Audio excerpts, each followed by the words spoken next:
My name is Eugene. I'm the tournament director at Texas Card House Dallas. I have some exciting news for our tournament players in 2023. We will be starting a tournament rewards program that is offering a $15,000 free roll quarterly, and there's 2 ways to qualify. 1, you can be top 20 on our money leaderboard. 2, you can be top 25 on our loyalty rewards leaderboard. Follow along at texascarddallas.com for more details.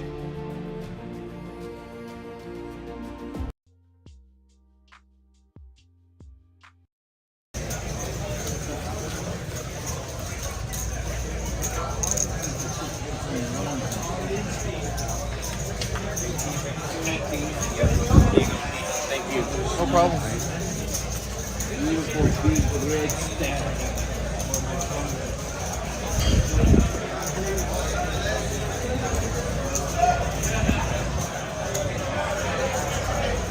Come on, ready to make it 30.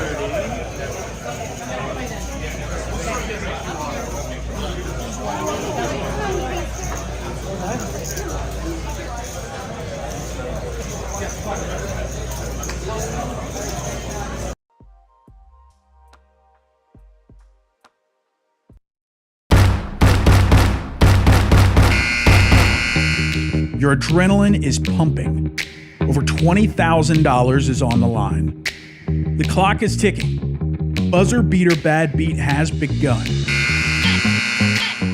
The famous Texas Card House bad beat is back. Take your shot to win big. Be in any Texas Card House when it hits and you get your share. $100 cash in your hand. The bad beat jackpot rises every day, and the qualifying hand gets easier and easier each day. Just by being checked in, you're a winner of $100, no matter which Texas Card House you're in. Texas Card House is the only poker club in the state offering you this. Come into Texas Card House all spring to win.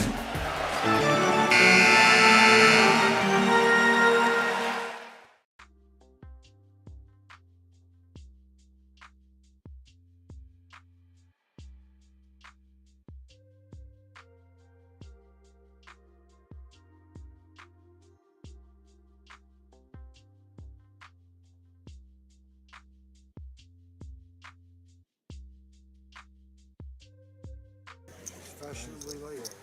This is mine out here? Yeah, you're in the floor, man. Oh, that's crazy that you're out there like that. Yeah, it's Why'd they do that? I think, are we off mute? And we're live. It's hard to follow that amazing voiceover performance, but I'm going to try my best. Good evening, everybody. Welcome to another episode of TCH live from Dallas, Texas. This is 5-10 1/4 tonight. It's Ben K coming to you live from my humble mansion here in North Dallas. And I'm joined by a very, very special guest all the way from Liverpool, Manchester, basically the entire UK. Todd Robinson is in the booth with me. What's up, Todd? Hi, Ben. Good to be here. Hey, man, thanks for joining us. As I understand it, maybe your first time commentating in the booth, so everybody go easy on him out there in Chat Pro land. But we'll get into who Todd is, what he does on the felt a little later, but we're getting right into the action as we've got a $100 PLO flip that is... Who just won that? Was it Kyle Z? I'm talking when I was 21. I was too busy. Yeah, Kyle Z just scooped a $600 pot limit Omaha flip, and we are off to the races in the 2-card game. Good evening to everybody out there tuning in on YouTube and Twitch, all the places that content can be streamed. Make yourself known in the chat. Hit the like button, subscribe, all that good YouTube stuff. As we get into officially hand number 2, but the first hand of the 2-card game, the game everybody loves. No Limit Texas Hold'em. And my friend Todd here has played a few hands of this in his day. Oh, Kenna James. Wow. BMFG on the button, ace-10 off. This guy loves to gamble, loves to put it in the middle. He does not like to sit on a stack for long. And OFC loves to see flops as well, so I imagine these guys will be battling all night. Have you played with any of these folks at the table, Todd? Only a couple. I've played quite a few hands with Safeen. Okay. We know each other reasonably well. We've had a few fun hands. but not really many of the other guys. Oh, Kyle I've played with a couple of times. OFC flopping 6s and 9s with the queen 6 ball. Brian Green, standard C-bet. Comes a 4. This board sucks for ace 10. John. And goes check, check. Nice to meet you. OFC betting to maybe get called by ace king or something, maybe. The bomb pot. Sir. Yeah, I mean, I wouldn't be calling it this, I don't think. Yeah, the board favors your the big blind caller a lot more often, as I understand Absolutely. it. As soon as I saw the board, I would probably be getting out of there quite quickly. This is interesting. I don't know if Kenna James has ever been on stream before, but Kenna James is a well-known like Vegas pro, as I understand it. I don't think he lives in Vegas, but he's from the old ESPN WSOP days. Somebody in the chat validate that for me. Kenna James, definitely a well-known figure in the poker world. They did? Actually, I can probably just look it up on my high-speed computer here. You can multitask. Yeah, well, we'll see. Yeah, $4 million in tournament live tournament earnings. Currently lives in Vegas. Most recent win was that doesn't I count. remember when he got stuck that time, I was just like, he bought it for like $20 and just started fucking sticking it in. Played a bunch of tournaments. Let's see what's his biggest score. And then he got you with that shit. That's live cash 700K. Pretty strong. Yeah, you had to go. That's pretty good. But yeah, he's got stats all the way back to 1996. So he's been at this for a while. Veteran of the game. Just can't win enough, huh, kid? Just can't win enough.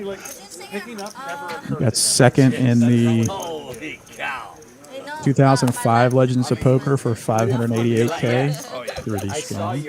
Back in the poker heyday. My Airbnb is 600 per night here, so I need to make it more money. It's a great Kitty call Kuo. for Safeen. I do, you know. Oh yeah, parent of straight draw, backdoor hearts. Yeah. Wow, I like that. I want some. I noticed Safeen just flat called on the button with that hand.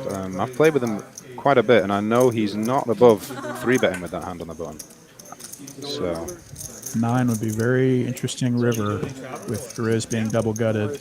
9 would be a very interesting river. Is that bad of us to hope for a 9? Or? As somebody in entertainment, I definitely am not above hoping for pain. All in good fun, though. Well, all in good fun, of course. Yeah, what's a few $1,000s between friends? This is the potential to be a pretty huge game tonight with the lineup. This is basically all action players. I wouldn't call Kyle Z a like spewy action player, but No. he's played some big pots in his day.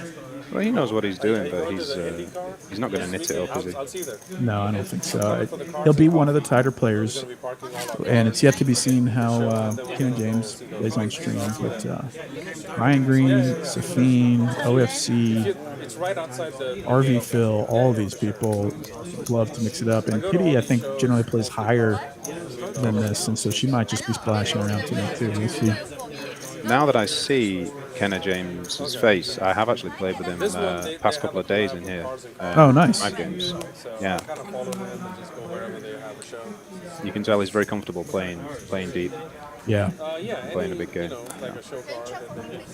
They like to charge like $10 or whatever. Oh, yeah. Todd, how long have you been in Dallas this go around? It's coming up to 3 months for me, so I'm actually going home on Sunday. Wow. Yeah. How's your time been? It's been nice. I think this is my 4th time in Dallas now. And it's been cool because I've got to play poker, and also I've made quite a few friends here now, so it's been nice to spend time with them and do other things other than poker. That's great. Because when you're grinding non-stop every day, you know, that can really wear you down, and it's good to spend time away from the felt too. Especially like being out of your away from your hometown or away Yeah. from what's familiar to you. Oh It's yeah. not gonna be tough to come into a place, meet your friends, have a community. I mean, poker is pretty helpful for that, but also if you're just crushing everybody, I don't know if that's the best way to make friends either. Well, I don't know how much crushing I've done this trip. I've done okay, but nothing spectacular. But it's always nice to go home again, you know, catch up with people I haven't seen for a long time. Yeah, absolutely. And where to next? Good question. I'm going to spend some time around the north of England, see some friends and family, and then I've actually got a little trip to Canada booked for May. I'm going to go to Niagara and play some poker there. Nice, nice. The benefit of a full-time poker lifestyle. It's like, where am I going to go today? Yeah, it's nice. You get to travel, see some of the world. I'm actually going to go to Banff National Park.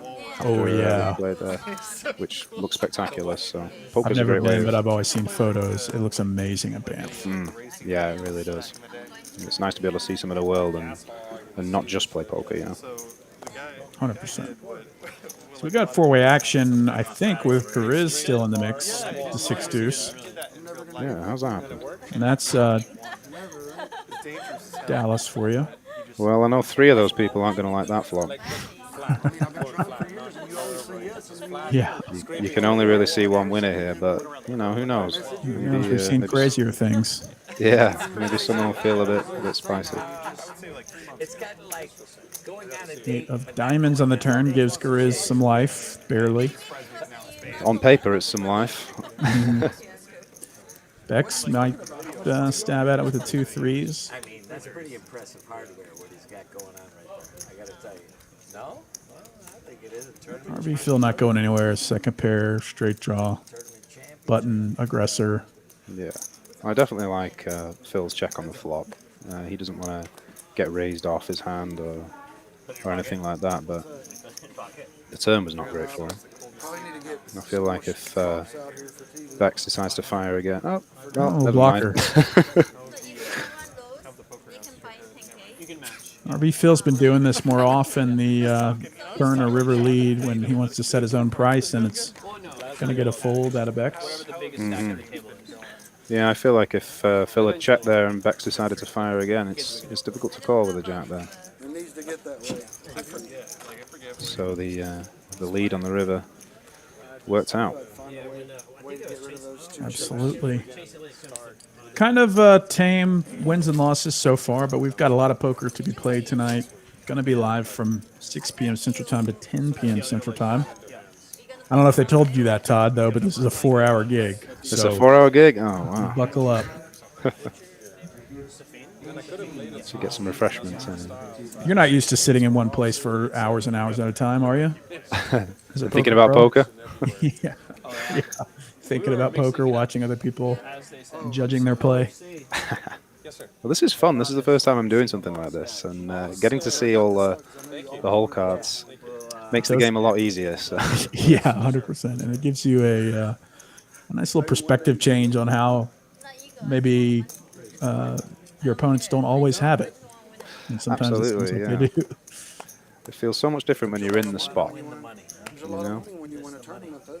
What about love? Richard Greenberg asked, do you think the local regulars change their game when in the presence of professional players like Kitty and Kenna or others like them? That's so true. Good question. That line somewhere. I tend to lean on the tighter side if I feel like I'm playing with You better have the money. a lot of good players, professional players. But, you know, for these guys, if they're recreational players and they're there to gamble, then who knows? It might not phase them. They might actually enjoy playing with the pros a little bit. Right. Because they, Yeah. you know, they enjoy getting the feeling of winning a pot from someone who's a pro or bluffing a pro. You know, It's got to be a good feeling. Yeah. And guys like Brian Green, I think, welcome the challenge / like he's played with all these people before. It just depends on maybe the stake and the level that you play regularly. Like these high stakes people don't care who they're playing, or like they care, but they're also not fazed by the money or No. or maybe the perceived skill of another player is Brian flops an open-ended straight draw and just bets right at it. Bottom pair for RV Phil. And Phil has a backdoor flush draw here too. Ace on the turn. Brian might use this to barrel. He does. Yeah, I like it. He has 9 high, so. And Brian was just in the straddle pre. Can't rely on that hitting that straight every time to win the pot. Right. Oh, I never see you. I live in Vegas. You do? Whereabouts? You don't live in Vegas. You just stay there like a couple weeks a year. No, I live in Vegas. I have a condo in the mountain. Oh, in the market? Yeah. Okay. I live there. What are you talking about? You don't live there. You go to Taiwan. I travel. You're never there. Kitty's funny. I don't know if you played with her ever. I've never played with her, but I've just watched her stream a few times. Yeah. She's a character for sure. Sure, right? No, I've never played. I don't think I've played with her before. No. It's amazing. I mean, Wait, I have a question. yes, Why we you have sing- the answer. How come I never see you in Vegas? Because you're not looking hard enough. Maybe you play different I'm games. too old. I'm too old. I mean, you play cash game only? No, I played some tournaments. I've played a couple of tournaments. Not just here and there. What's your Not as much as you. What's the average you buy for your Like in the last month, or last year, or the last 10 years. like an average you buy the average? Before summer, basically. Suited diaper for Brian Green. And it comes ace high, of course. The diaper? That's Yeah. new to me. I haven't heard that before. You haven't heard that? So, like the World Series last year, I think it was last year, there was a guy from Like 200. Pittsburgh that was on like day 5 or 6 of the main and was doing these wild like 3, 4, and 5 bets with deuce 3, and he called it the dirty diaper. And so ever since then, I didn't know. I mean, it's just like these absurd plays that actually got through super deep in the World Series main, and he Wow. called it the dirty diaper. And the phrase stuck. Yeah, so we call it the diaper. Poker's Not the most that. pleasant name, but Yeah, I'm not sure I want to be thinking about that kind of stuff at the time. right. Yeah, I live it too much having a 2-year-old. So It's still too real for you. yeah, Beck's raising it to 150 with 2 queens. Feels pretty standard. Yep. Is it 50 straddle? Maybe 150. It's a yeah, exactly. After this, I'll It play makes it. her nervous. Stop shaking. You need it 250 or 150? I'm there. Oh, there is re-raised. Okay, he's having a little adventure in his hand. Kind of a click with the jack 9 off makes me kind of Yeah. think maybe he didn't realize No, you'll never put me on in that hand it because was of that. I'll raised definitely play it. originally.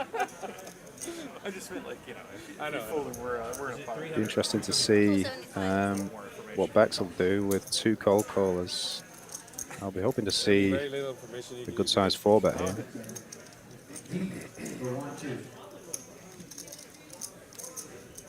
Can we eat the food on the I'll be right back. You need to go there? No, Ah, damn it, I'm so and hungry. he's reaching for the pink chips. You look like you need to eat. I'm gonna tell you. I just finished a workout on the lake, so How you feeling? You feeling better? Yeah, that is a good size I feel very 4-bet. tired today. Made it Because lake 1700. workout. Yeah. I feel like this might be the end of the Jack 9 adventure.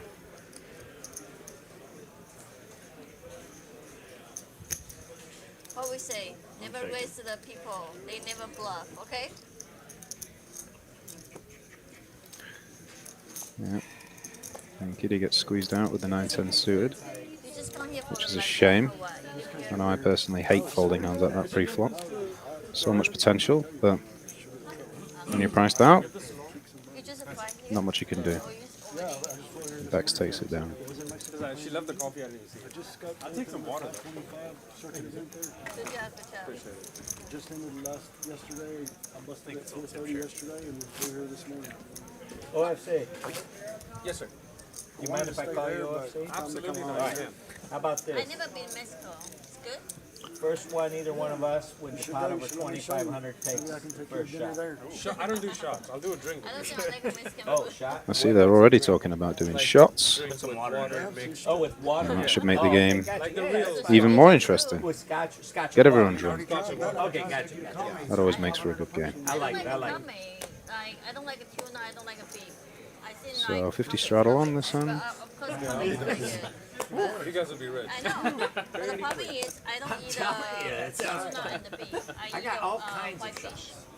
Listen, Sorry, if sorry. everyone's taking shots, I will happily oblige. I will do it a little bit later in the stream. Thank you, thank you. Yeah, I'll do it a little bit later in the stream. Let's talk about poker.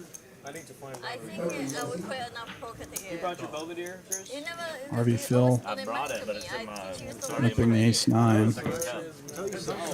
Yeah, I'm surprised. I thought we might have seen a raise. Folded around to the big blind. Blind on straddle. Suited ace-9. RV Phil. Bex. The 6 of spades. I got wine and I've You have got wine? yeah, I've got wine. Got Oh, really dude, nice I'll wine. happily do wine. All right. Wine doesn't give me headaches. Why? It's the best. Why does it not? Bring some red Why wine. is the best Oh, drug? agreed. I agree. Right. I agree. Nice. You guys tried cocaine? I never take a drug. I'm not And so answering the stream's already I never taking take a turn. only wine. They've gone from drinking, talking about drinking, to other things. Wow. That was quick. Not even half an hour in. God forbid you get an honest It's already answer. gone to talking about hardcore drugs. Where will we get to at the end of the night? Right. Phil checking Once- twice there on the flop and turn with the ace, playing quite defensive out of position. Oh, wait, how old's your son? 12. Oh, wow. What is that, middle school? Yeah, you'll find that RV Phil's lines sometimes are unconventional, but fun player to watch. Oh yeah. It's just nice, like when players will carry the stream by not just being super by the book. Yeah, of course. That'd be boring. That's We right. don't want that. Okay, yeah, he lives. Oh yeah. He probably lives I see the 50 straddle's been on a few times already. And I feel like is that pretty standard? Yeah, sometimes it takes time to get to that point, but they're just like right away. Yeah, This, jumping this in. can be off-putting for out-of-town players where they come in thinking they're going to play a regular like 5, 10, 25, and then immediately they're like, let's put the 100 on over and Right. over and over, and now the game is very different. Yeah. Yeah, it is. I'll come back to that with you actually. But we've got a interesting idea. Kitty's got jacks, and they're going 3 ways. So Bill, when's is RV, what is it? Rednecks and okay. Paychecks coming up? Top Bit pair something for there. OFC, this could get him in big trouble versus Kitty. Good. Buddy got a hunting ranch out there, man. Buddy of mine had a hunting ranch out there. and it was like 75? you could see it from there, and he was always talking about how crazy it looks. So what's going on. It is one of the best shit shows in Texas. I mean, I highly recommend it. Yeah, checking it out once at least. Oh, at least. OFC leading out. I'm not surprised to see Kitty just call. You don't want to dissuade someone who's got a 9 or kind of random small pair stabs or anything like that. You want to raise Is there them and any get rid of is them. there any merit in trying to charge draws though? Like 5 of hearts comes in right away. Yeah. Yeah, you could raise. Obviously, if she knew the turn card was going to be a 5 of hearts, she probably would. Right. But I'm sure now she feels a lot better. Now it's gone check. I wonder if she goes for a small value bet here. Surely. 100 in the pot. If a flush gets there, checking twice, or even like a boat. I don't know. Yeah, bet for some value here. How much has she gone? It sounds very 7? fun. 7 into 12? This gets called a lot, I think. I mean, what does your opponent have if you're OFC? Calls flop, checks back turn, and bets river. I don't know. Like, Kitty could certainly have floated the flop with, just 2 overcards, and maybe could be bluffing here. So that's probably what OFC is thinking. But she could also have a better 9. She could have an overpair. She could have a flush. And I guess he's third on the side of caution. I haven't met you yet. Phil. Phil? Yep. Good to meet you. Nice to meet you. Would be interested to see if he just raised and made it 3,000. See what Kitty Right. does then. Neil. That's why I didn't want to kneel. Maybe later in the night. I got you. All right. I love it. That's why I didn't want to do the kneel down. I wonder if Stand up, but sit down again. What do you think? Mallory can get us an answer on what brought Kenna here. Maybe it's just for poker, but I really do. I think I'm curious to know The stand-up game, but on your head. how he found the card house. Too hard. Safeen, what do you think? I think we should build a streaming. Maybe he watches the stream. To get everything. Maybe so. If y'all want to stand You never know. and throw some money around, I'm in. Pretty. I mean, it's an internationally renowned Cramps the image. No, not really. live stream. I mean, we have people that tune in. I don't even know if that's a word. Internationally renowned. That might not be a word. But people from all over the world watch the stream. Is what I was trying to say. Yeah. Pretty consistent. They do. I never win. What you were saying earlier on about the game getting bigger than you'd expect and the straddles getting on and something like, things like this. I think It's early. in a room like TCH here, where this is the biggest in the room, generally, I think if you're going to sit down and play on these games, you have to be prepared for the game to double or even quadruple in size. Right, which is so sick. Which is sick. I mean, a lot of people come here and they play the 2-5, but then they realize that it actually plays, a little bit bigger than that. And it's not like playing 2-5 in California or in the Bellagio where it's capped. I believe it's capped at 500. It may have changed since I was last there.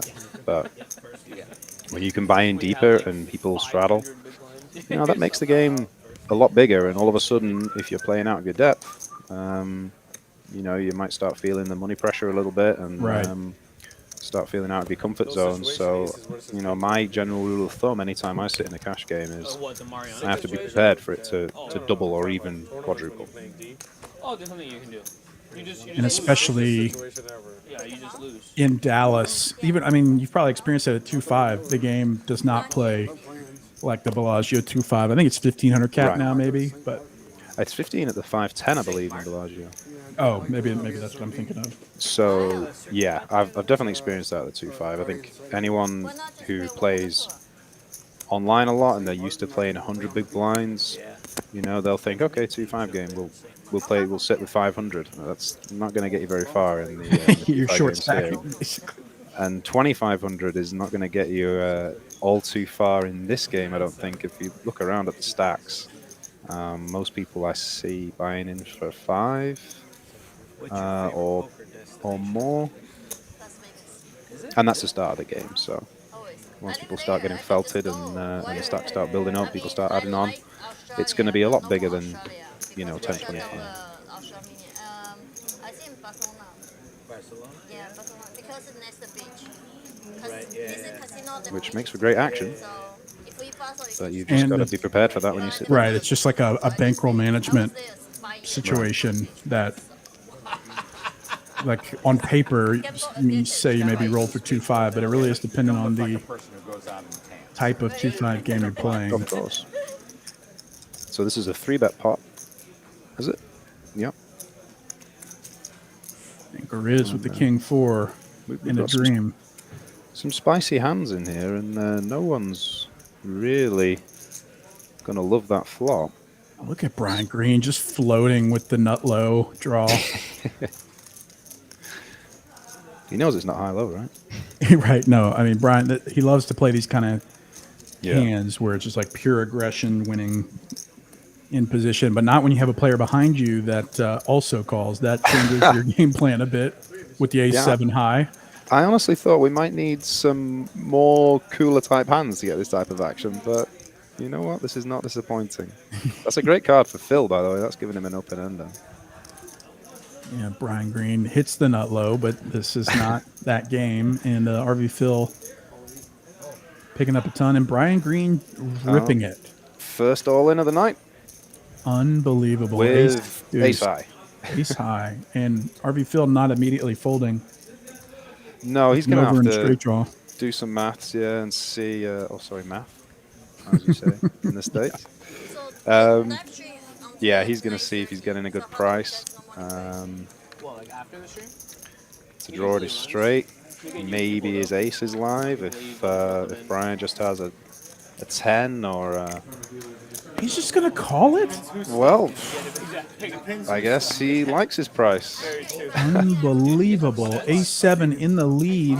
And he's ahead, yeah. He'll be very surprised if he see Brian. Running it 2 times?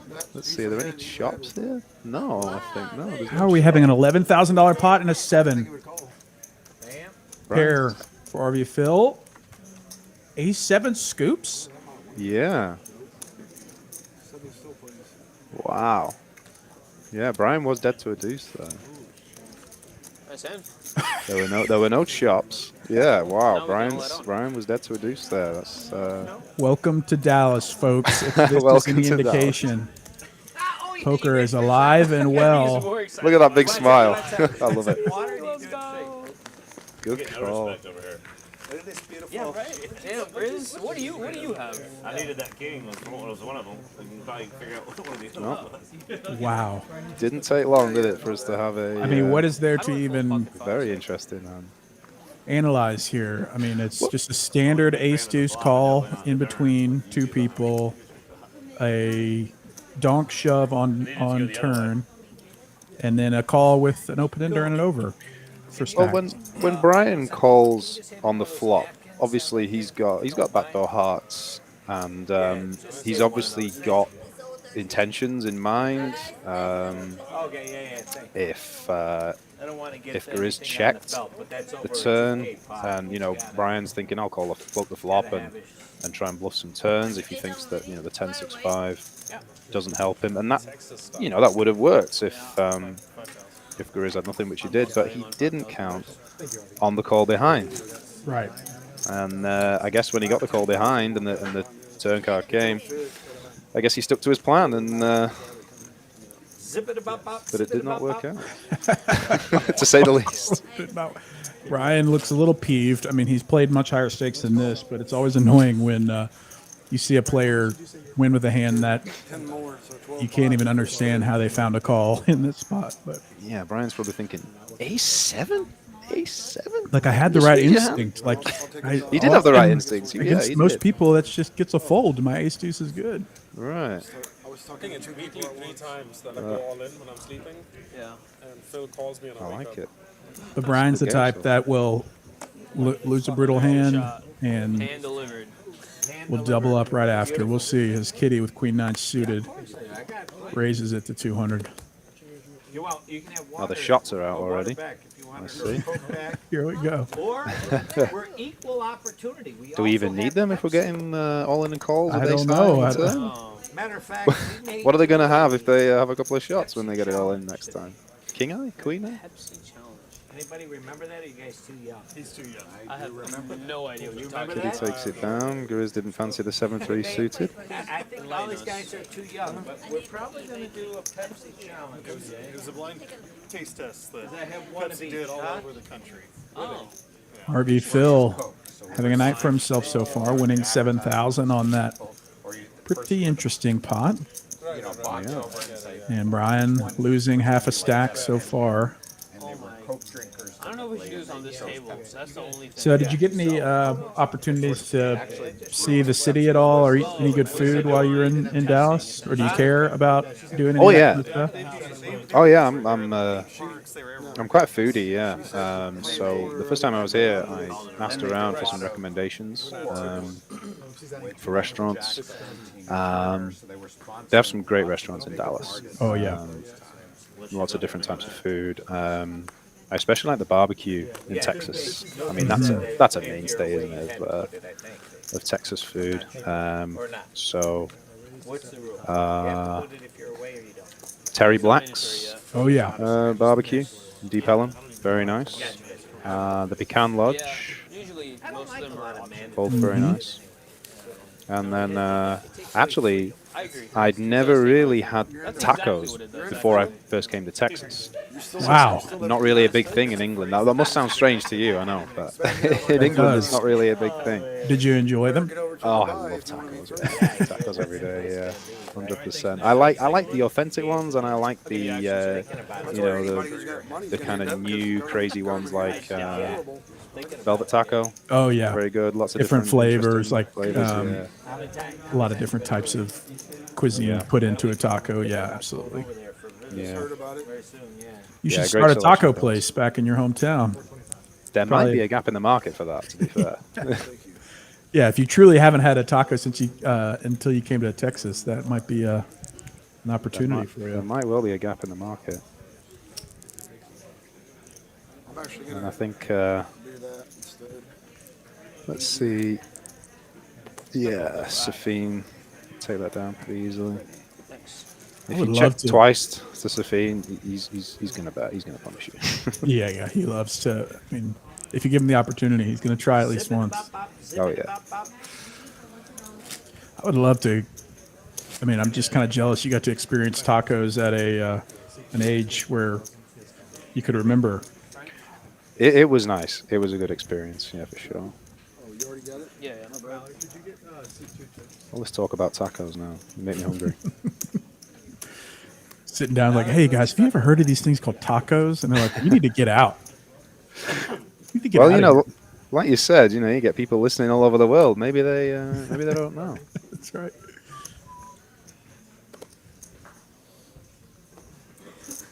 How is it? Is it all right? It's good. It's good. Beck's folding the ace-9 off there. But maybe that might have been a handy played in the low jack. But it's a good fold because OFC's got the ace-10. That is single malt scotch. Kyle, interestingly, electing to just flat with the jack-9 suited. Potentially could have 3-bet there on the button. First hand for Kenna to play. Looks like maybe a 3-bet incoming.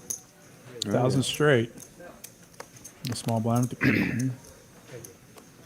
It'd be interesting to see if either of these two players do continue here. I wouldn't love the ace-10 in this situation.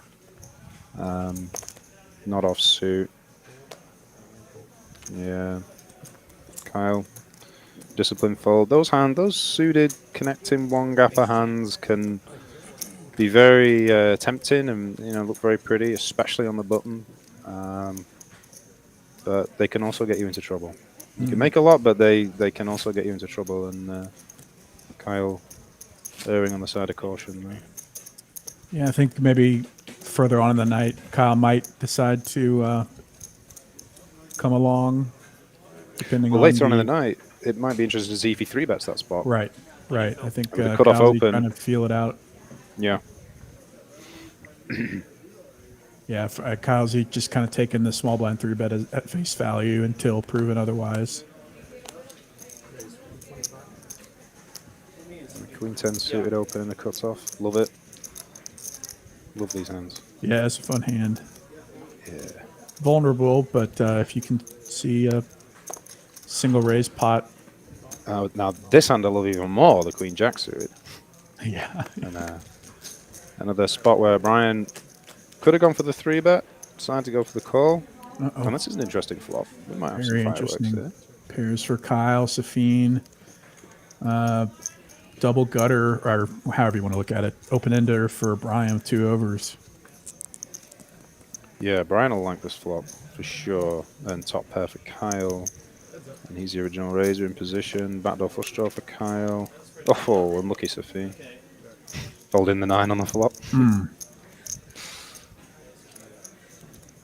Check over to Kyle, who 2-pair. Yeah. I like betting again. Brian can be calling on the flop with, a combination of an 8. Whoa, here we go. Okay, Brian came to play. Check raise 5x to 2,000. And this is very typical Brian Green type, old school power poker, however you want to call it. Just like really putting his opponents to the test. And Kyle's calling 2,000. Now we got a pot. 5K in the middle. And it comes king perfect. Oh. What did you say about Brian doubling up straight away again? That's right. How do you know? I've seen this happen a ton, and he's going to bet at 3,500, hitting his money card. Now Kyle Z's hand is not so good. Yeah. Bad spot for Kyle. Very difficult spot. On the turn, he's made a good call. And he's really hoping for the deuce, a 3, a 4, a total brick card. So that Brian could still have some kind of bluff combination, like an 8, you know, ace-8 or something like that. But when the king gets there, you know, the jack-queen is made, you know, any kind of like king-jack, king-queen bluffs are also made, and it's really not a great river card for Kyle, so he makes a good fold. So Brian reduces his loss by about half. Now he's got a 14K playable stack, and Brian's the type of guy where you just have no clue where he's at any point in the hand, and this is why it makes him so dangerous. Is like Kyle's really had a thought that Brian could have been bluffing in a lot of cases there, and Brian just has that image like he's always going to be betting, always going to be aggressive, and so Kyle's making the correct fold, but it hurt him. Yeah, Kyle's played well there. He's called the check raise on the turn when he's ahead, and then the bad rivers come, and he's made a good fold. James going to call Beck's raise to 150. Beck's just a jack that we know of. This is fun. We can guess Beck's other card. That's right. Oh, Brian's loving life now. 3-bet to 525 with the 2 5s. That's a lot of 5s in one sentence. And Safeen with ace-queen. Yes, it is. Let's see what Safeen's going to do. He's not really played many pots yet, but he's going to play this one. It's a 4-piece to 1,400.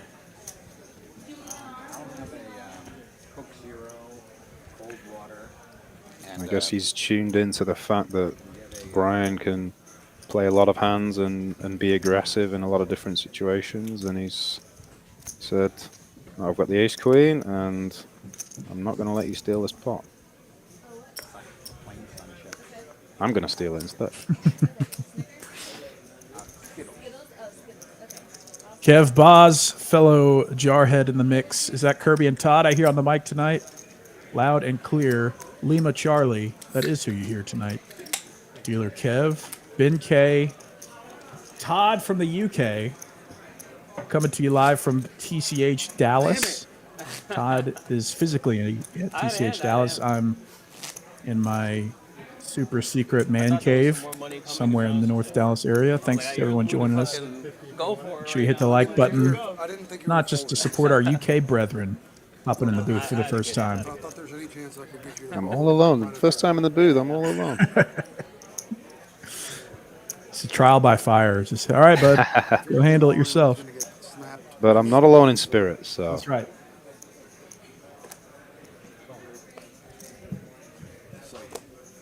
That's right. Kind of just limping along with the ace-queen here. That's interesting. With the limp in front of me, I definitely want to raise it up with that hand, but he's elected to just call. And Gariz is feeling spicy here. Yeah, Grizz likes to play as well. Yeah. 9-7 off. Sure. Oh, trust me. I understand. Definitely not a boring game. We like that. Yeah, this kind of looks like the 2-5 game you frequent, I would say. Sometimes. Some of them. Oh, okay. So Kenna had plans in mind when he just linked with the ace-queen. I see. Little back raise action. Yeah. And this is always a spot that confuses me. It's like, what hand could you ever have that you'd want to play this way?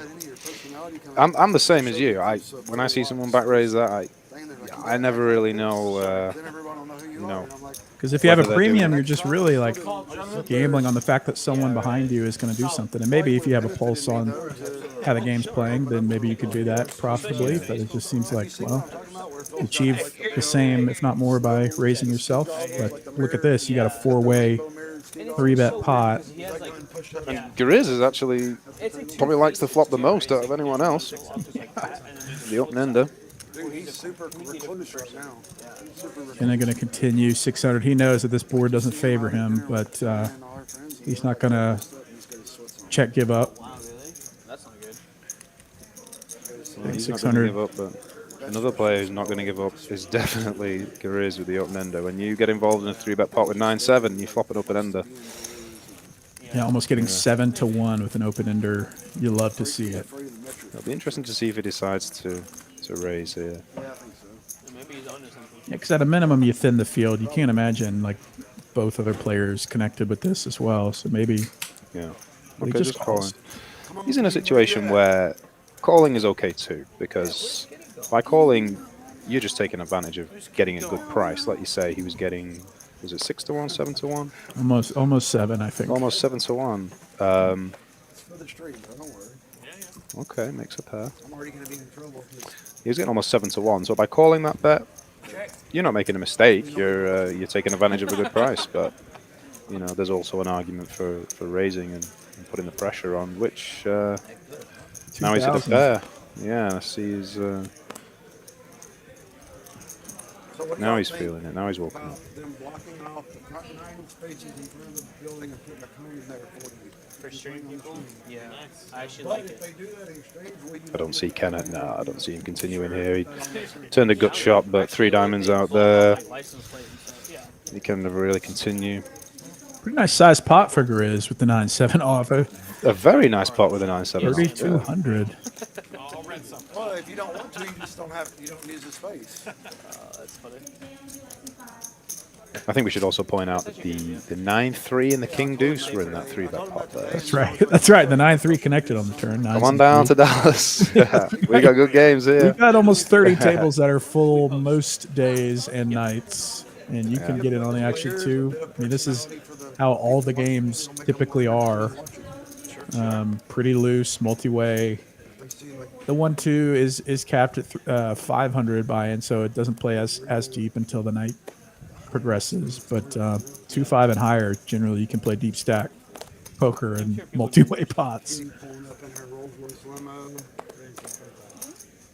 Kenny James right back at it, raising it to 125. And if we like 9-7, we definitely like 9-10. That's right. Basically a premium. Of course. Round 2. Just us? Just me and you. Kenny James and Grizz once again. To the best. I don't know about that. Oh, bottom set for Kenna James, pairing a straight draw for Grizz. I bet Let's Kenna's go. thinking, I'm going to get you right back now. Watch this. Yeah. Kenna James would have loved to have rebought if he knew the future, but 3,600 behind, still enough to make something happen. So the check raise from the set. I like it, definitely. Dangerous board. Straight draws, flush draws. Check raise and get some money in that pot. And I don't see Grizz going anywhere either with his pair and straight draw, so yeah, he's just going to make the call. What do you do? Just call. Just call? Oh, no. Now all the money is going This is the in. stuff you dream of, isn't it? As, when we're watching this, this is what you want to see. You want to see some money going in. Full And now house. it's a cooler. Kenna James trips for Grizz. Absolute cooler. I feel like the 2 500. magic words might be getting said any second now. Yeah, especially with Kenna James only having 2,700 left behind. This game kind of plays itself. There All they in. are. There's the magic words. Instant call. The Guinness World Record for the fastest call of all time. Hopefully you have better than ace. Grizz has some outs here, though. You can hit the 10, the 9, the jack. Any 10 or 9. I didn't expect to get called, but when I did and I saw it, I was like, holy shit, I'm dead. Yeah, right. That's He actually has more outs now than he did on the flop. $7,500 pot and a 3. Not going to do it. One time. Yeah. And They aren't the type to run it twice, I see. Kenna James, 7s full of 10s, scoops a $7,500 pot. And all that profit headed back to Kenna James. We're playing poker now, folks. Back-to-back hands as well. That's good to see. Yeah, that's wild. These guys are battling. Yeah. With less than premium, too. That's right, 10-9. Which is nice to see. I can't even believe you called it that open-ended bullshit. Yeah, that's a cooler when the 10 comes on the turn. Oh, yeah. Just- Such a setup. It's over. I had outs too, 3 of them.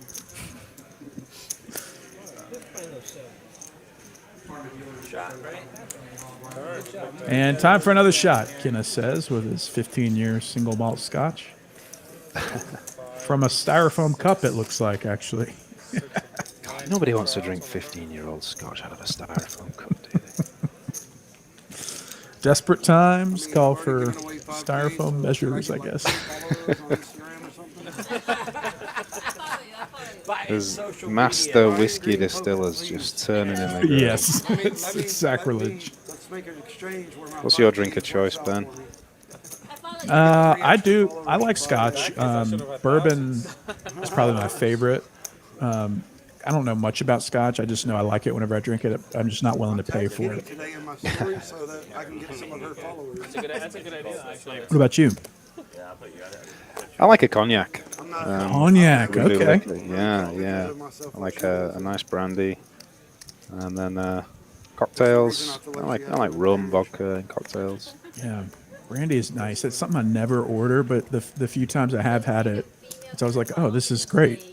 Put it in that nice glass, warm it up with your hand. Oh, like nice smell. Yeah.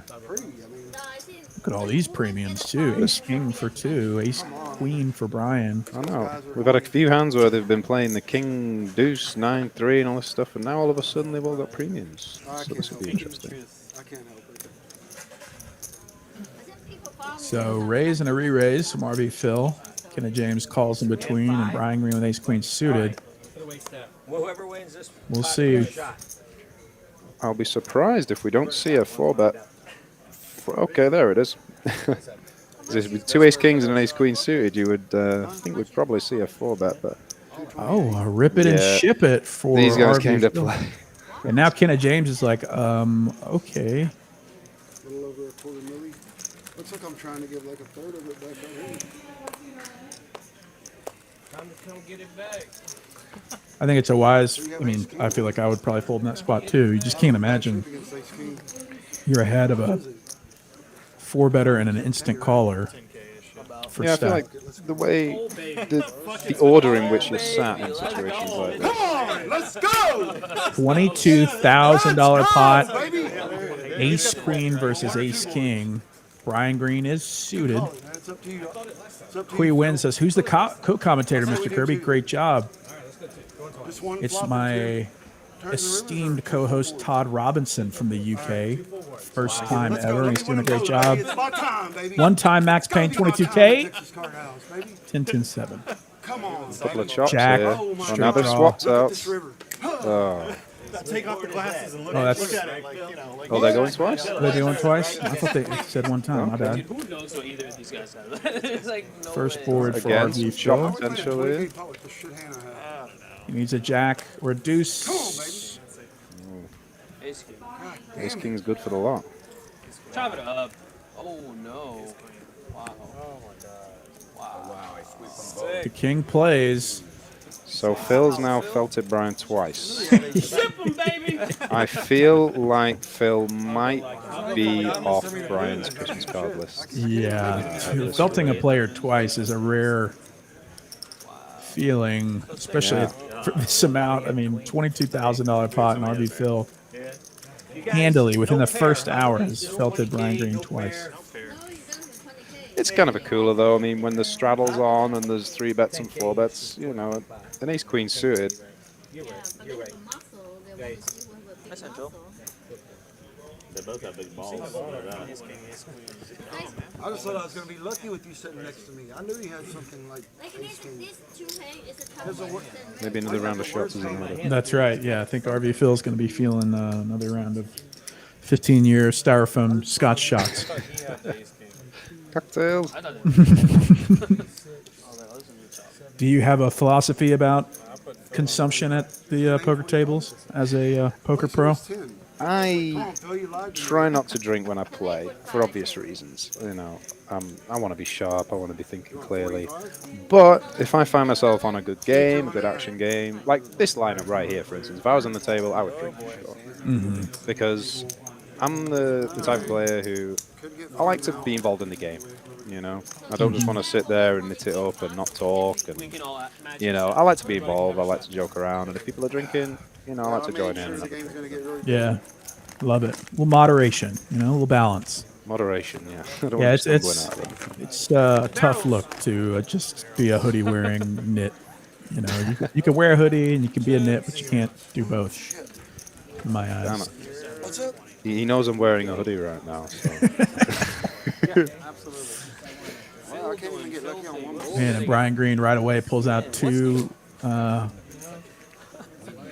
stacks of high society. 20,000 looks like is coming back to him in chips. Yep, he has unfinished business here for sure. I don't know if you know the story, but Brian is famous for running. I think the story is he borrowed 10,000 from his friend in Vegas a few years ago. Look at that, he's pulling out more cash. Baller. He runs that 10,000 up to 100 at the blackjack tables. Buys into the big one for one drop, or one of the one drop tournaments. The $100,000 buy-in, and gets fifth for like 2.4 million or something. I can't remember the Wow. but he, like, in a week runs 10K up to multiple millions of dollars. Maybe it was more like 5 million. That's a cool story. I mean, isn't that's the kind of story that you hear and you think, God, okay, I want that to be me. You know, I want to get involved. Yeah. Look, I'm going to Vegas. I could do that. You know, that's inspirational. You know. I know, and it just, for me, it's never planned out because also, like, I don't have the. You got to let it ride. And like, I think if I'm running 10K up to 100, I'm like, I think I'm good, bro. Like, instead of being like, you know what, I'm going to buy into this poker tournament that I have even less of a chance of cashing in. That takes some balls, you know, to keep going. Even once you get up to 100, you're like, you know what, we're gonna go again. We're gonna spin it again. I guess if you're super stuck though, and you run it up to 100, maybe you're like, screw it, I'm not leaving home without being in the net positive. Okay, so I think it was 1.1 million. So 10K gets fifth in the one drop for 1.1 million. You know what? Anything 7 figures is yeah, that's the dream, really. It's pretty good. I don't think I could do that though. I don't think I have any friends good enough to loan me 10,000. Right. And with the plan of being like, yeah, I'm gonna go play blackjack. Yeah. Can I borrow 10,000? What for? To gamble. To gamble. We're in Vegas. Why are you asking dumb questions? Yeah. How about no? Meanwhile, we got some action here. In fact, this pot got really big really fast, didn't it? Yes, it did. Kings and jacks for Grizz, top pair and a straight draw for Bex. It might be hard to fold. We're being treated here to some really interesting hands the last 20 minutes or so. So it's 3K for Bex to call. There's just over 10.5 in the pot. With his hand, it's tough to fold, really. He's getting a good price. And if he's beat right now, he's always got the straight draw. He's getting a great price against Grizz's specific hand. My wife's the top casting director in Las Vegas. I didn't realize you were putting it on there. I get the straight jet. Yeah, that's what makes it a little. I mean, do you think he's going to call? I knew they was ahead, but I think it's close. I'm just mad that I didn't get Bex isn't the type to just let it fly, but it's just, I don't know. He probably doesn't feel great about it, but your hand feels super strong. Like maybe your opponents are doing this enough with king, queen, or queen, jack. Maybe some of the flush draws. I don't know. Could Gariz have a flush draw? I mean, we've seen Gariz play some pretty wide open hands. You know, the 9-7, 9-10. Could he have just a 7-8 of clubs or something? Yeah. Here, you know, and that's what would be going through my mind if I was in Beck's situation. Did he show down the 7-9 previously? I'm not That's sure. a good question. Oh no, he didn't. No, you're right. Yeah, I don't know if Bex has been able to see that Grizz has been mixing it up. It's easy for us sat here, isn't it? Right, yeah. All knowing God mode commentators. Damn, poker's so much easier when you can see the other guys. That's right. Yeah, it's always kind of off-putting when you sit down at the table after having commentated. It's like, I've got to guess on all these hands now. I can only see one. I'm no longer omnipotent. Go on, Bex. I want to see some action. Yeah, let's see some some more action. Let's see 40. As far as the house is not making any profit. In the I didn't tank. actually see how this went pre-flop. Did you catch that? Grizz raised 200, Bex 3-bet to 9. Grizz called with the king jack off. Okay. And flopped gin, it feels like, after calling a 3-bet with king jack off. Oh, And he calls. He's Let's made the go. call. Okay. I $13,000 thought he'd get there eventually. Yeah. Do it twice? It's up to you. 2 times. 2 turns, 2 rivers. That's good for Gariz. First board for Gariz. Better. Oh. Scooper duper for Gariz. Yeah, no help for backs there. But he did have plenty of equity in that hand. Almost 40%, I think. Yeah, 40% on the flop, and it comes 7 on both turns, and then frick. Yeah, you're always going to turn an extra out to make aces up against the king jack. So. Oh yeah. It's only 3,000 more. Unless it comes a king or a jack. Right. So, how long have you been or I don't know how people classify these things now, but how long have you been a pro, or called yourself a pro? I've played full time for around 8 years now, just cash games mostly. But I always played ever since I was old enough to play, really. But yeah, I finally made the move about 8 years ago. Made the jump, and yeah, it's been cool. It's been really cool. I think that's a win in itself to have sustained an 8-year poker career in the cash game streets. Like it's a grind. I mean, hence the name grinders. It definitely is. Yeah. I mean, some days it feels more like a grind than others. You know, when you have a good day, it's great. But right. when you have a it feels bad like, day, oh, this is not a job at all. Right. But when you go on a 6-month losing streak, or just keep getting coolered and have that long, quiet drive home after an 18-hour losing session, that makes you question everything, I assume. Yeah, certainly does. And you've got to be pretty mentally tough. To understand that kind of thing, and it's not easy. It's a constant struggle. But I think. Go ahead. I think overall the positives certainly outweigh the negatives for me. Anyway, I really enjoy what I do on the whole.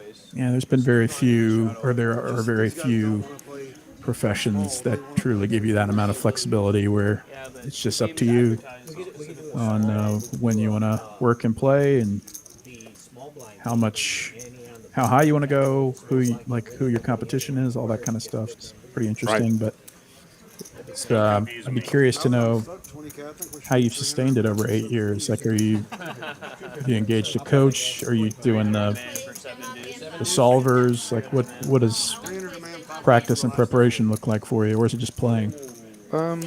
In my very early days, I read a lot of poker books in the sort of mid to late 2000s, which, given the pace at which the game changes and evolves, these are mostly out of date now. Right. No, you heard it right. But you absolutely heard it right. I try to use tools online to study and to get better.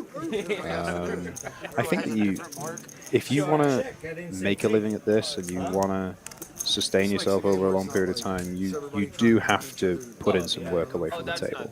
Right. It's not enough to just turn up and play. Obviously, when you're winning and you're running good, that's all you want to do.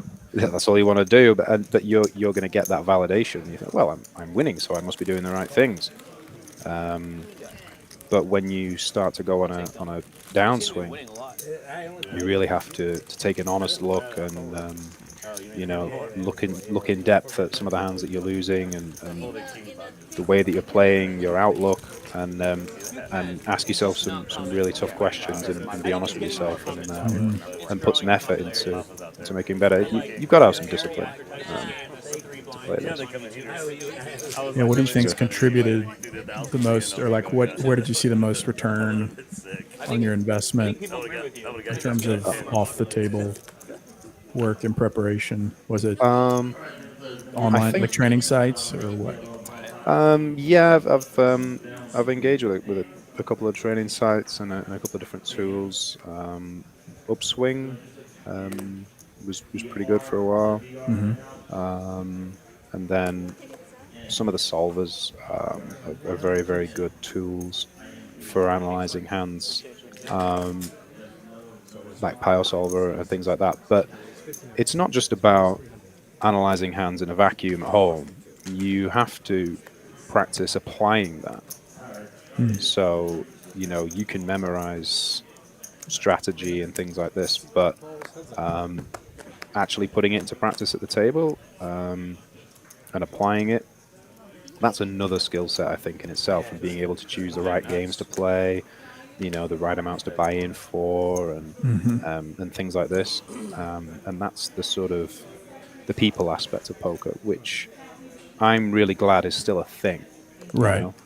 I mean, no doubt people could make a great living playing online and coming from an online background. But I do like the fact that live poker is still very much about people. It's a game of people. Yeah. And that social aspect is something that keeps me really interested in it. And about yourself too, like your own control of your behavior and understanding of the game is part of it too, where it's like you've got to interpret what other people are doing while also defending against giving away information, and also like kind of what you said earlier, the mental fortitude and the resiliency that it takes to actually be a pro or like to play this full time. It's not everyone is great when they're winning. Yeah. But the guys and girls that are still at this profiting are the ones that can take those brutal extended blows in stride over and over and over.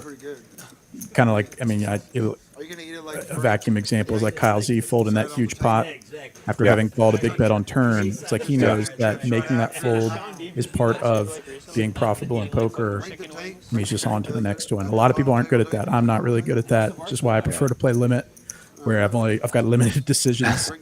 But yeah, that's just something I've noticed. Like the people that do really well at this game are generally, there's some exceptions, but generally are good at regulating their emotions. The ones that are good long term. Like there can be some people that have spikes for a year or two, but if you're going to sustain this, I mean, just the math says that the dips are going to come over and over and over, and it's the people that can ride those out are the ones that win. For sure. You've got to be very self-aware and honest with yourself, you know? Absolutely. Top pair and a flush draw for Kenna James, 10s and 7s for Brian Green, Kyle Z, jack of clubs with the pair of jacks in hand. Yeah, it's very interesting spot. Kyle making a good fold straight away there. He was not tempted by his jack of clubs. I like it. I like that fold. Staying out of trouble. 6 on turn. Kenna James. Kenna, of course, he can't go anywhere. Top pair and the second nut flush draw on the flop. Kenna James checks in flow over to Brian Green. He's going to bet 2,000 for value, even with a 4-liner out there. I was going to say quite a gnarly run out for both players. I wouldn't have been surprised to see it go check on the river, but Brian, he senses he's got the best hand, and he's going to try and get some money for it. Yeah, Brian likes putting his foot on the gas, and this might work out for him. But it's not a great ball for Kenna to call on, because he knows that Brian likes to play these middle-in kind of funky cards. You know, he could easily have an 8 here for a straight. He could have any 2-pair. So certainly not a one-chip call for Kenna. Could Brian have missed with an offsuit ace holding? You know, like an ace-5 offsuit or ace-4 offsuit. You know, with the ace of clubs, possibly. That's probably what Kenna's thinking. He's got the 2,000 in his hand, I see. Yeah, he's so close. Is he going to drop it over the line? No. Nice fold. I think with Kenna being an experienced player, I think he probably knows that he's not going to call up that. He's just got to think about it, not let it go too easily, and you know, let his opponents know that he can be run over, because you don't want to give that impression in this kind of game. Good for me to bluff all my chips if people don't call when I have a hand. Damn. Brian Green complaining about his misfortune of having showed the world that he was bluffing and then betting strong for value on the end and still getting a fold. There'll be other times, Brian. Don't worry, I'm sure you're going to get action.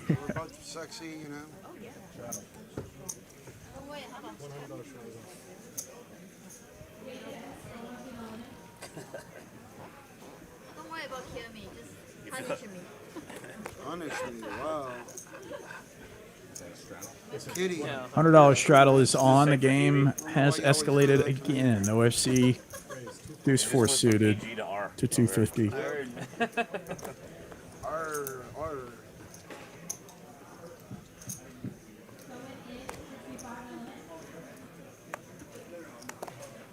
Alright, I'm gonna do the smart thing for once. RV Phil with the Robbie for a discount. 150 more, and he calls. Heads up.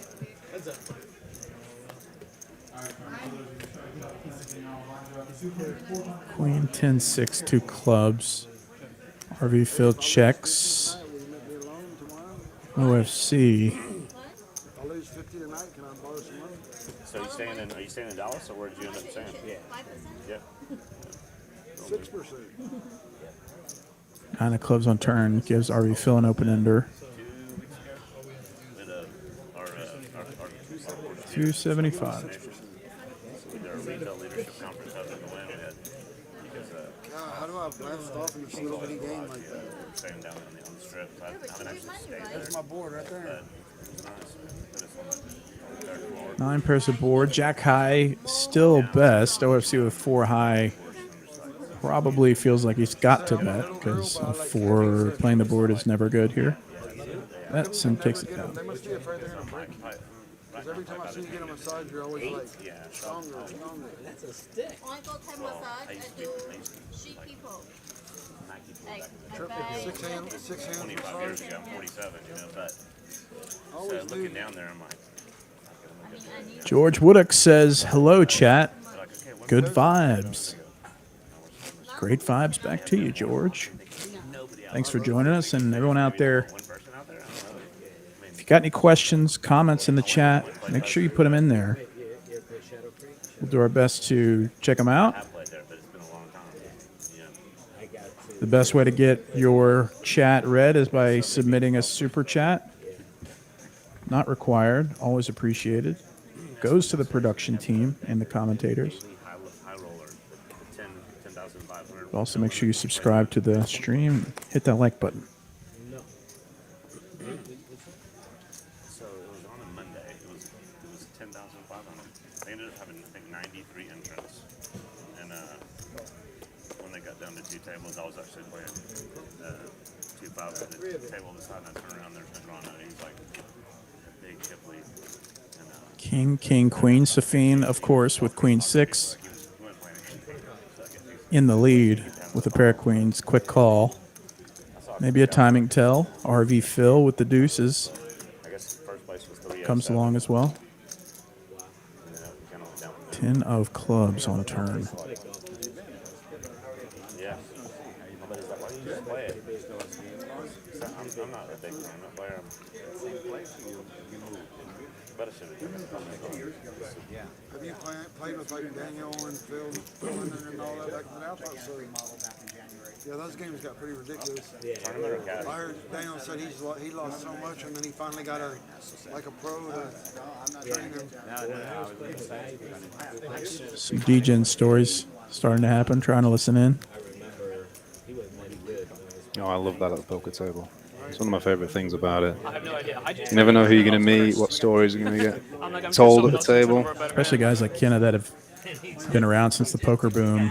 Oh, yeah. Playing the high stakes. Became a good golfer, didn't you? We take those, Yeah, obviously. because We it's take like- them all night long. You lose so much money, it's like I got to learn how to do this shit. You know? Sure. Because it was all about the handicap. Right. You know what I mean? At that time. Yeah, but people can lie about their handicap. You can, but you're playing with them every day. You know, I was playing with Sexton and all these guys. And Yeah, both my boys play. Well, my oldest son played college golf for 2 years. Now they're both at Tech, and Oh, so are you here, dude? Someone like Oh, is it the first time we've seen aces yet? I believe so. Aces or kings. That's true. Yeah. Oh, Yeah, no wow, kings yet either. that's bad. Is he going to get action? there's some really good courses here, man. If you've been, well, you're leaving tomorrow. yeah, I'm leaving tomorrow. But next What's your favorite course here? Bear Creek? You like Bear Creek? I don't like all the airplanes going on my head, man. Do you? Jack 10's going to call RV Phil. So how's he getting a little action? I'm not any good. Yeah, It's hard to break 100. I'm sure it'll come. Let's see if we'll see any bloodbath here with the aces. It's always painful getting them cracked. Yeah. Doesn't get any easier. Oh. Oh! Oh! And a Top 10 in set there. for Kyle Z. Pair of 10s for RV Phil. Let's see. Vegas has some of the most beautiful golf courses anywhere. Yeah, Kyle Juked checking out the back. camera. Shadow Creek's like a picture. It is. You know, it looks like a postcard. I see that Beck's folded a 10 pre-flop, so there's only one more left in there. Yeah, kind of small pot. Yeah, I can't wait. I feel like this won't get too crazy unless we see a jack or the last 10. Now do you just go polar and pray that your opponent... Or that. Or your opponent could lead into you. Getting led into. Yeah, it's a nice feeling. So he's bet what? 175? Or 200? Has it been long enough? I just saw your team. Yeah, just make a raise and hope to get called. Make a raise and hope your opponent's got the last ace. Maybe even aces up. Oh. Oh. Todd, don't underestimate Dallas, man. Make your hand, bet your hand, because you might get paid. Well, Kyle's certainly done the right thing by checking back on the flop and giving his opponent a chance to catch something, and at the same time he's disguising the strength of his hands. So I think the check back on the flop certainly convinced Phil that he might be bluffing on the river. Absolutely, yeah. I mean, flopping top set, just having the entire board. Feels like heads up. You can only check back. It's the worst set to flop. Yeah. You never win a huge pot with serve aces. People get spooked. Well, he's collected a nice little pot, and Kyle's just about back to even after losing a big one earlier on. Kitty, sick brag. You're always bragging. You know that? Sick brag.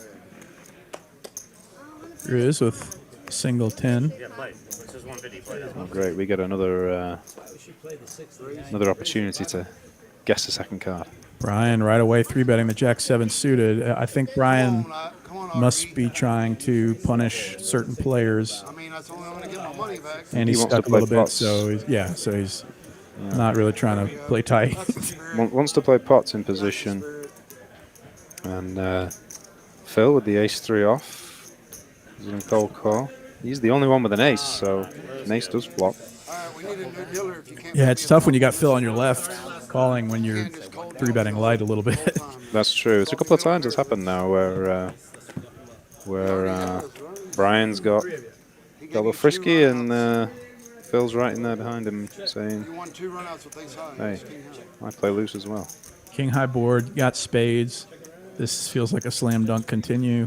Oh, all day long, yeah. That's when you 3-bet with a Jack-7 suited and you flop a flush draw like this, you're definitely going to continue. Problem is you don't like to fold, so it's like. Yeah, I'm not going nowhere. Gariz hits the nail on the head. He says you don't like to fold. You're right about that. Well, not with this hand. That's the mystery card with the 10. No, it's not a king. Yeah, I'm not folding that one. We can go for all of it if you want. I was ahead. You probably were. And I was just showing you. I maybe he was ahead. Maybe he had ace-10. He could have had ace-10, yeah, or queen-10. I don't think it would have been a pair of 10s, would it? No. No. He's not folding a pocket 10. At least not that quick, I don't think. No. You were due. I mean, look who it was against, though. It was against RV. You could fucking have anything. Brian also knows where he's at with these guys. I mean, not shy. I was like, dude, he's probably got fucking 9-10 suited. 5-6. He likes that hand, too. Or at least you would think you had a It's certainly the type of lineup where Dead, you're going to be put in a lot of difficult situations, and you just kind of have to fasten your seatbelt. And if you think you should go with your hand, just close your eyes and go with it and pray. Yeah, that's right. I mean, like guys like Brian, where it seems like money is no object, are very difficult to play if they decide that they're going to make you face a decision every single hand. Like you can get exhausted playing guys like Brian, where it's like, wait, you're just going to 3-bet me every single hand? It's just, they will put you in spots. Yeah, they will and make you think. To his credit, it's going to set him up to win big pots with value they're trying to scare me. That's what his whole plan is. Like, he'll probably talk a big game and shows down some lighter hands, but he's really hoping that he can get in a multi-way bloated pot with premiums and get himself unstuck. We shall see, as we're 3 ways. Well, that's the strength of that style. Is you come out showing some bluffs and playing some funky hands, but when you show up with a big hand, you're going to get paid. Yeah. Waiting for that famous. And It's pretty high variance. I'm going to pay you off. Right. You know, I'm going to be there to pay you off if you show up with a real good hand. It's definitely high variance. Check after RV Phil goes top or flops top. Getting an extra bet out of the ace-6 of Brian. He's drawing dead. I like the slow play with the ace. Oh, Now, this will be no. interesting. RV Phil most certainly is going to donk. He always donks these spots. He would And do this well might to get a find a check raise. here. I don't understand a word that's said in that building. Phil can find a check here. I think so. But he's super chill and he does a phenomenal job. I mean, I take it back. Maybe this isn't. Whoa, it gets an instant call. Very quick call. This is why I say Phil could find a check. Brian's going to bet for value, and then Phil can put a big raise in, and maybe he wins a bigger pot. But also, nothing wrong with just value betting your hand and, you know, hoping to just get paid. I mean, if Brian was betting with a pocket pair, tens or jacks, or maybe even a weak king, the ace might spook him on the end, and he might decide to check back. So Phil obviously just wanted to bet and get paid with his hand, and he did. And RV Phil scaring the $20,000 profit mark after beating Brian once again in a substantially sized pot. Man, sometimes it feels like certain people have your number, and it's not personal, but it feels personal when you're on the receiving end of it. He's definitely off the Christmas card list. Yeah, 100%. 100%.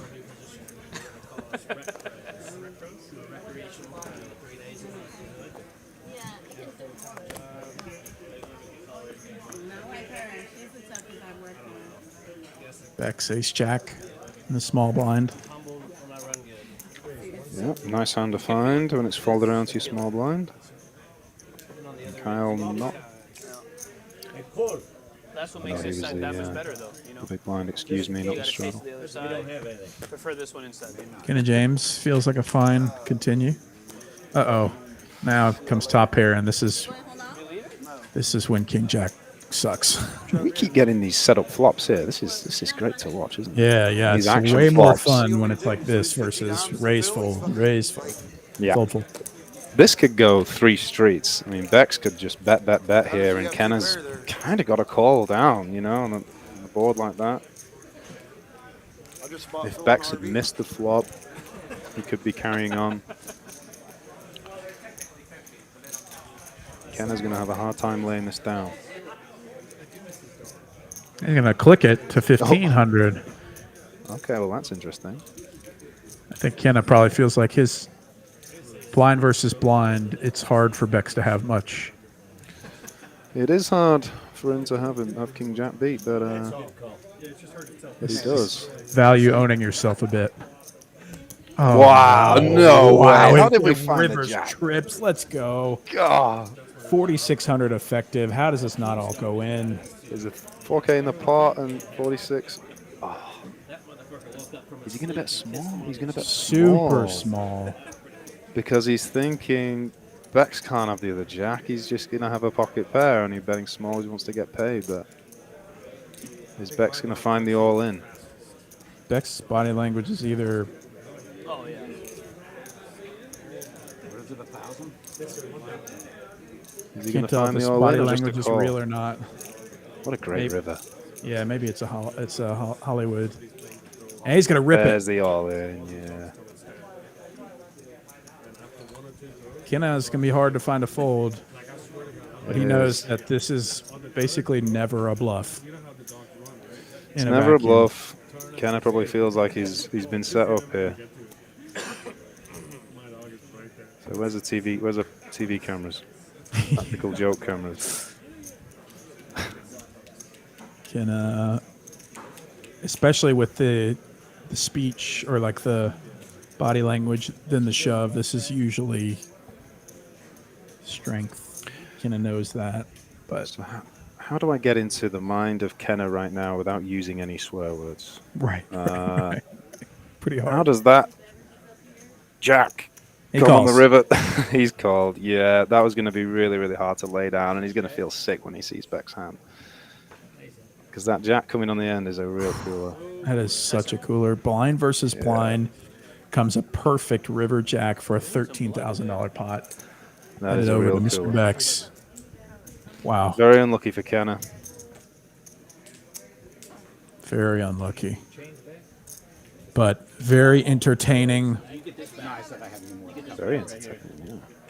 Thanks, yeah. Refill it. Warm back up. As RV Phil puts the needle in a little farther by asking for another shot of his expensive scotch after getting felted for 5.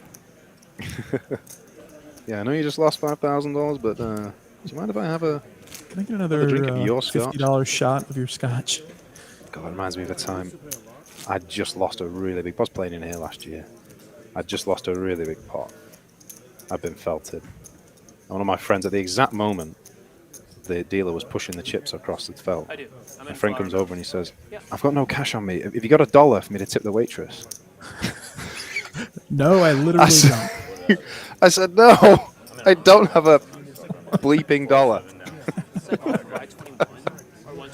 I don't have any dollars left." It's like you can consider yourself a patient person, personable guy, but when you're in those moments where you're just like at a certain point, it's too much. And you're absolutely right.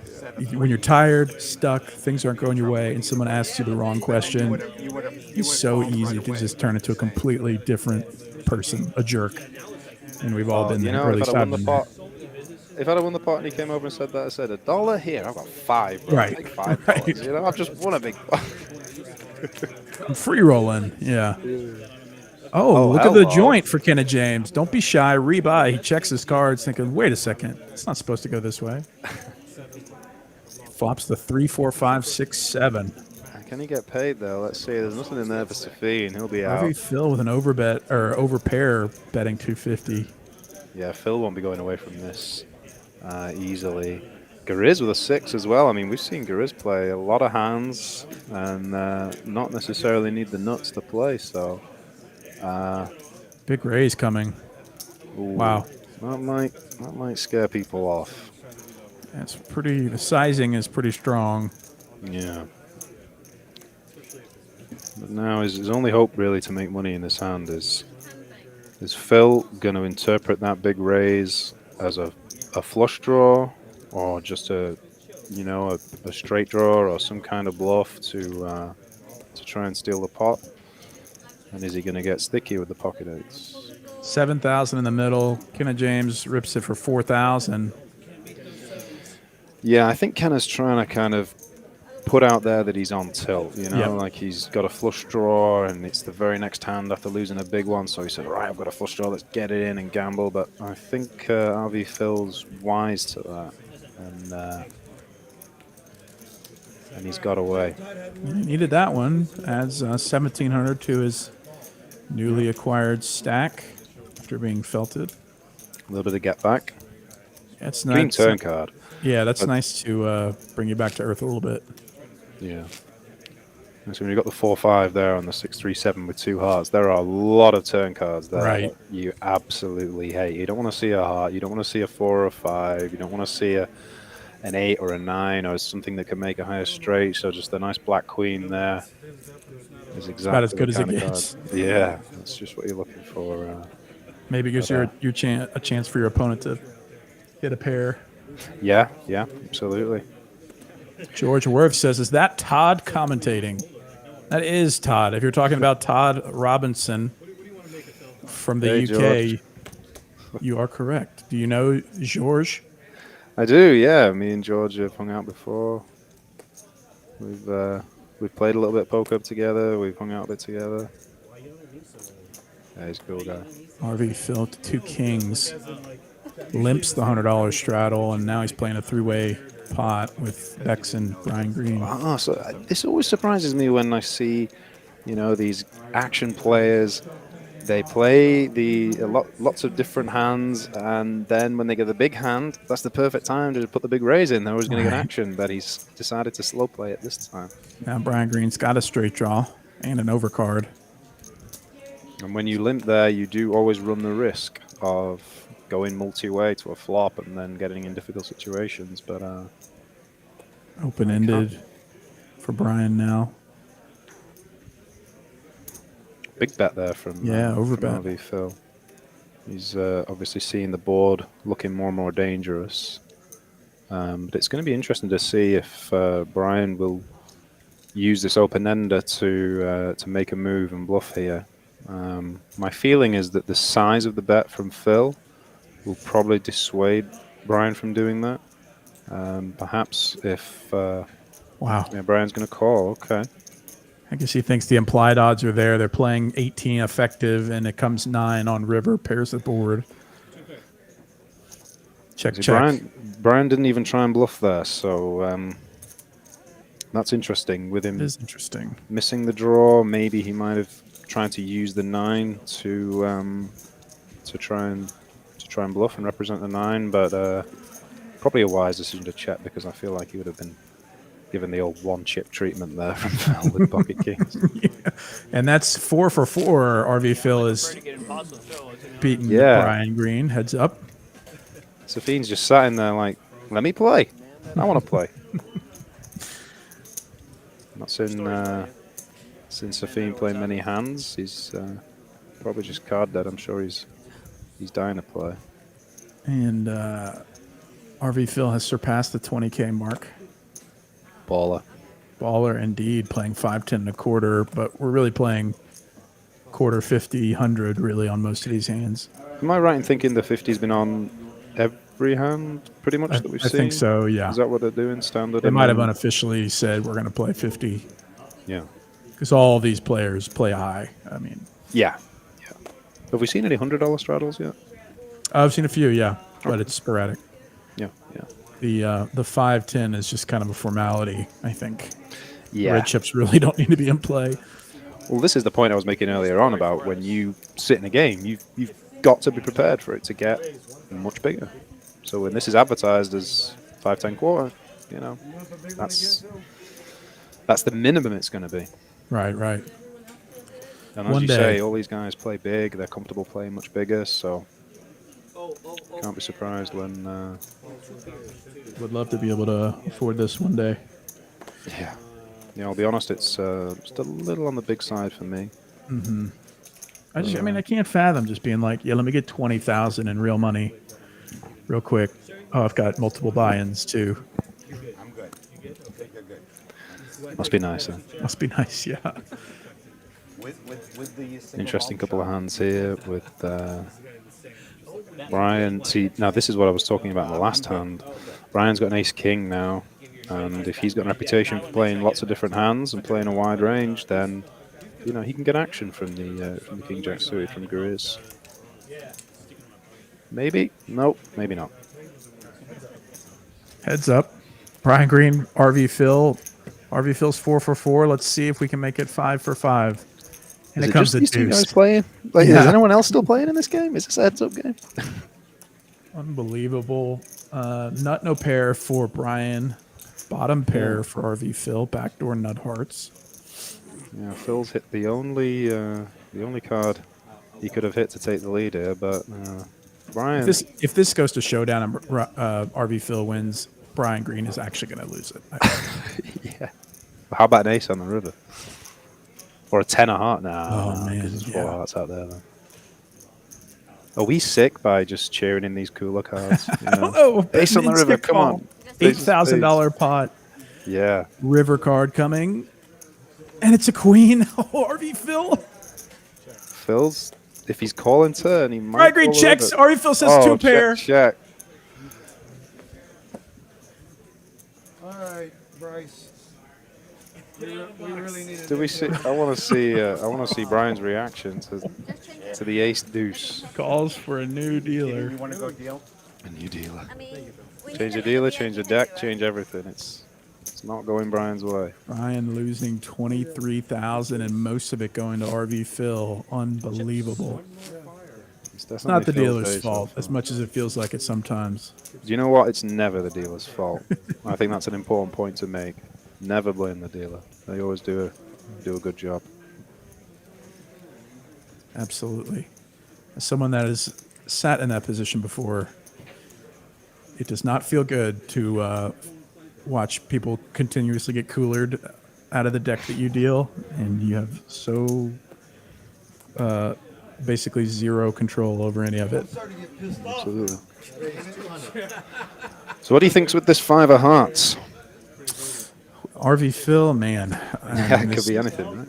Could be an ace of hearts. It could be pocket fives. He raised it to 2, so that makes me think might be a suited connector versus a made hand.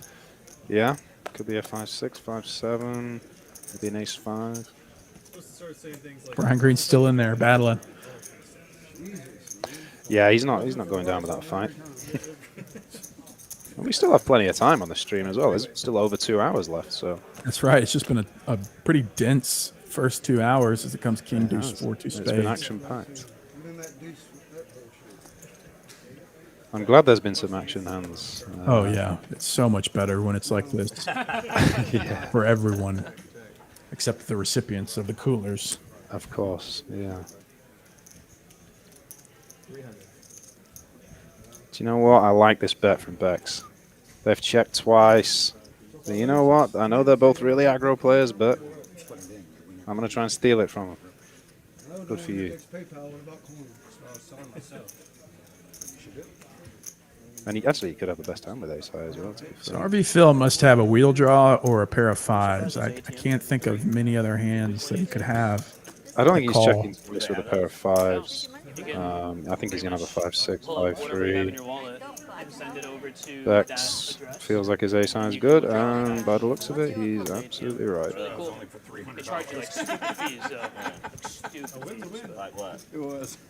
Nice hand of Bex. I'll always be curious about what Phil had. I won't sleep tonight, will you? You're worrying about that.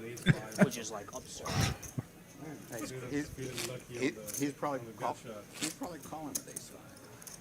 Don't remind Phil that it's 50, please. What do I gotta do to break the TCH curse? Don't In put, this motherfucker. Don't put 50,000 in. Don't put 50,000 in net list tomorrow. Over the counter net list. Don't put 50K in net list, and then thank me in 37 days. You're the 50. You're the 50. Net list. Net list. Yeah. Is that for us or the stream? It's an everybody. I don't give a shit. OTC. It's an OTC stock. You got 37 days, and you'll take it. Do we need to put 900? Hot daddy. 900 is like really cut. Fold it around to Kenneth James here. He's got a pair of threes, and he's going to open to 125. Gariz with the 9-7 off again. He loves that hand. That was good for him last time. Let's see if it is this time. And RV Phil going to defend the straddle with the Jack 4 suited, getting a very, very good price. And flopping the best hand. Pair of kings and a 4 on the flop with a flush draw. Nothing in there for Gariz, but we need to work because we're from Vegas, so we need to be kind to people. Phil and Kenneth are going to go to the turn. Economy, okay? Southern hospitality. We need to show that Vegas have money. Another small bet and a call.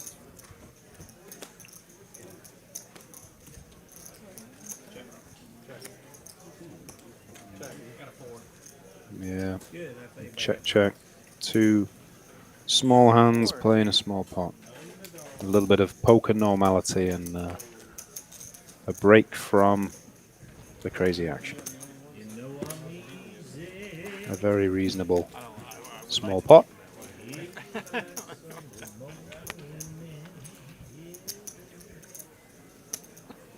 Really don't want to lose 10,000 a day, but I will.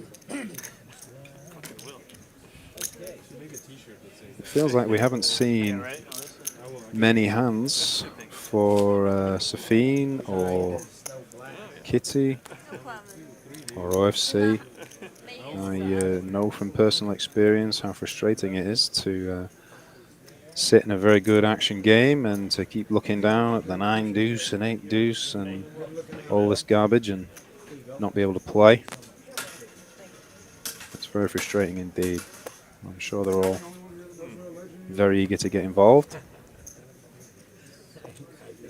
But when you're not getting any cards to play with, best thing to do is to just stay out of trouble. Here comes Kenna with a 9-6 suited. And interestingly, Brian is just going to call from the small blind with the ace-queen off. Definitely could have been a 3-bet for an aggressive player like him, but he decided to just call. And that invites in Phil with a suited Jack-10. And Bex with the 8-6. So a little bits in there for Brian and Phil on the flop. Kenna c-betting. He's brought a knife to a gunfight here, I think, with the 9 high. But he does some backdoors. Oh, baby. How does he do it? That's not one of them. You mentioned watching the classic high-stakes poker shows back from Game Show Network. These are those type of hands, the 9-6s stuff. They were just playing absurd back in the day. Oh, yeah, that was standard, wasn't it? I'm not saying Kenna James is absurd. I'm just saying these are the type of hands that they would play back in those days for millions of cash. Like it really, I think, set a lot of us up for failure by watching those guys play, because it was like, oh, this is right. The 9 took a lot of years to raise here. Unlearn those lessons, didn't it? Well, Kenna's taking 2 swings at this post flop, and that's going to be a brick wall running into with Brian with the strong ace there on the ace high board. I don't think a nuclear bomb could have got Brian to fold that hand. No. So Kenna's got the message. Performing Walrus with kind of a nuanced question here. Is there a time limit on staying at the table? Can RV Phil leave now if he wants? Take that money. I know how I would answer this, but I'm curious, Todd, what your views on that would be, maybe from a stream perspective and then maybe off stream too in the regular world.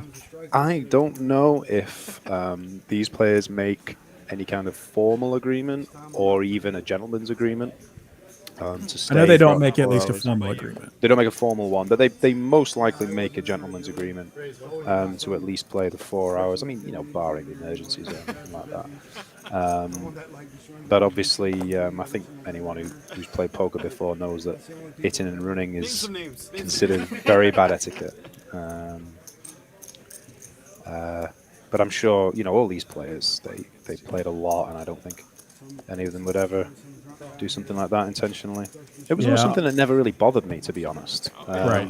I'm sorry. Because the way I see it is, if you're playing in a game, somebody hits and runs, well, for me, that's better than them sitting in that seat, never playing a hand for the next hour or two, and then leaving with the money.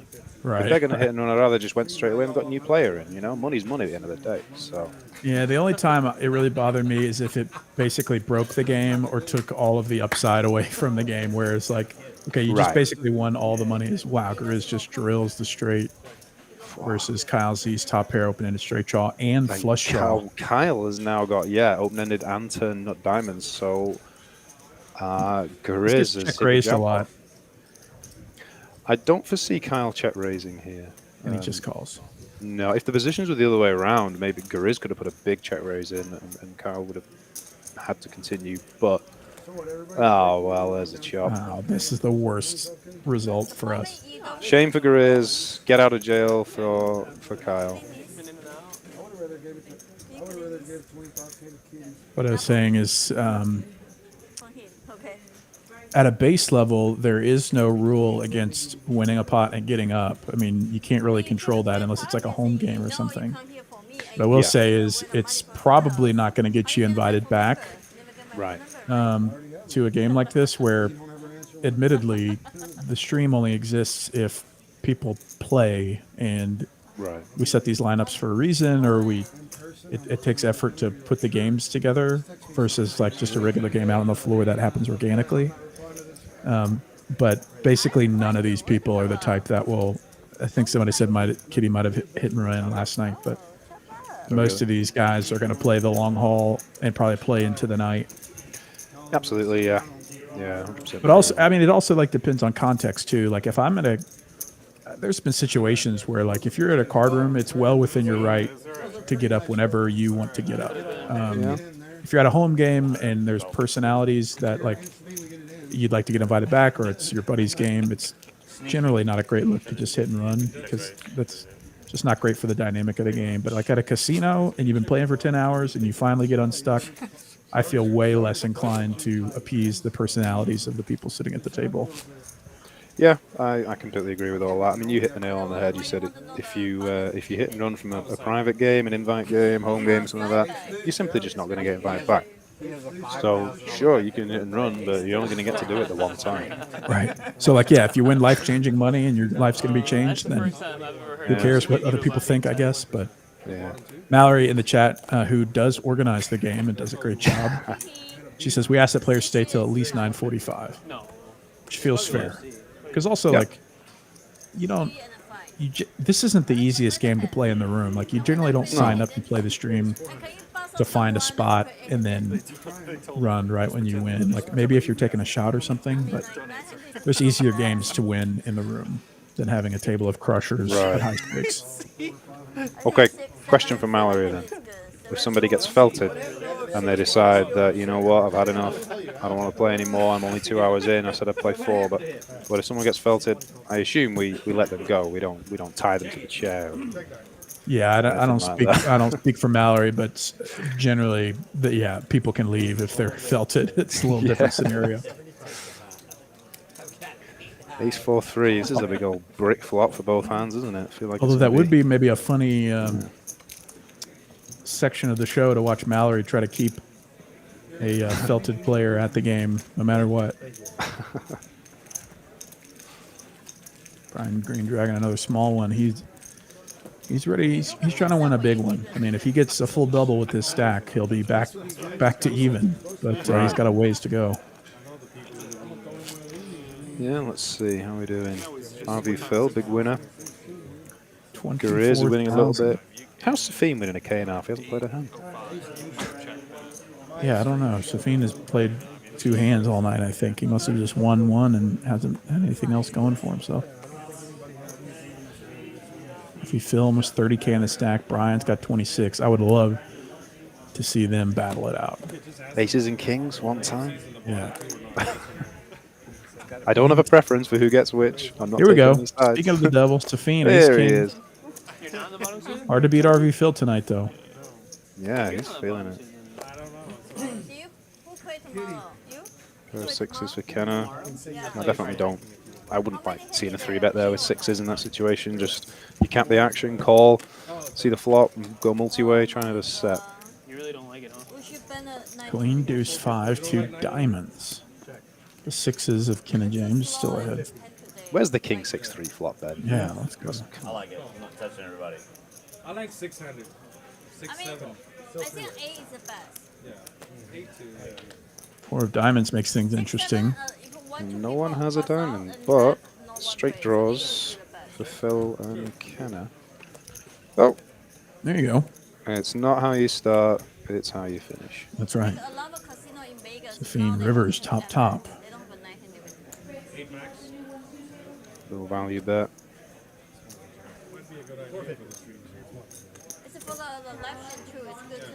Phil doesn't even think about it with the pair.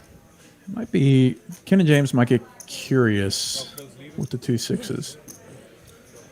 Although, yeah, Safeen's range pre-flop. I mean, the queen and the king kind of hit his range. Right, Safeen hasn't played many hands tonight. No. Ken has been paying attention. I'm sure he has. I think Kenner will find a fold here. What price is he getting? 450 into 9-ish. Yeah, good fold. Yeah. Curious, what's your philosophy on like your sessions?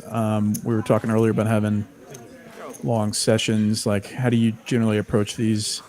If you're winning, if you're stuck, you have a goal time you set. It's interesting to learn how a full-time player so. Schedules his time. I think in the past I used to make mistakes by focusing too much on how I was doing in the game, if I was winning, if I was losing, etc. And I definitely used to make a mistake in the past of, Grizz, you know. thinking, okay, I'm winning a nice amount now, maybe I should lock up the win and leave. But over the years, I've changed my philosophy significantly, and I do my best to just make sure I'm putting in a good amount of hours. So on a typical day when I play, I turn up with the intention of playing around 8 hours.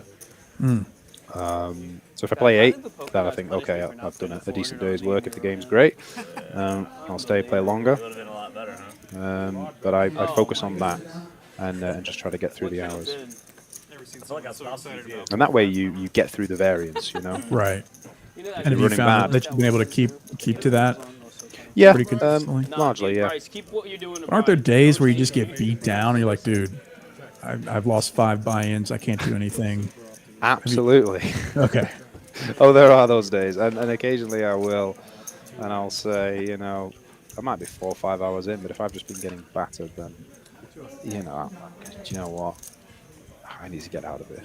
Yeah. Because if you're not, if you're stressed and you're not thinking as well as you could be, you're not thinking clearly, then you really shouldn't be playing. And poker players, they play with small edges,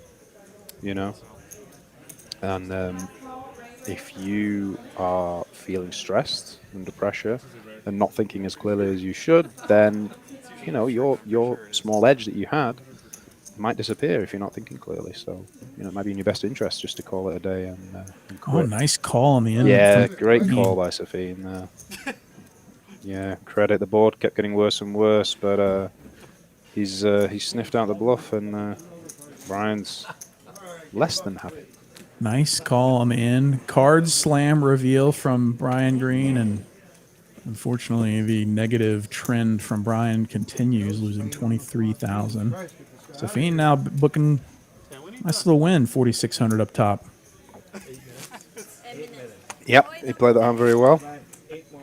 So what do you do for, like, do you take breaks? Do you eat food? How do you? I mean, you've got to have a system to this by now. I do. I definitely do. Yeah. I don't take sort of set breaks, but I do make sure that I get up and walk around, stretch my legs pretty frequently. At least every hour. Usually, even if it's just standing up, just taking a few steps, and then I will take a break to eat. Usually take half an hour and go and have something to eat, and that's good for just decompressing a little bit and getting some clarity. Yeah. But here's, I was just going to say, here's where the strength of Brian's playstyle will come into play, because he's just got caught bluffing in the last hand. The very next time wakes up with a pair of queens, and he can rely on getting some action now. Especially on safe boards. Like pretty that. safe board. Queen's full, tiny bet. Very small bet, yeah. Basically begging Bex to call. He certainly will be, and do we dare hope for the 7 on the turn? Does he somehow? Oh, no, 7 no on the turn! way. Seven No way. full. Oh my God! This is almost a $30,000 pot inbound. Oh my Oh God! no! I was only joking. I feel for Bex. Oh no! Oh no! This is where Brian really reduces this loss right here. Yeah. Big raise right Sorry, now. mate. Car crash incoming. Click to 32. I mean, this is a horrible cooler, no matter which 2 players are in the pot. But Brian, he's been playing very aggressive all night. He just got caught bluffing the hand before, and now he boat over boats. I mean, oh my gosh, dude, this is Bex is very unlucky. one of the all in. There's the all call. In and the call. Yeah, they didn't waste time. $30,000 pot. One time max 30K and a king. Queens full. And Brian trying to hold his elation in. Bryce, you're the best dealer ever. Blah, blah, blah, blah, blah. That's what I thought. I was like, for sure he's got better pocket kings. That's what I thought when I saw it, for sure. Winning 15,000. He's still stuck, but he is in the right direction now. Wow. The coldest of cold decks there. The decks. I feel for you, man. We haven't had one of those for a while. Nothing you can do there. Yeah. Entertainment, though, isn't it? This is great. The forums would say fold pre. Oh, the forums say fold pre. Have a good night, sir. We're not interested. This is a live poker game. 2009 2+2 forums would say fold pre. Fold the 7th pre, facing a 3-bet. Nobody reads those anymore for good reason. This is live poker. This is fun. Unbelievable. The miracle 7 for Brian on the turn. Oh, I can't believe that came. That's horrible. Brian tipping all of his red chips. Wow, that's a tip. Wow, look To at the same dealer he requested a change earlier. That's nice to see. And he gives him a quarter. What a boss. Wow, great tip for Bryce. That's good for TV. Oh, yeah, sorry. It's great for What a TV, pop. for sure. Absolutely. Thank you, Bryce. Great hand. Unbelievable. That's all I can say. Knowing Bryce, What a pop. What timing to pick up that hand the very next hand after he's just bluffed the river against Safeen and it gets shown. And now he's only, quote, stuck 8,000 with a $40,000 stack. Well, that's a big improvement. And I think Bex might be done unless he's headed to the ATM. Although I don't know if the ATM can dish out 10,000, whatever you need for this game. But Probably not at once. If that's it for Bex, thank you for playing, sir. Always great to see you. Best of luck next time. Everyone knows that's a brutal cooler, and I think most people go broke there. So everyone does. Well, they should. The sick thing is that, from Bex's perspective, is that check raise on the turn with a 10, with an ace 10 or something like that, thinking, oh, I've got him. Even if he's not bluffing. Honestly, Brian, I can picture you in like the So, WWE, with the microphone. nothing Bex could do there. Yeah, pointing at people. Yeah, exactly. okay, OFC. I'm gonna say KFC. That's terrible. OFC raising it to 225 with King Queen. Tacos earlier on, KFC. Now you're really making me hungry. I have none of the above in this lovely TCH commentary booth. Yeah, that's one thing we're lacking is the green room treatment for the guest commentators. The resident commentators definitely don't get the green room treatment. Bryce had a good time. No, my variance is coming. Maybe that before the exit. This is a good one. Bryce is the best. What are you talking about? Yeah, it's interesting how people's tone changes once they have things go their way. Oh, you're absolutely right. And to be honest, I'm as guilty as anyone of that. When I'm winning, I'm saying, yeah, one seat on the fun table. Let's go. Yeah, steak this, drink that, cocktails this. Yeah, loving life. And when I'm losing, when I'm losing. Right. And I'm not talking to anyone. My face is like. I hate that too, because you don't want to. That's basically like conditional happiness, which is brutal. But this game has a way of just making you feel high highs and low lows. It really does, and I try not to be like that. But you know what? It's so hard when you're getting check raised and you're missing and c-betting and folding, and for the 20th time that day. Right. It's really hard to be cheerful. Really, really hard. And you saw that live shot of the room here at Texas Card House, Dallas. That's 26 tables, all full of cash and tournament poker. That's pretty much 24/7 here. My friend Todd can attest to that. There is the best poker to be found at TCH Dallas. Probably in the country, especially at the low stakes. I'm not sure you'll find a better low stakes cash game than you will here at TCH Dallas or any TCH across the state of Texas. No rake, no money comes off the table. It's about as good as you could find anywhere. As we change dealers to the one and only Kev Boz. You saw him in the chat earlier. Now he's out there mixing it up, dealing it. $100 PLO flip. This is just a flip. Oh, that's too many cards to Oh, look at there's at the once. 8. And I have the nut redraw. Holy shit, what a hand. Just put a spade, end it. Where's the 9 at? I have a 9. Is it enough? Yeah, I got 2 pairs. Safeen bricks his flush draw and straight draw. How to play 2 in Omaha. Don't we have a computer that tells us who wins? I mean, that's too many cards. Don't you have to play 2? Yeah, it looks We don't like have a computer, RV but we do have a dealer, don't we? Yeah, RV Phil, and looks like he's chopping with someone else. OFC.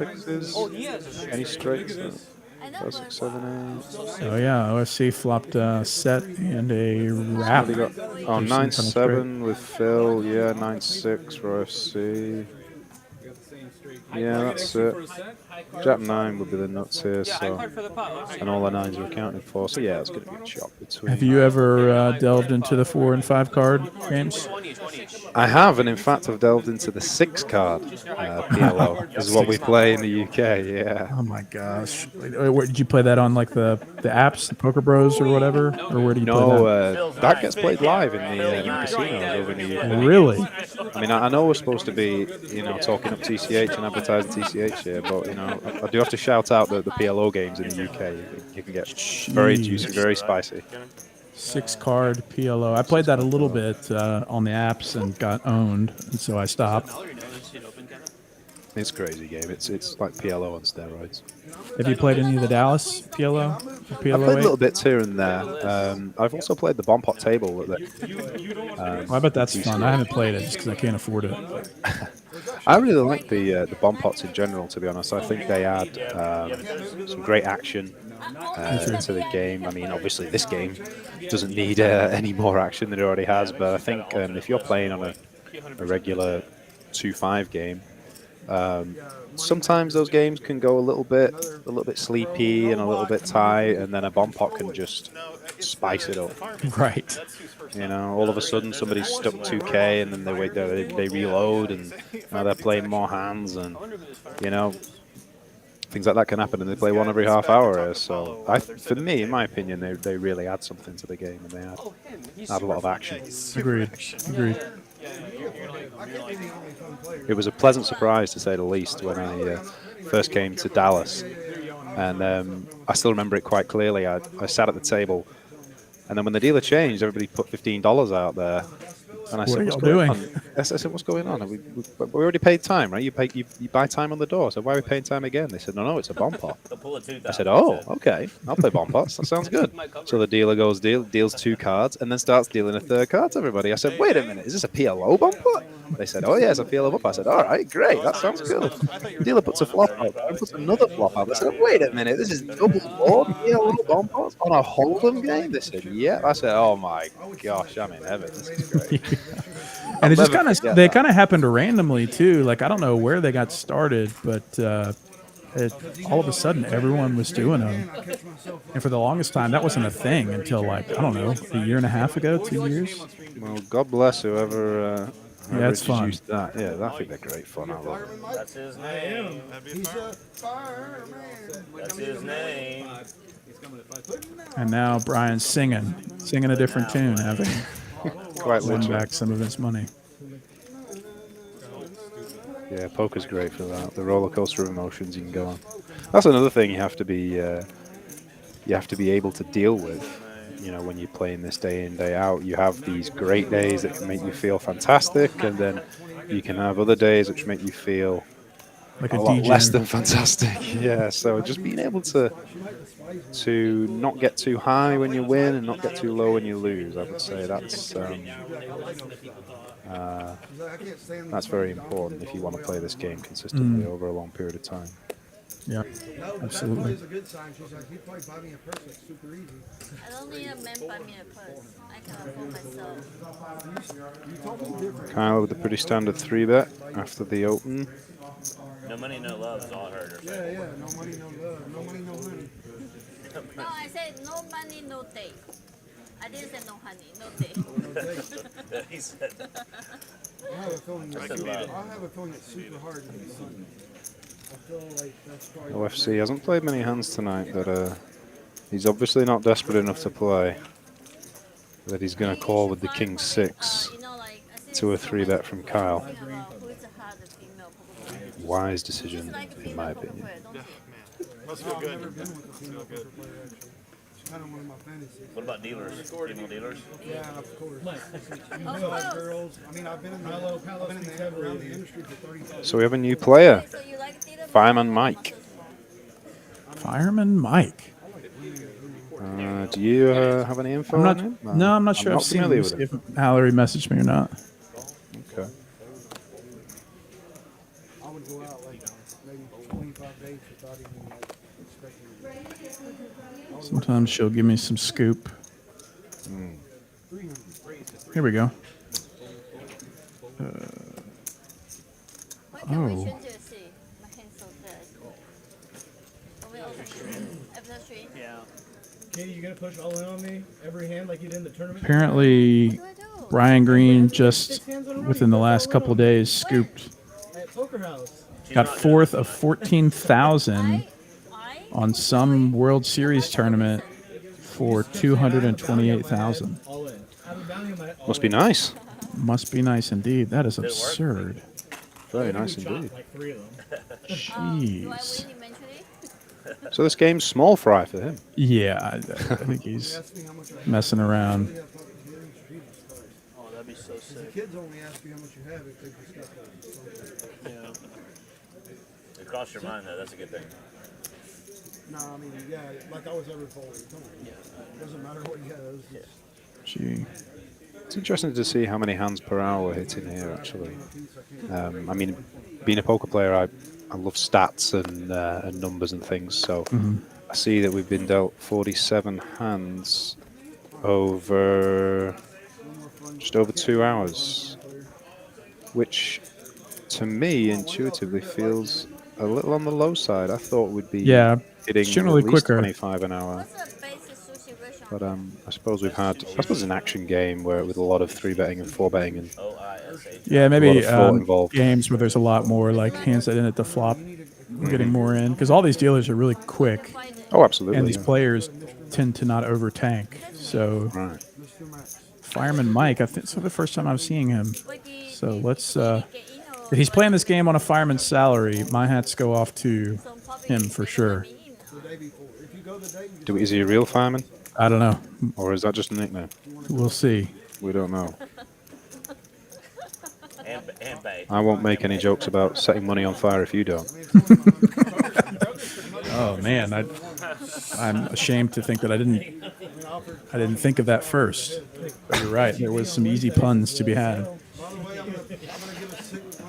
OFC finally looking down at a real hand and taking it down pre-flop. Interesting stats. Kitty and RV Phil raised first in 11 and 12% respectively. RV Phil playing a ton of hands, but not raising first in hardly ever. Yeah, Kitty, I think V-pipping low and RFI low. I would say he's been calling a lot pre-flop. Certainly been playing plenty of hands. Kitty, I mean, I haven't paid attention to every holding that she's folded, but she must be pretty card dead. By the looks of those stats so far, I'm sure she didn't come all this way to fold. So a nice 5-way flop here, or as we call it, Dallas heads up. Right. I really didn't know you were in the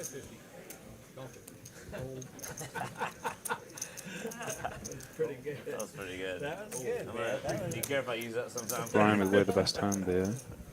Wow. I guess it's not verbal. That's an interesting turn card, though. Mike's picked up a straight draw. And if he's called the flop, he's certainly not going to fold. I'm going to go back over here. And he makes a straight draw on the turn. Kenna is also in there.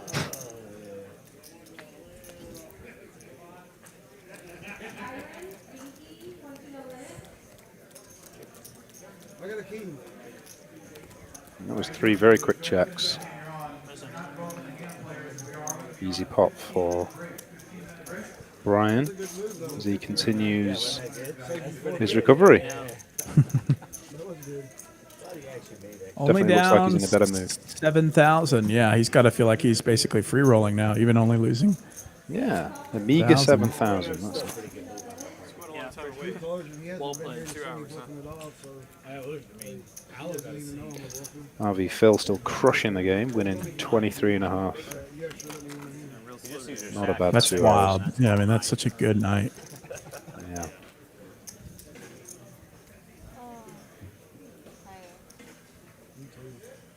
When I made the final table of my event, I didn't sleep that You do a good job. I didn't sleep though at all.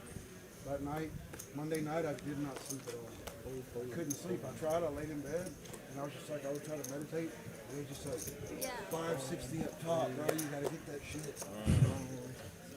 Yeah, I bet, man. He's telling the story now, is he, Brian? I think it. Melatonin probably doesn't help with that,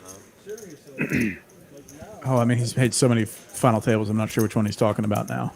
Oh yeah, I forgot. You don't know what Hey, test me the restaurant. I want to go. Mr. Max. Mr. Max is a I cousin. will not. Mr. Max is a cousin. Okay. We've not had a cooler in 10 minutes. What's going on? I know. We kind of got spoiled there for a while, the first 2 hours. Cooler after cooler. We definitely got spoiled. Got Jack on the river. Have you ate it, Mr. Max? Back on the river, 7 on the 7. turn. Oh, yeah. But Mr. Max is like the best. I'm gonna try it for sure. It's the best in Texas. Which one you say? Some very routine folding going on. Yeah, get that out of here. Super fresh. OFC just limping along with the deuces there. He could have maybe raised from the small blind and attacked the straddles. Right off the belt line in Dallas or where? Yeah. It's not far from here. Nice flop for Kenna. How far? Pair and a flush draw. 10 minutes? Gariz is once again going on an adventure. Let's see where he ends up. King 6 feels optimistic. Oh, we should give him the whole story. It was Seto versus Tilted Brian. So Kenna's going to carry on betting here. Doesn't seem too concerned that anyone might have an So ace. it's one of those situations where you think you're winning, but you are not. And he's right.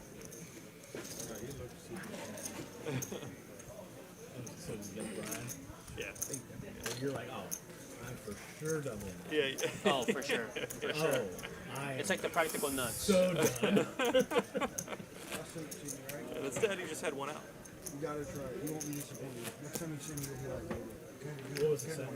It's the best. Sevens and queens. Best in Texas. Is Max MAX or MACKS? MAX. It's like Mr. Max is a Do you ever play much at TCH? I did when I did right when it opened for about the first year, so I played a ton. I was in between my MBA and a real job, and so before my son came into the world, I was playing a ton part-time to kind of supplement the income. And I had actually, like, it was my first time to really, like, take good notes and talk hands with a guy I trusted, and actually saw some pretty good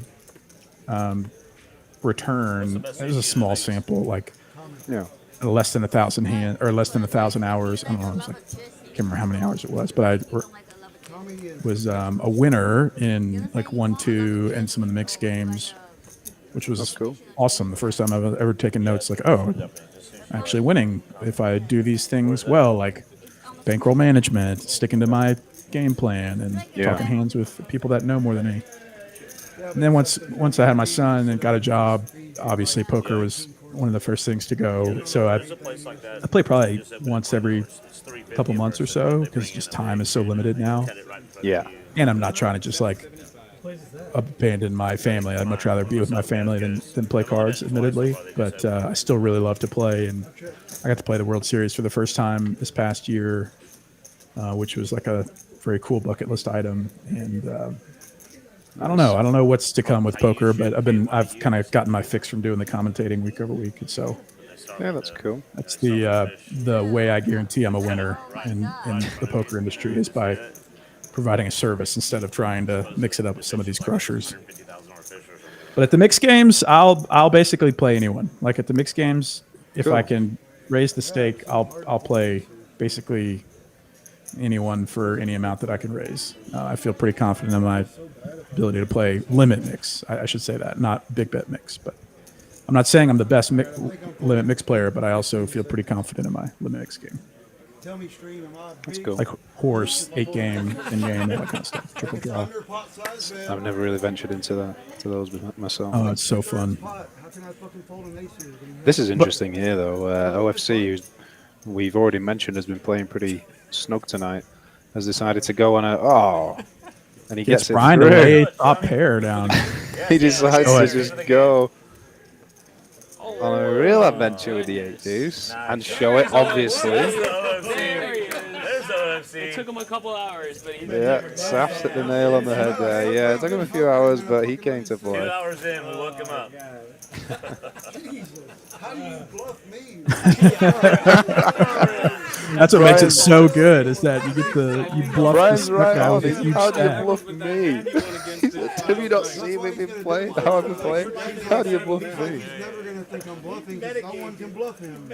Exactly. Like, no one bluffs Ryan. If he didn't win that pot against him with the queens, then I would OFC showing his. He came to play and he's got a big pair. Big And I don't pair mean cards. indeed. Might give OFC some more life getting a bluff through like that. Kyle Z pretty quiet last hour, raising calling 150 after Safeen raised.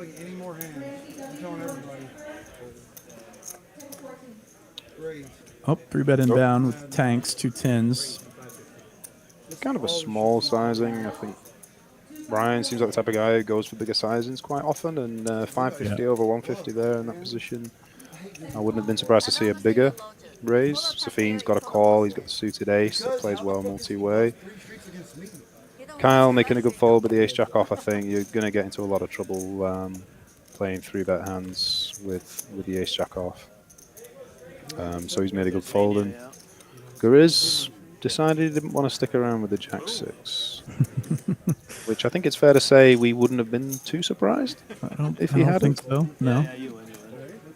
Nothing in that flop for Safeen, really, and Brian is going to take it down. Jedi Master Ted setting a pretty interesting line, saying, I bet $100 he doesn't bluff, OFC doesn't bluff Ryan Green again this stream. Brian, I appreciate that. Well, Seems like a pretty saucy bet, one way or the other. I like it, though. I can't afford it. I think he's probably right. I would not bet against that. You mentioned and I know this is, the point is to elevate Texas Card House, but I'm just curious about the state of English poker. What is, like, I know people can play Poker Stars and all that, which is super annoying that we can't hear. What are the card rooms like there? Like, are they pretty fruitful, or like bustling card rooms in casinos, or like how do people play cards? There's definitely a strong poker scene in the UK. Plenty of people enjoy playing poker in the UK. Every major city you go to has casinos, and most of those casinos will have poker rooms. It's certainly not on the same scale as the US. The US is definitely the world capital of poker. But the UK definitely has a scene.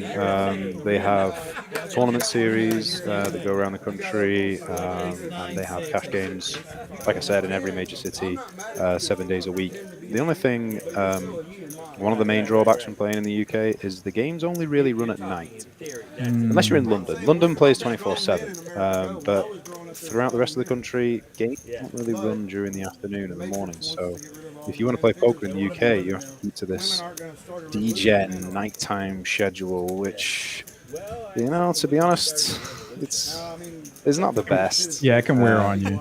Definitely does, especially in winter. You know, you got those cold, dark winters in the UK. And if you're playing poker till 6 a.m. and going to sleep at 7, by the time you're waking up at 3, it's almost going dark.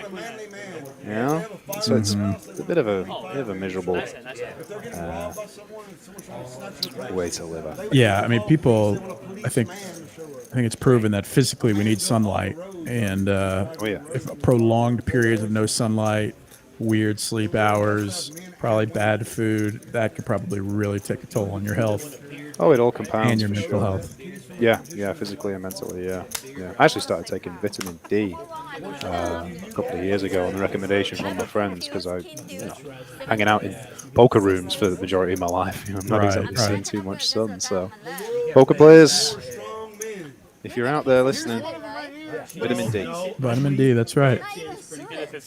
And do you still? You may have mentioned this earlier, but like, do you still fire in the online world as well? Since you, I mean, I'm sure Poker Stars is still bustling.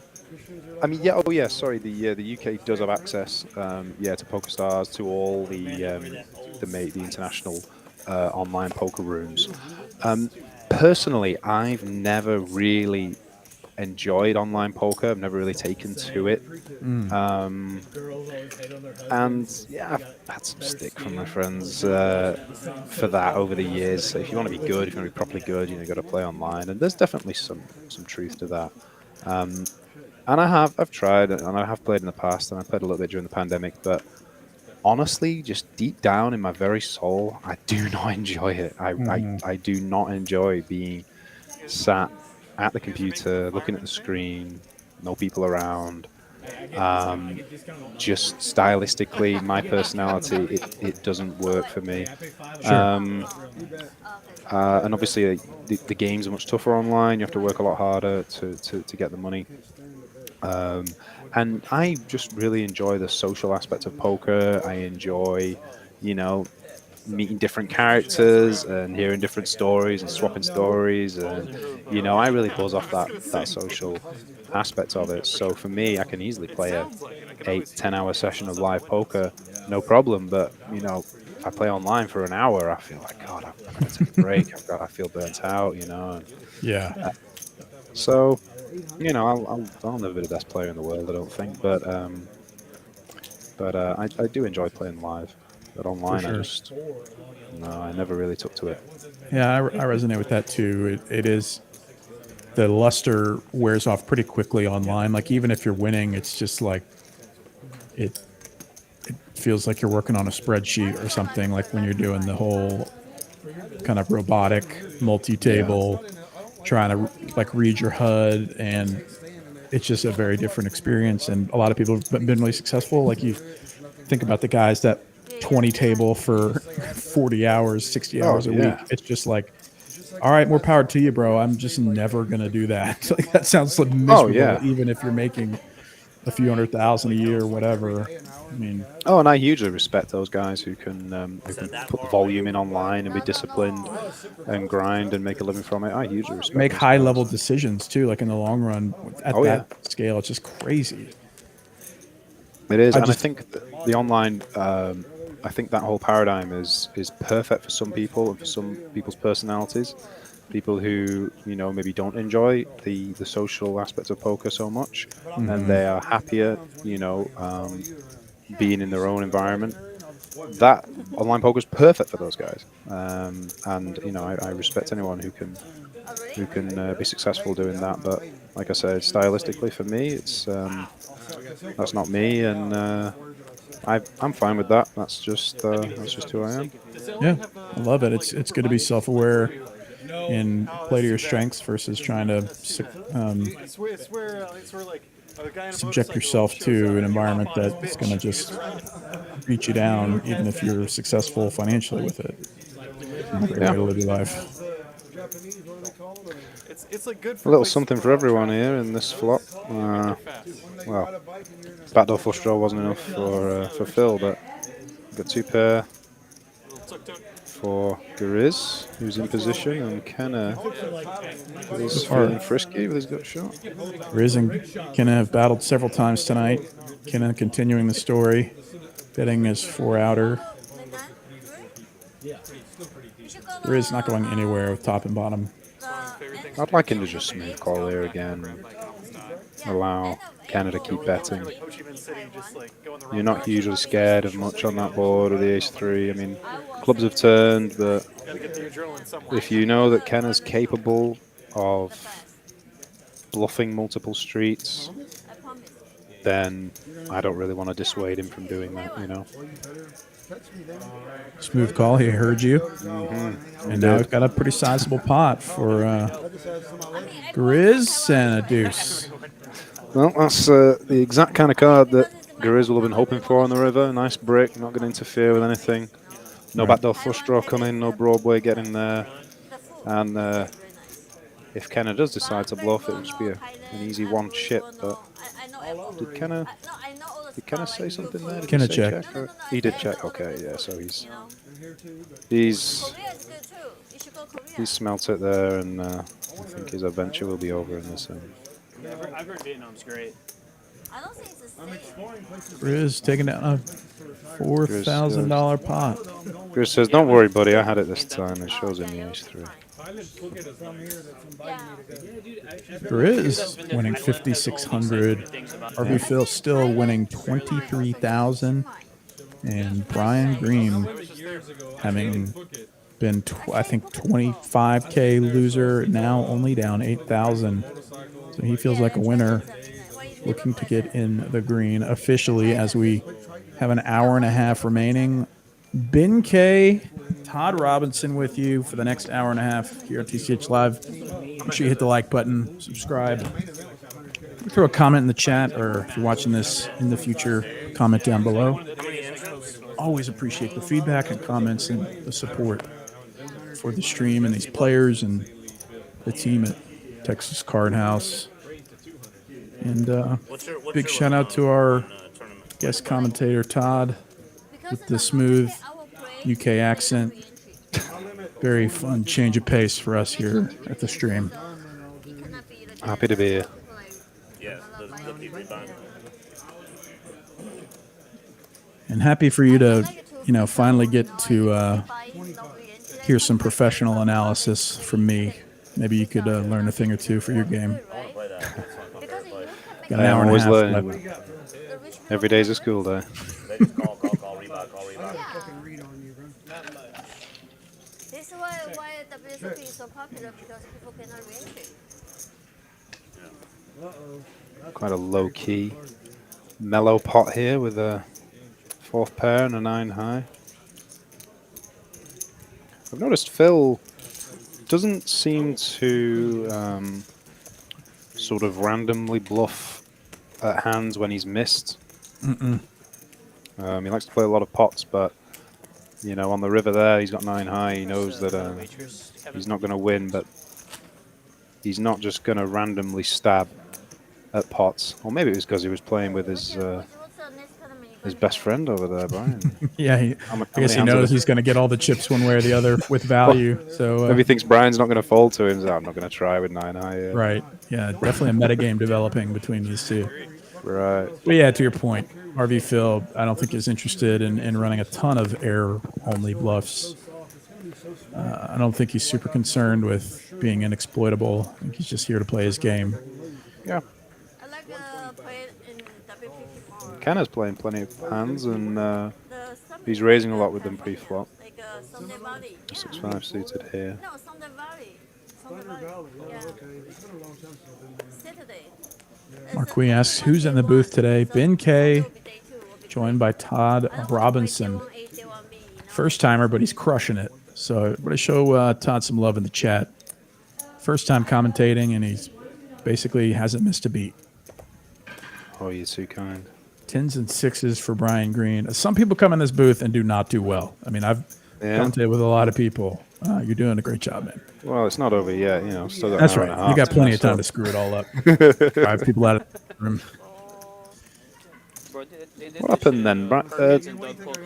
Kenna opened with the 5-6 suited, and he flopped a middle pair with back doors, and he folded the flop. That's interesting. Thought he might have at least seen the turn there. Good fold though. Yeah, great fold. Brian flopping top 2 pair, well, an unlikely top 2 pair with his 10-6. And a good fold in the end from Kenna. Greece later this year. Yeah. It's like all the islands. It's like multiple islands that we're hitting. Yeah, I'm going with a group of strangers. Well, we talked about this. Yeah. I booked. They pretty much book your entire itinerary, and it's people between the ages of 18 to 29. And What? yeah, it's like 15 days. That's the only reason I do this. I think this type of situation here. All right, forget what I was going to say. Phil making the call for that with 9-7. What I was going to say was I think this type of situation here is the exact type of situation that Safeen would have been looking for. Brian opening, playing a wide range, and then Safeen being in position with, solid hands, big card combinations like King Queen, knowing that Brian's going to play a wide range of hands, and then Safeen can look to 3-bet and play 3-bet pots there. And that would have been a good situation if Phil hadn't said, "Shut up, Todd, you don't know what you're talking about. I'm going to 4-bet with a 9-7. So I don't see either Brian or Safeen continuing here. No, they both fold. Show it. Go on. Yeah, show it. That's it. Nice. I love it. Thank you. Appreciate it. Get in the bin, he says. When I grow up, I want to play like Phil. When I grow up, I want to play like Phil. That's great. Don't we all? Who said that? Was that Fireman? I think it was. It might have been OFC. Might have been OFC, yeah.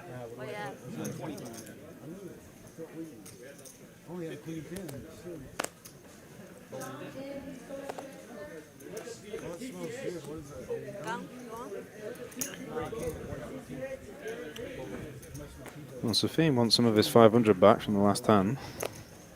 Opening with the 9-8 off. Do you open with the 9-8 off the very hand you've just been called 4-bet behind you with the 9-7? I mean, I might want to kind of like tighten up at that point. But respect to Safeen for just jumping straight back in. Oh, I mean... No, when he flops the queen high straight. Oh, okay, now I understand. Okay, he knew the future. Right, that's why he's open with it. Okay, mystery solved. German moneymaker in the chat with some very hot takes. English guy talking about poker strategy is like a German telling jokes. Do you know German moneymaker? I do know German moneymaker. In fact, he's saved in my phone as Chris, inverted commas, moneymaker, given that he's not the real Chris Moneymaker. He's given the real one a run for his quote money. Taking shots at me when I've got to be careful what I say. I'll get him back when we're off air. It's fine. Yeah, he's hilarious. Another very proven crusher of the game, at least in Dallas. Yeah, he's a great guy too. Yeah, sweet guy, very tough to play against. I've never played against him, but I've seen him destroy souls time and time again. He knows his stuff, absolutely. And nice guy. We have fun when we hang out. Safeen with the two-piece McJiggities. And he's going to get action this time. Well, of course, with the 8-6 off. He's got a button. He's got the button, yeah. You know, so he's kind of going to queen. 3-bet here. No, he's not. He hasn't been 3-betting hands like this. He open linked the ace queen off earlier on. And Kitty's going to VPip with the 10 deuce. Oh, Kitty, welcome to the game. 6-way action. And it comes Jack 4-4 Safeen, the world. Anyone got the a case four there? Jack, No. Grizz flopping top pair as well. Well, this is going to be interesting because what's Grizz's other card? This is a good little a little mystery for this hand as well. I mean, the only player who Safeen should really get any action from is Grizz. Oh, I see Ken has led out actually. Okay, are we gonna hope that Griz's other card is a 4 because we want to see a bloodbath, or what? Are we gonna? Yeah, the Robbie versus the Jack's full would be so disgusting. He could have the Jack 9. Oh, sorry, Jack 8. I apologize. 8 on the river, or a 9 on the river. No, A 9, graphic yeah. was turning me inside out there. He might have the Jack 9. Oh, one time of the Jack 4. Go on.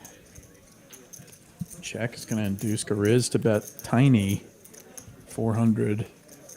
Good size from Grizz. Grizz is a bit small here, knowing that he could certainly be beat. So he's probably. I mean, Safeen's got to put a big raise in here and just hope to get paid. But Grizz might have been betting that small sizing with the intention of folding to a raise.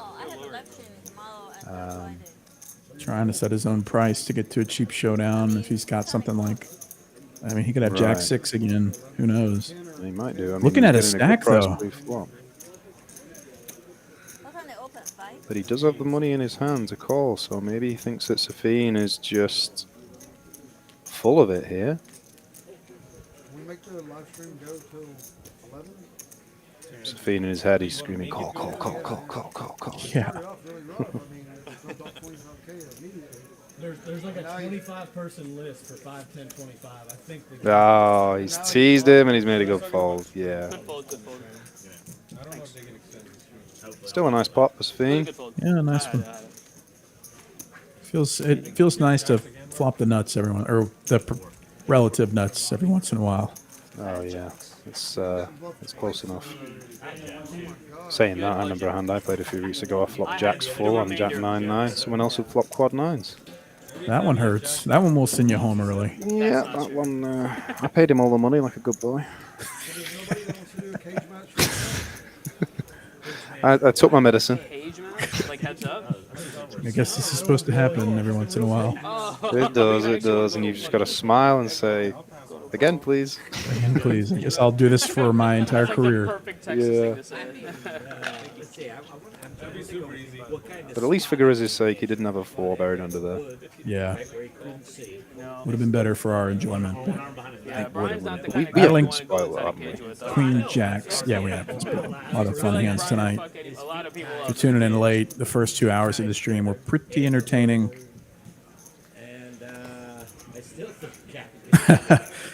Kimmy calling me out, deservedly so, saying, I just realized that Ben Kirby isn't on the cruise that his voice so nicely sold for the past year. Man, you ain't lying. I had full intention of going on the cruise. We've got a baby number 2 on the way here shortly, and so didn't seem like the best move strategically to go on the high seas with or without my pregnant wife. Yeah, not getting that one through. How do you get that past the wife? I'd much prefer to have baby number 2. But yeah, you're right. The TCH cruise is going on right now. Our counterparts, Aaron McAvoy and Derek Ing, are on the cruise right now, playing cards in the middle of the Caribbean. Very jealous of their current state. Hopefully they're running it up as well. Seen a couple pictures. It looks like a freaking good time.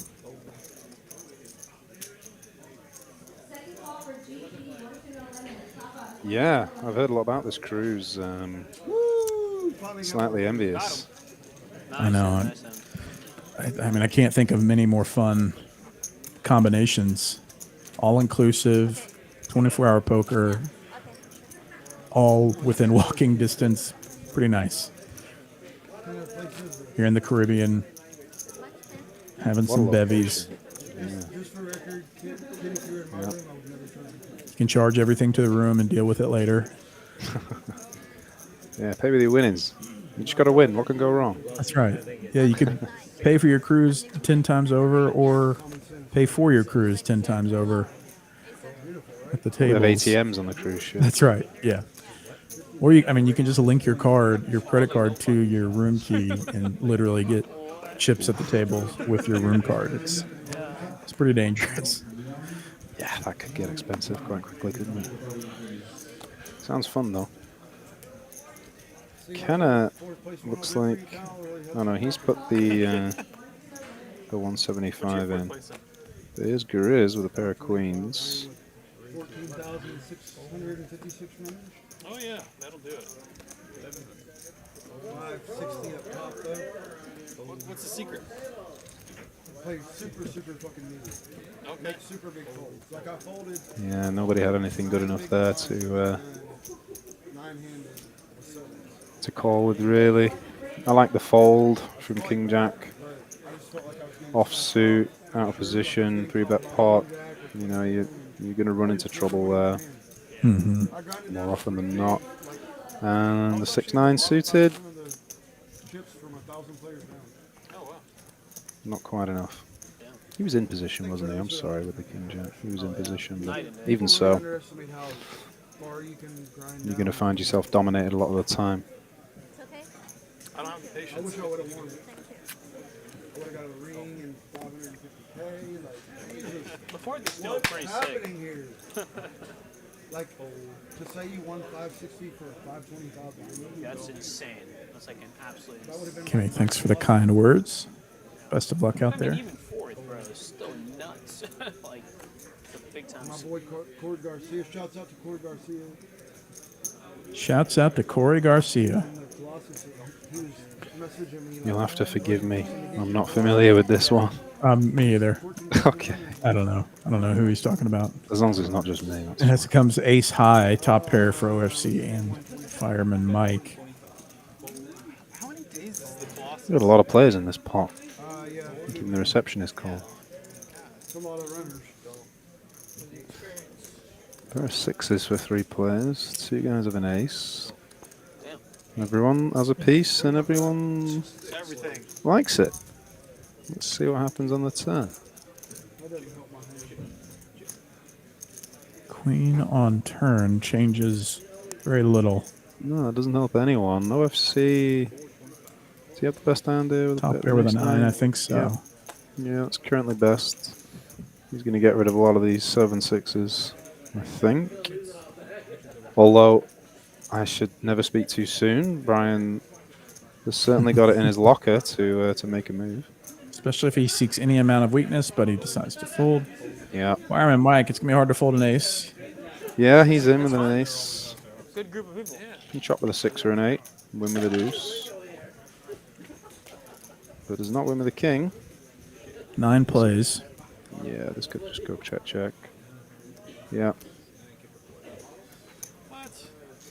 OFC taking another one down.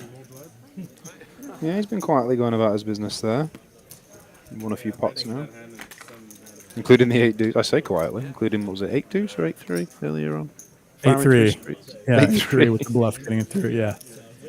Love it. He's scaring the winning number. He's down 165. So he's got some work to do. That's barely even a straddle in this game, isn't it? That's right. Which is sick in its own right. Fucking bunch of fucking nits. There you go. That's what you're supposed to do. There you go. Why do y'all got me playing with all these fucking nits in here? There you go. Fucking robots. Ryan Green going to get a 1-round penalty. Get me a couple fun players up in here, Mallory. Goddamn it.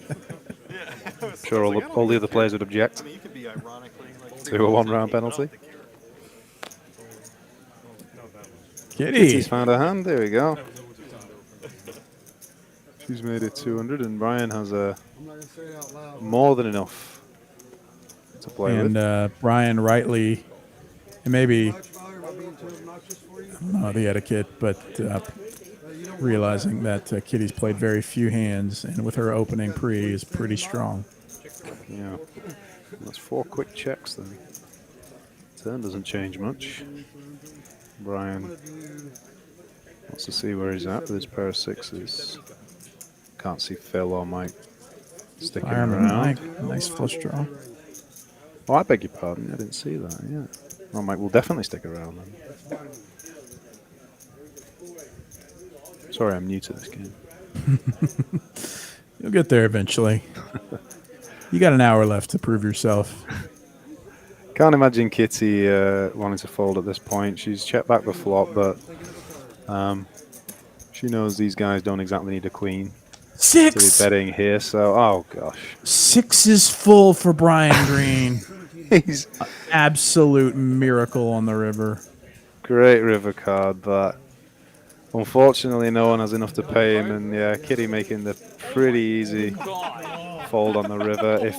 If she wasn't beat before, the 6 of hearts could easily give someone a flush. And with Brian leading out for big sizing there, pretty easy fold for her. Brian only, after that pot, only losing 4,700 on the night. He's got a $43,000 stack. And if you're running good, I mean, or maybe his run bad is over for the night.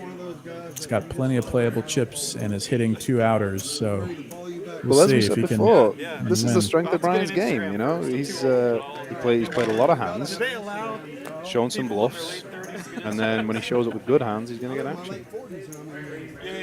Of course, it helps when you boat over boat someone. I'm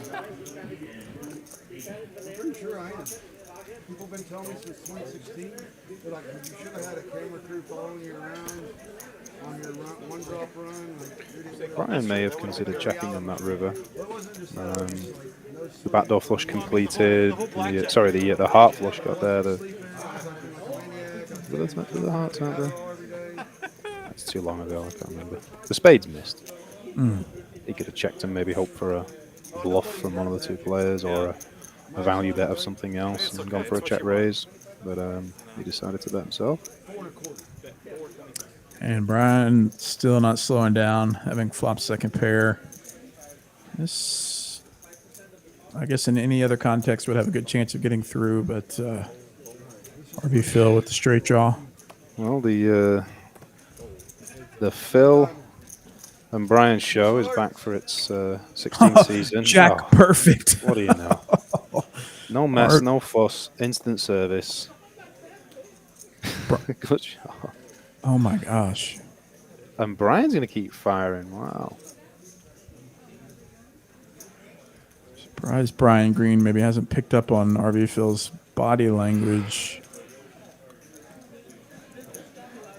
Yeah, I like the smooth call from Phil. He knows that Brian can certainly be bluffing. He's aggressive enough to be bluffing. I never know what to do in these spots, like donking. You get to set your price, but yeah, nothing calls you other than maybe a set. It's a shame that Phil couldn't find another check there, and Brian might have been tempted to bet again. Brian might be saving a little face. I don't know. I shouldn't try to forecast what Brian's going to do.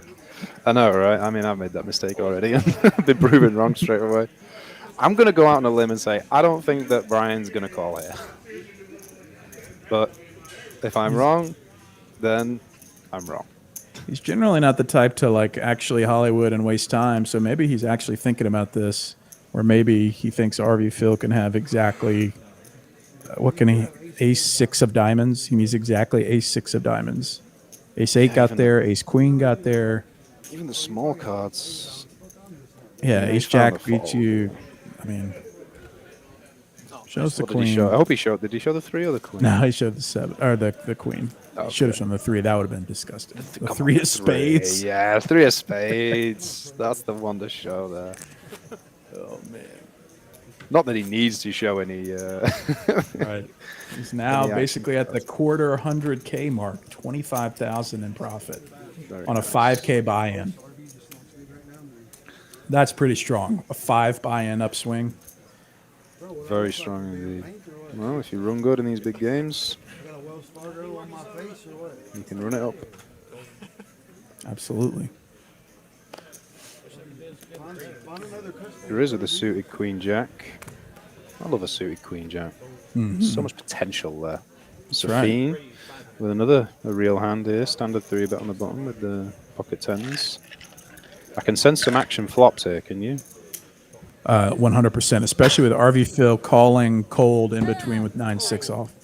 Oh, we could really have some action. Great vibes already for this hand. Grizz with the royal flush draw going nowhere. Oh, that's a disappointment, you know. Given what we've seen so far tonight, you know, I'm surprised the 9-10 flop didn't come. You know, 9-10. 7 deuce 3. 9-10 6 with 2 hearts. That's what I was expecting. Yeah, that's what we needed. 300 from Grizz. Grizz leading out here is interesting. He's not really got any part of the flop. He's about to flush draw and 2 overs, but Safeen making a good raise. We were chilling. She's like, "Who's your favorite poker player?" I was like, Kitty Kuo. I have a question. Why you go to Mexico? I don't really see Grizz continuing here, but he might decide to peel a turn card and hope for a queen or a jack or a heart, but no. Good? Safeen Oh my correctly God, I always go to Miss Clark. sensing some weakness with the small lead out there. Yeah, Safeen winning 5K on the night. It's a pretty strong showing He's so been chipping far. up steadily, yeah. Hadn't had to play too many hands, but But there's two Italian guys that own this place called Posada Margarita in Tulum. I like caviar and Aria. The wine's really good. Javier's really good. Yeah, the wine's Really good. Brian trying to spit some game, I guess, with Kitty in seat 3. Of course. I'm sure it's not the first time she's heard it. Right. In a poker room. The ladies get a. I would not want to be, it's unfortunate that the females receive sometimes a different experience in a poker room or at the poker table than the guys. Yeah, for sure. Oh, here we go. Here's what we came to see. Finally, Kyle Z, aces. Just aces against kings. And fortunately and unfortunately, only with 2,200 left behind. Well, we're not going to waste time. It's an all-in from Kenna. No one else is going to stick around, and Kyle's going to give him the bad news very quickly. Been tough for Kenna to get anything going tonight, and this is no exception. Kings versus aces for stacks. Yeah. He's not run brilliantly, and he's not really connected with many flops. And now he's been cooled, or at least we think One he is. out for Kenna. Yeah. Nope. Oh, wow. Sick. GG's, man. It was nice seeing you again. Kenna calling it a night. Thank you, sir, for joining us on TCH Live. Best of luck. I think Kenna's winning in life elsewhere, so I think he'll be back, or he's not super worried about not running great tonight. That's part of it, and he understands that. Vegas, local, playing poker professionally, but he'd prefer to win everyone. But losing, unfortunately, and fortunately, is a big part of the game. Where'd everybody go? Yeah, it's, it never gets any easier walking away from the table after you've lost. It never feels nice, but it's part of the game. So what makes it so sick is like you know that you're going to lose whatever 80% of the time, 90% of the time, and you still come and do it thinking like, oh no, I'll for sure win this time. Like, that's the sick part. It's like losing is such a big part of it, but it still sucks every time. It certainly does. And I think that's an important part of playing poker, though. And if you want to play over a long period of time and survive in the game, you almost have to learn how to lose. You have to learn how to take a loss. It's never fun, never.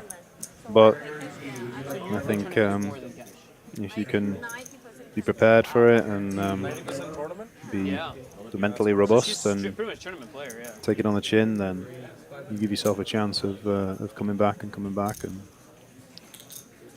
being successful. That's part of where bankroll management plays a role, where if you're rolled correctly, then it should just be a blip in the graph. If you're playing outside of your means, now it means a little too much. Absolutely. I don't tend to take shots really in bigger games. Maybe that's a little too conservative, but to be honest, I'd rather not play in a game where I'm worried about the money and playing above my means. Yeah. Do you have any goals for the game, or like, are you trying to move up, or are you pretty content with your current lifestyle and stake and all that? I would like to move up, and for me, it's about sort of acclimatizing myself to the bigger numbers involved and the bigger swings involved. So I definitely want to move up, and the level of game that they're playing right now is definitely one that I aim to be playing in the future. But for me, it's a bit of a process to acclimatize to playing for those sums of money. And I think that just comes with experience and practice, and obviously you need to make sure that you're rolled for it. So, but I'm patient. Pair of nines for Fireman Mike. Not much for anyone else. And yeah, I think you've got the right perspective for it. I'd like to get there just by becoming independently wealthy and not grinding my way up and having the skills for it. But I deserve this. That's it. Whatever it takes to get up there. The real winners in the game. That's right. They're the guys who can afford to play whatever stakes and Don't win or worry lose. about losing. Yeah. Yeah, walk away smiling, and those are the real winners in the game. I was just trying to isolate the small and big. One day. One day. That's right. Final hour of the stream we made at 9 p.m. Central Time. 1 hour remains in this 5-10 quarter 50 100 no limit stream. Ben K, Teddy Robb in the mix with you tonight. You might call you Teddy. Me? Yeah.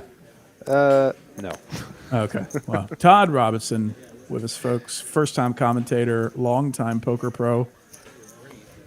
Very good times co-commentating with you tonight. Thank you for being with us. I know everyone's appreciated the diversity of voice and thought.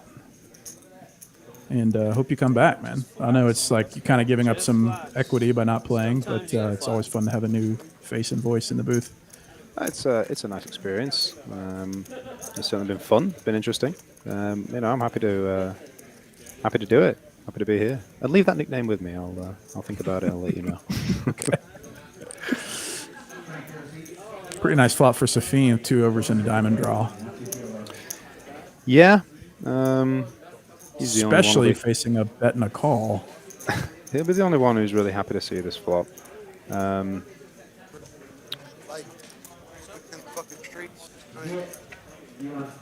was going to say, he'll be debating whether or not to check raise his flop with his draw, but I think he knows that this group of players will play a wide range of hands, and a lot of those hands could fit into that small flop, 2-3-5. So I think he's elected to just peel the turn, try and hit his flush draw, which is quite prudent in my opinion. Oh, I forgot you don't ever listen to me. And this one's going to get chopped up in the end. With a straight on board. Did Safeen fold the chop? Well, I don't blame him really. He's a bet in front of him, a player behind him. Any one of these guys could have a 7 in their hand. And now he's just got to bemoan his bad luck that he was caught in the middle. Good bet from Guriz, good call from OFC, chopping up Safeen's money. Yeah, I was straight. Would have been a very different story if it was a 4 of diamonds. Yes. Yeah, I thought you were going to raise. Wow. Looks like Kitty's racking up an hour early. She's saying, I don't care about your rule, Mallory. I leave when I want. Well, she's been card dead, really. Yeah, she's played time. 3 hands all night. I don't really blame her. I guess it's a small sample, though. I mean, we've been playing 3 hours now.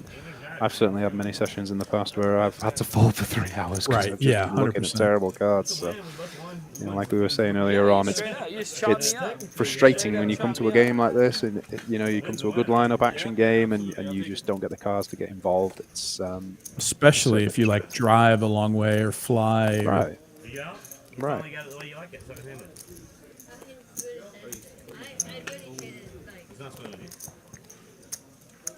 Of course, some of our players here don't need all that much to get involved with.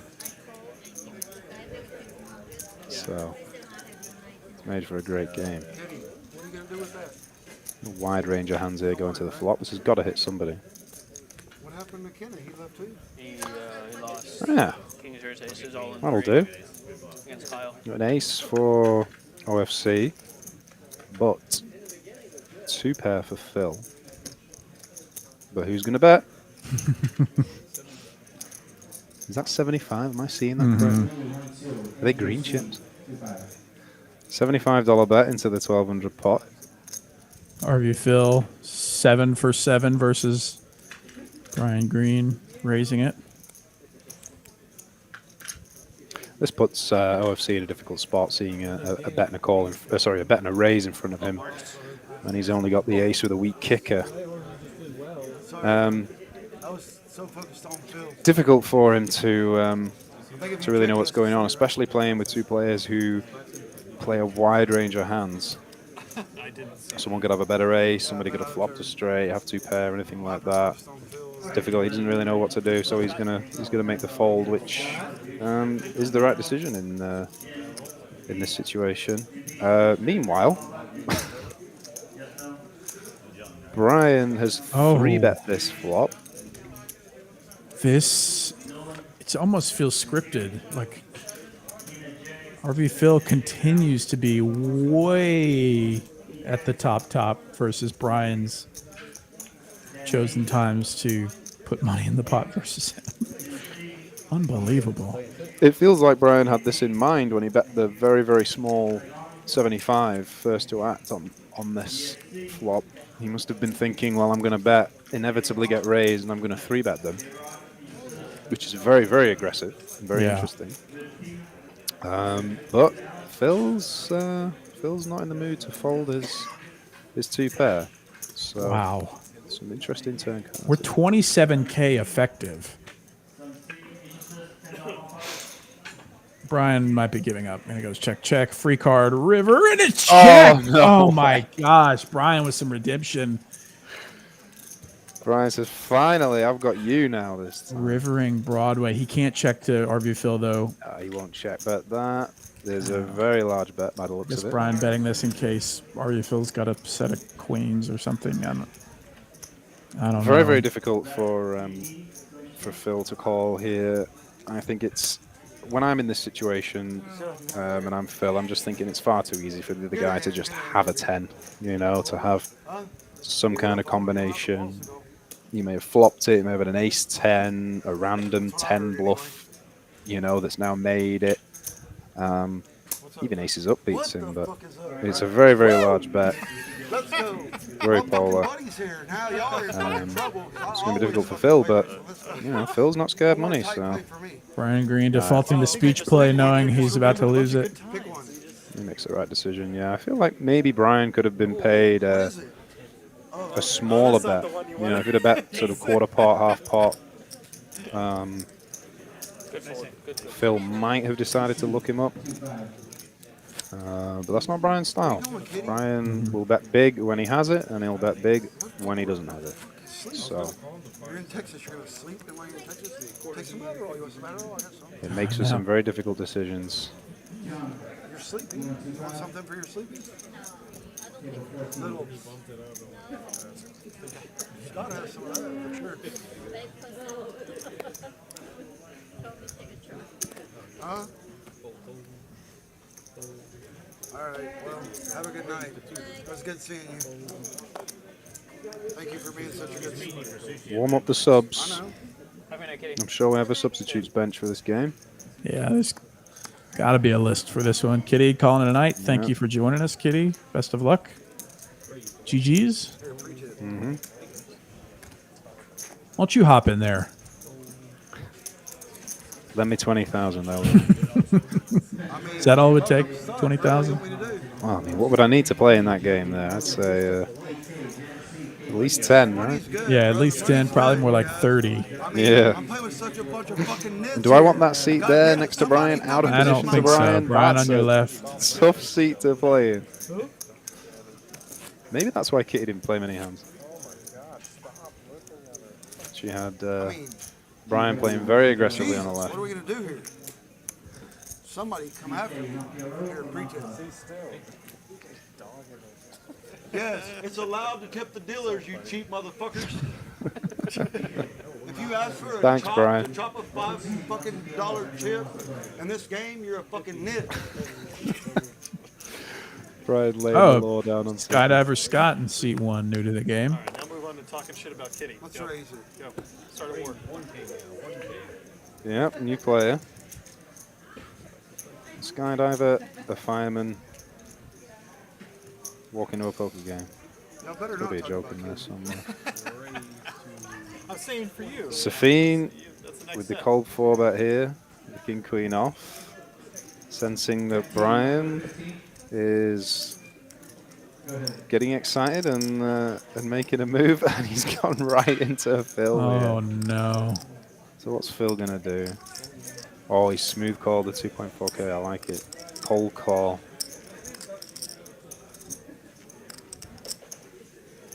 It's very difficult in Phil's spot. It's very difficult not to give away the fact that you've got a huge hand. When somebody's cold 4-bet and then it's you to act, you haven't acted yet, just not folding straight away sort of belies the fact that you have a big hand, you know? So it's a case of, well, do I smooth call? Do I 5-bet? What do I do? And, you know, he's gone for the smooth call, which is fine, but Safeen will definitely Let's do it. Let's make some a good show here, bro. Onto this. Don't do no shitty show here.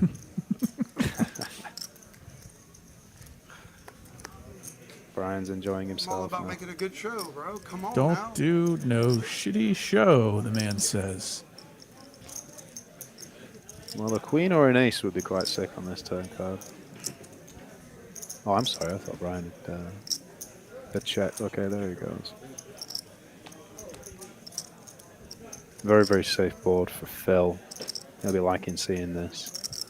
It'll be interesting to see if Safeen takes a shot, and he will take a shot.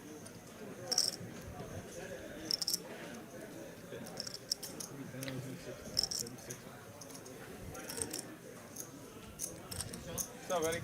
Good, how are you?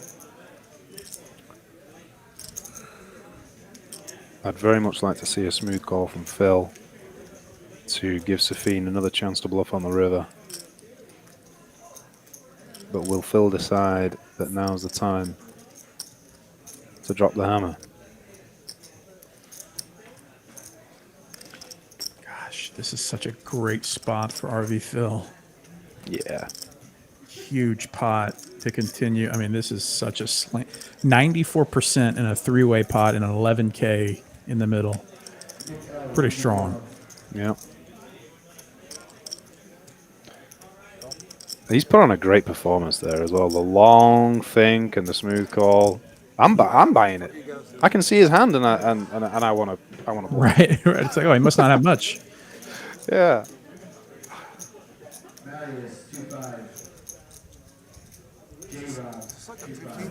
This would be the play of the night if Brian decides to do something. I mean, I don't think it'll work, but but it would be a hell of a play. And Brian rightly calling out, is this a $15,000 pot right now? Folds. Well, king or queen on the river would be quite sick, wouldn't it? 6 of clubs safe. Safeen with just king high. Does he go for it? He's going to get snapped off for a 21. Oh. All in. Oh dear. He's going to get the bad news pretty quick. If RV Phil can find a call, he will win another almost $30,000 pot. Yeah. He doesn't love it, though. He doesn't love it at all, and you know, I can see why Safeen's gone for this. He's called 4-bet. Phil's just called. Safeen has the potential to have aces, kings, queens. He's blocking kings and queens with his hand. He's not going to win a showdown, that's for sure. Maybe Phil has called, because Phil's been calling with pretty wide range of hands, so maybe Phil just has a 10 or just has a pocket pair, 9s or 7s, or something like that.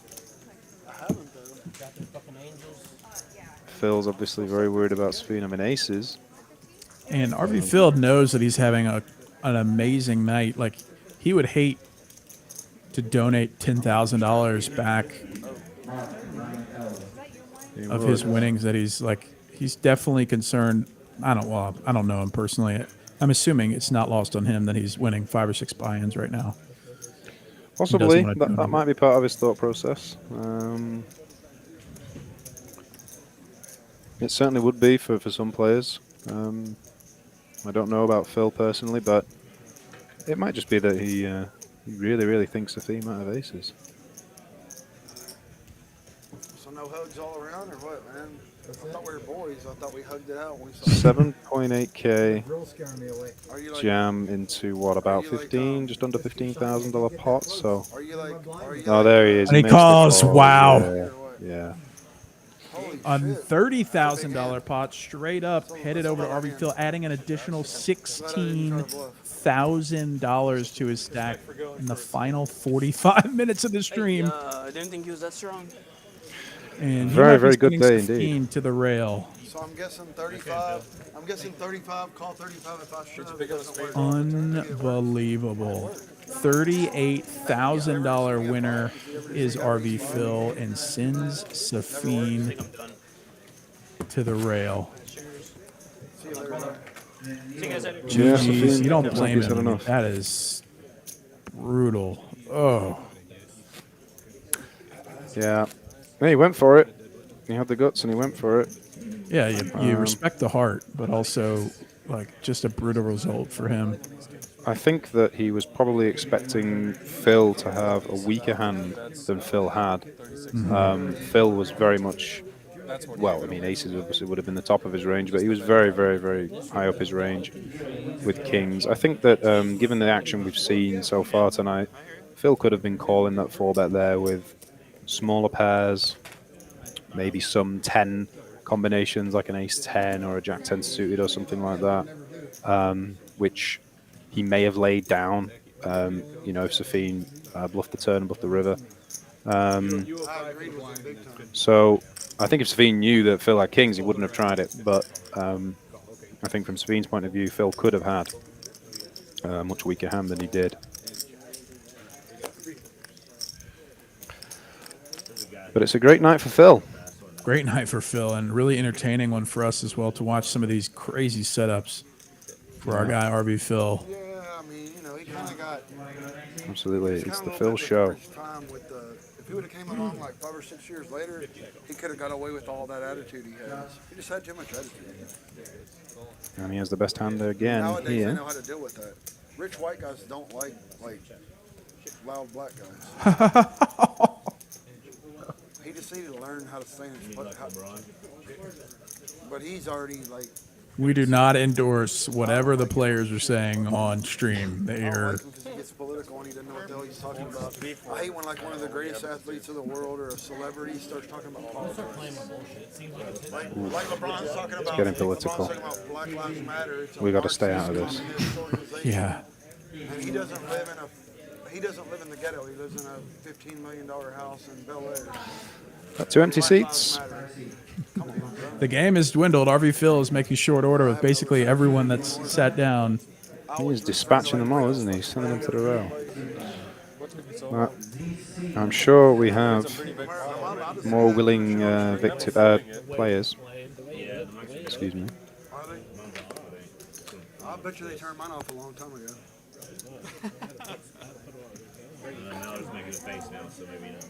Brian says, I haven't raised a pot in 2 minutes. I'm going to raise with the 8-4. Phil says, oh, it's my favorite guy to play with. I'm going to call with the 9-7.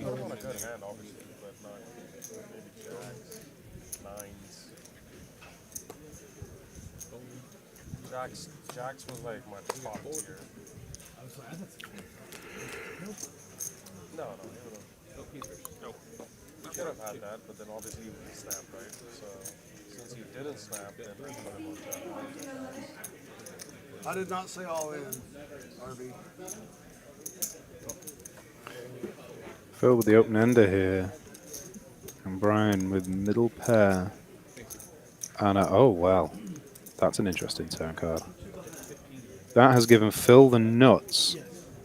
And Brian a pair with a straight flush draw. That is quite a turn card. Oh, if we'd have seen a raise there from Phil, we might have seen an all in from Brian. These guys are playing so deep, and it comes Oh, and there's the flush. There's the flush for Brian. He bets 5K Phil instant not be call. Folding here. Yeah, there's a flush for Brian. I would add that in a call. I think with that, Brian might be even. Quick 5K and a call. If Phil had raised that turn, because he had the nuts on the turn, if Phil had raised that turn, Brian might have just shoved or something, because he's got a pair with a straight flush draw, so, you know. He might have decided to go for it there on the turn. And Brian, with a $50,000 stack, is now in the green. He's battled from a $23,000 loss at the lowest, Phil, it's a game and is now winning every $2,000. fucking pot, Phil. Wow. What a recovery. 31,000 winner is RV Phil.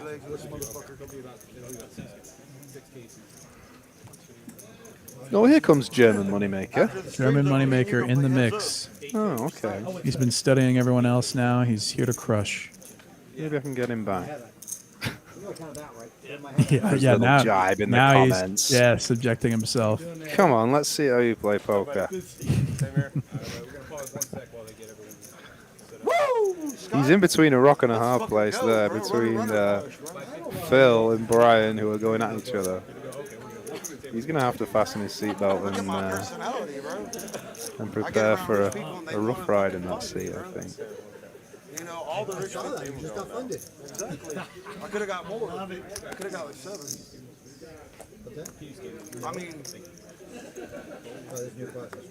I mean, for some reason, I just want all of RV's money. I don't know what it is. Actually, I went outside and someone texted me. Holding the 7-5 suited. Gosh, these Euro nits are just going to fold, don't they? The only seat that I find cold in the room.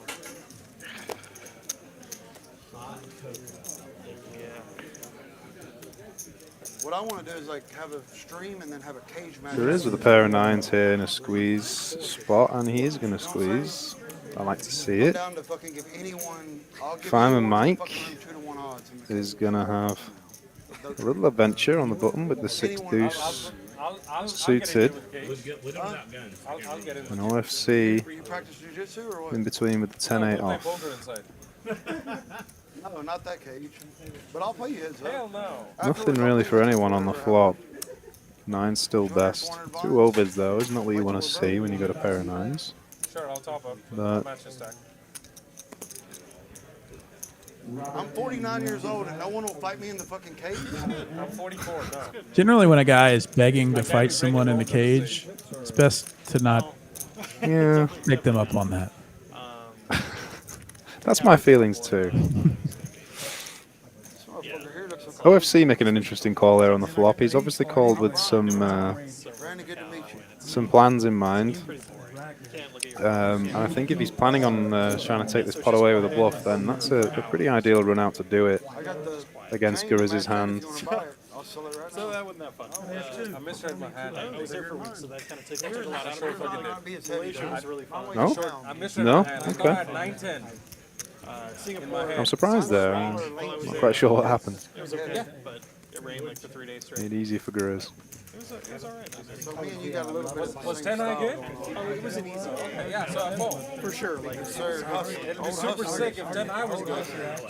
Yeah, so in my head, I called a gut shot. Almost the final 30 minutes of the stream. Ben K and Todd Robb with you, live from TCH Dallas, 5-10 1/4, and we got a poker game for us. We've got RV Phil on the run of his life, winning over 30,000, and we've also got Brian Green, notable tournament and cash game pro, running it up from losing 23K to up 2K. Bart Bogart in the chat, notable tournament pro in his own right, saying, "Let's go, Brian, give him hell."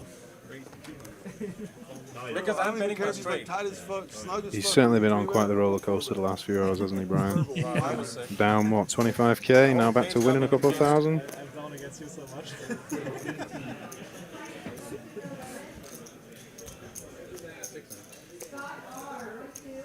Fireman Mike with a real hand here, 3-betting with the ace queen suited. May I see what's remaining, sir? Not much.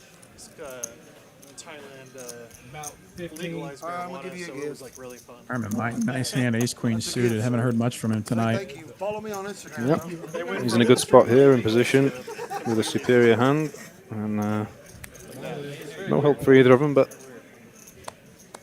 a gut shot from Mike. Oh, he's already all in for 1.4K. He's going to take it down. The first one my way. 2 queens, huh? Said you had a pair, it has to be 2 queens. No, it doesn't have to be. Good game, good game. Next time.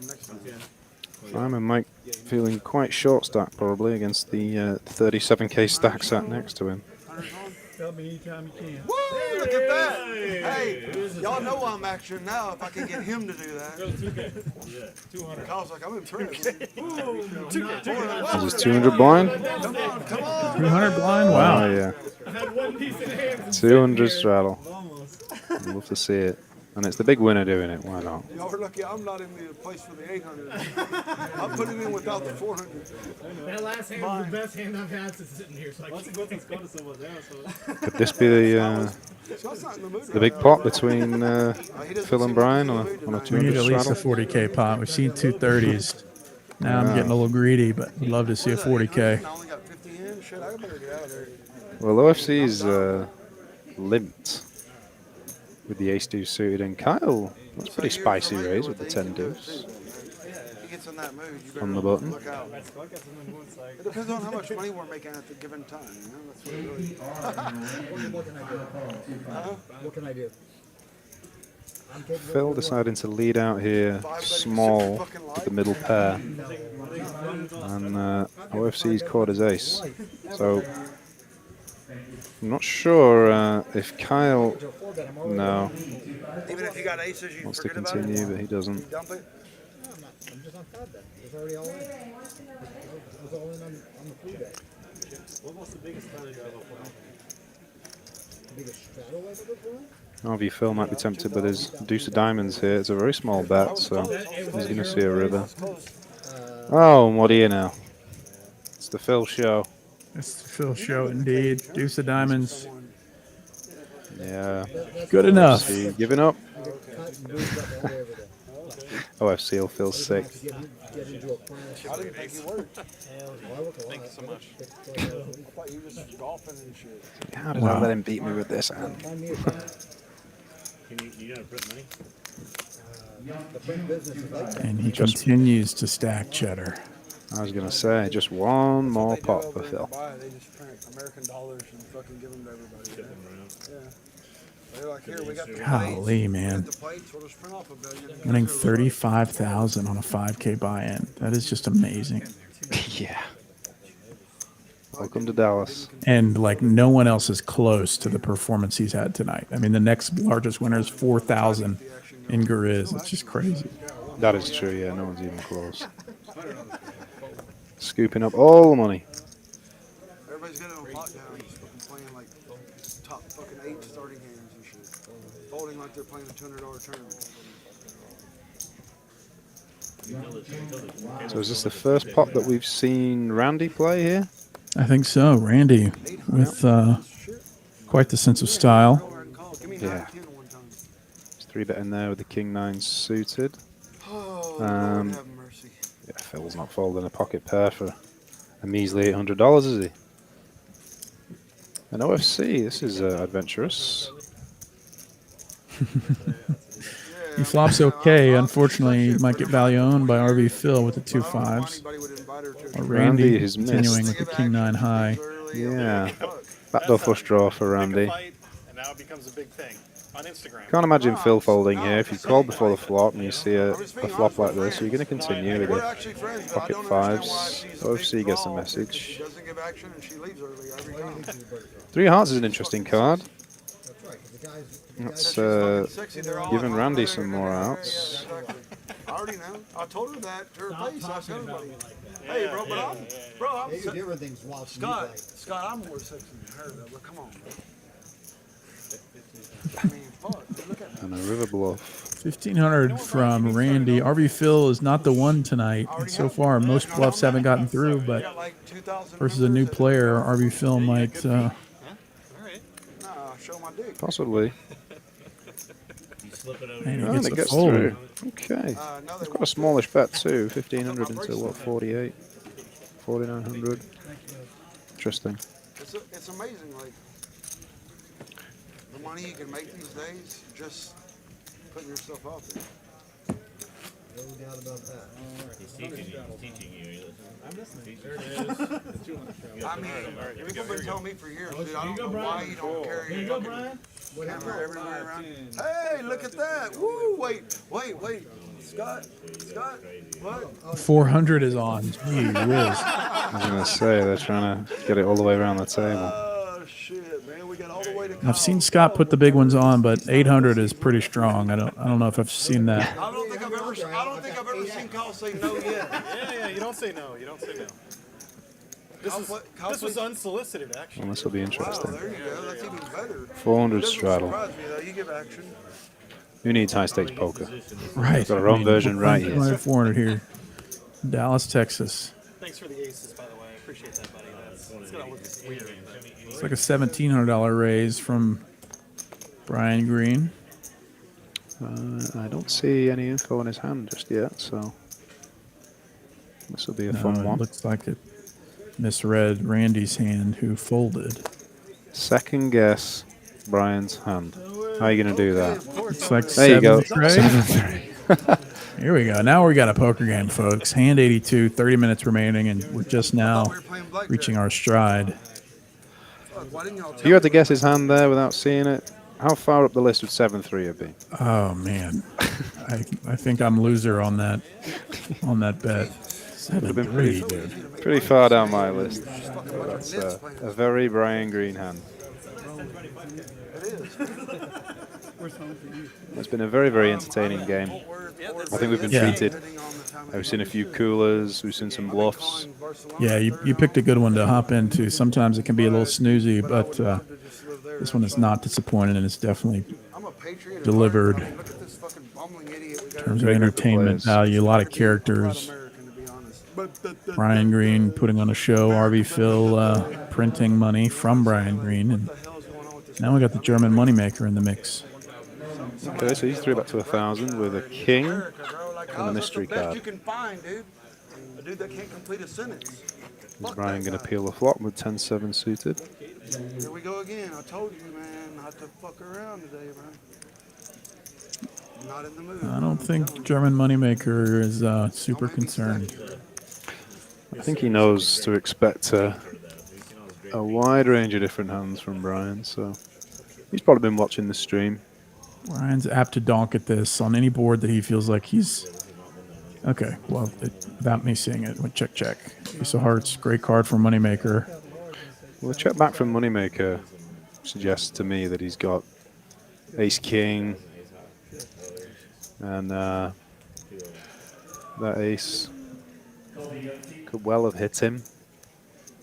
I mean, he may have checked back the kings or king queen for deception to try and elicit a bluff on later streets, or he may have checked back the ace king to pot control and just see the turn. Either way, I think he's probably feeling quite comfortable now, and I don't see any way that unless Brian fancies doing something really brave. Nah. And moneymaker quiets. He's a nice guy, but there's no reason to pay him off, you know. Moneymaker, or quiets Mr. Green. I just shipped it right there, and he asked to fold. That was my play, actually. Just have the balls to say all in one time. Brian Green had a thought. Oh, he did. You could tell he didn't like. He's one of the guys that is going to try to find a way to win every single hand. Absolutely. Even though he knows full well that he's not going to. The guys that really feel like they've got a chance for every single hand, at least in the short term, are really hard to play against. Oh, they can put you in some really tough spots. Money is not real. You know that, right? Absolutely. Money's not real. It's bullshit. You know that all your stack is going to be in play every time you play with them. Every hand you play with them, your stack's going to be at risk. So you've got to be ready for that. Then they fucking split it up between the three of them and laughed. Scott's not going to defend the 200 with the Jack 10.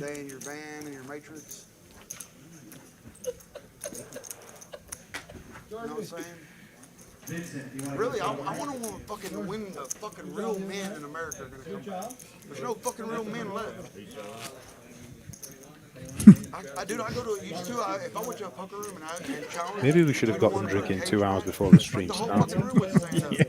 That might be an Ryan's idea. really getting heated up now. He is. Mallory, note that down. Get them drinking first. The requirement is you got to stay till 9:45 and you got to pregame for 2 hours. You've got to blow a blood alcohol level above a certain number before you can sit down and play. How about that? Oh shit, that was only 200? I thought it was 400. My God. So Brian's open to what, 1500 here? My God. Well, Thinking the 400 was on when it's only 200. It'll be interesting to see if he gets any action. Damn it. I wish I would watch the streams. I don't watch the streams. OFC's thinking about it. I should. I'd do better, I think. Yeah, of course. Here we go. You're supposed to pop your knuckles first, so see. Or maybe that's when you're thinking about calls. That's what you're thinking about. I got my favorite hand, bro. Remember this one won a big one against Rom, bro. Rom all in. Remember that one? You watch the stream enough to know this one. Remember I called with this one behind with RM? Oh, Rom? You remember that hand? OFC seriously looks like he's going to make a 3-bet jam here and try and steal the 1500. He's in. Wow. Can I do it again? With one fucking time? a king 9 off. And be praying for a quick fold. 76. You got ace king there? The last time I did this, I hit a 10, and Ron was like super fucking mad. He was like, "This fucking idiot called me with ace 10," and he was hit. How much is it? I don't think I can fold. I think I'm pot committed actually. How much more is it? Well, we might see an 8K all-in call from ace deuce off. He says, "Would you do 7,600?" Probably not. You just like, you really don't have room for a fucking 4-bet, do you? 7,600. So it cost me just 61. Just 61. Sounds like such a cheap. Sounds like such a cheap number, he says. Things I've never said. Yeah. That's why I didn't 3-bet you. Because if I 3-bet, I'm committed. No, but if you're 3-bet, it looks strong as fuck. The way you're doing it, it looks like ace king. Now OFC trying to maybe talk Ryan out of a call. It sounds like it, yeah. OFC's wishing he had ace king. Bad, whatever you have. You'll be hoping for, desperately hoping for a fold from Brian. I'll still go all in. Keep it polarized. He's definitely trying to talk him out of one it. fucking 9 and I'll call. Why, you have 10s? No. Then why did you just say 9 in particular? I have ace 10. I'll be live. You have ace 10? Yeah. Oh my god, no. He's mentioned ace 10 a few times. Does he really believe he has ace 10? Has he misread his cards? 18 years ago. Or is it all just part of the... I think it's part of the show, but I don't know if it'd be interesting if he still ends up calling and has to show the ace deuce. Like, what if I can just call for 3,500 total and then we run it? I'll give you one hit and I'm ahead. You have ace king. I said I'm ahead with ace 10. Oh yeah. All right, I'm gonna save it. I don't want to. Show the 9. Lays it down. I'm prepared. Please show the 9. But I don't want you to hit. A lot of lies being told. They know that in 15 minutes all the truth's going to come out, right? We definitely have a poker game here now. We do.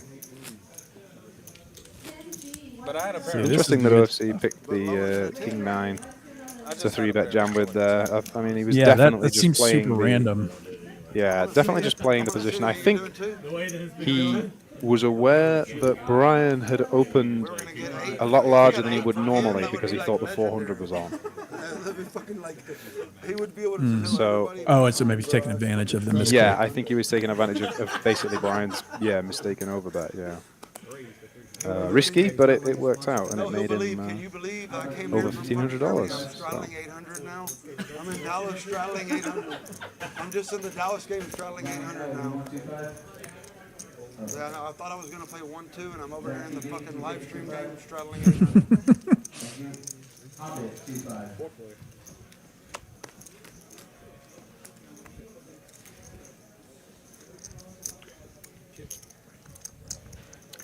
RV Phil once again making the best hand on the flop. And once again, Brian betting into him. It's been the theme of the night.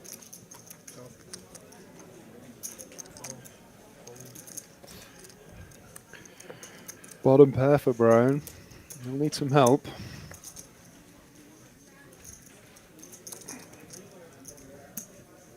This is adventurous from Gariz. Backdoor flush draw, backdoor Broadway straight draw.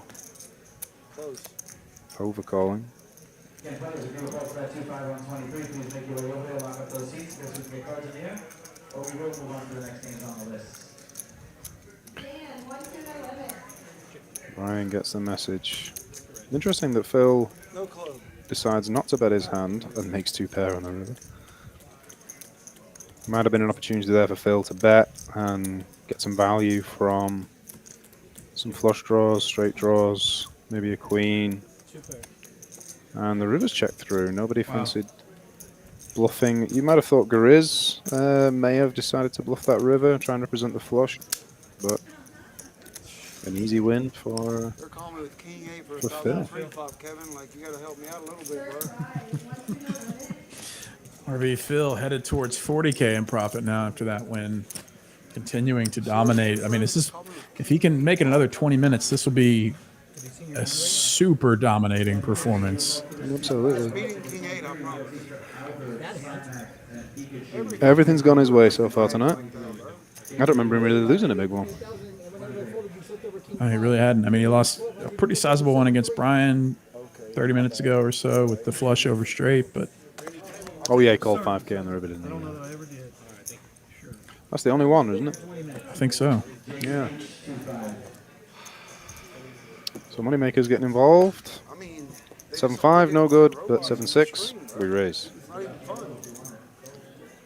Hey Griff asks, is the title of the stream left over from last night, or did Kitty Kuo still start the night and leave already? She did start the night. She left about 40 minutes ago. Feel free to rewind and watch the first 3 hours of the stream. I haven't been here. I just got here. But since I've been here, you haven't been that fun. All we need to do is get called. Moneymaker 3-ways here. In position. Randy is going to save him the opportunity to see bet.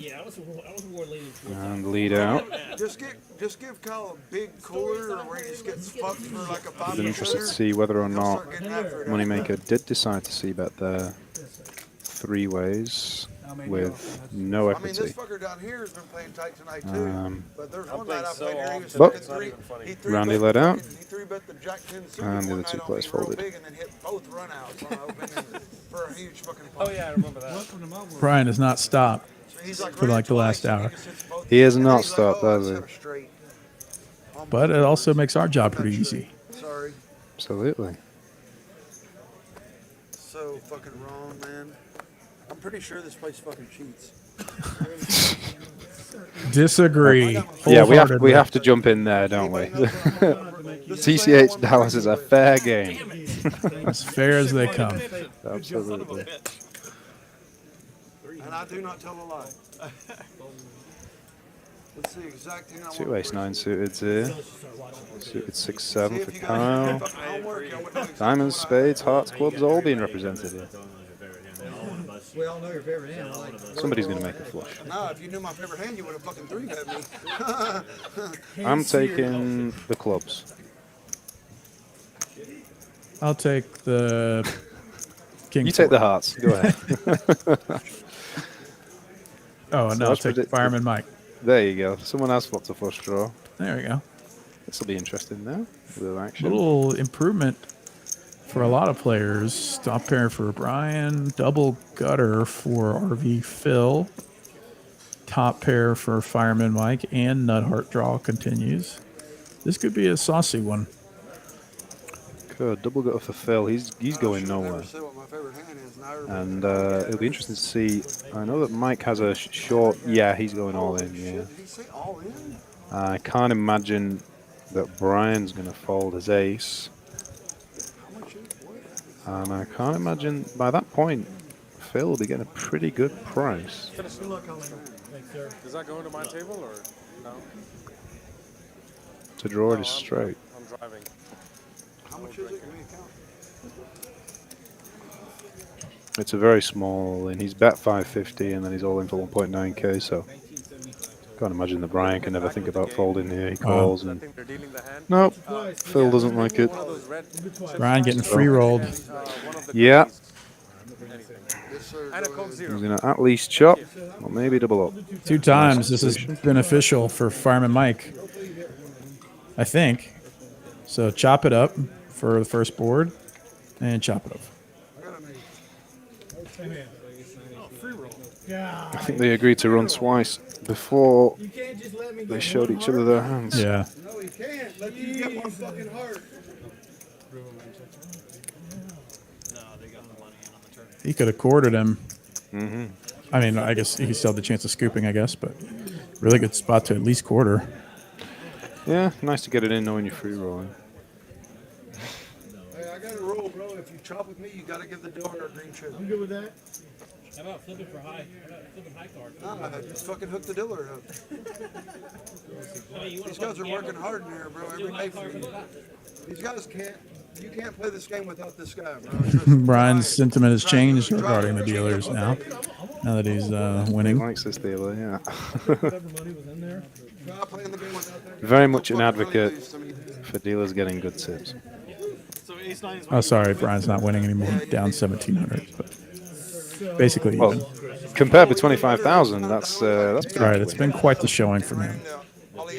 He's had fun. But Ace 9 also beat me. Randy's been sat there for what, half an hour, and he's winning just over $3,000. He did. It's not Ace 9 bad. versus Jacks. Federholz shoved Ace 9 into my Jacks blind versus blind, top-handed left. Hello. And I knew he's never Aces shoved again. 38 bigs with better than Jacks, right? For Phil this So I time. have to call. Like everybody's like, dude, you didn't consider the next pay jump's 770K? And I'm like, what I considered was Federholz never jams 38 bigs beating Jacks. He was like ace rack every time, if that. Yeah, and he flopped ace 5-5, turned an ace. Whoops. Sickening. It was only for like. So Phil's raised with aces here, and they're going to go 5 ways to the flop. Oh, wow. Wow. Another set of aces, this time for Phil.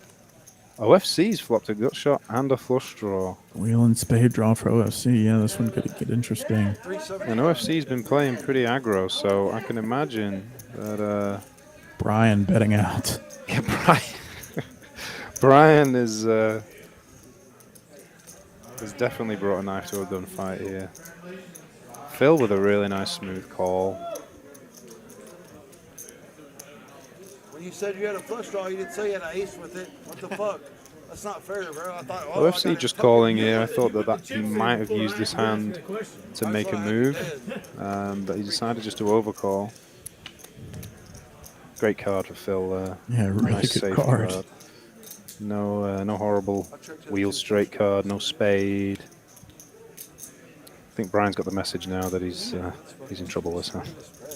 It's going to be hard for OFC to fold, but I think he's the type that will fold this. He's got...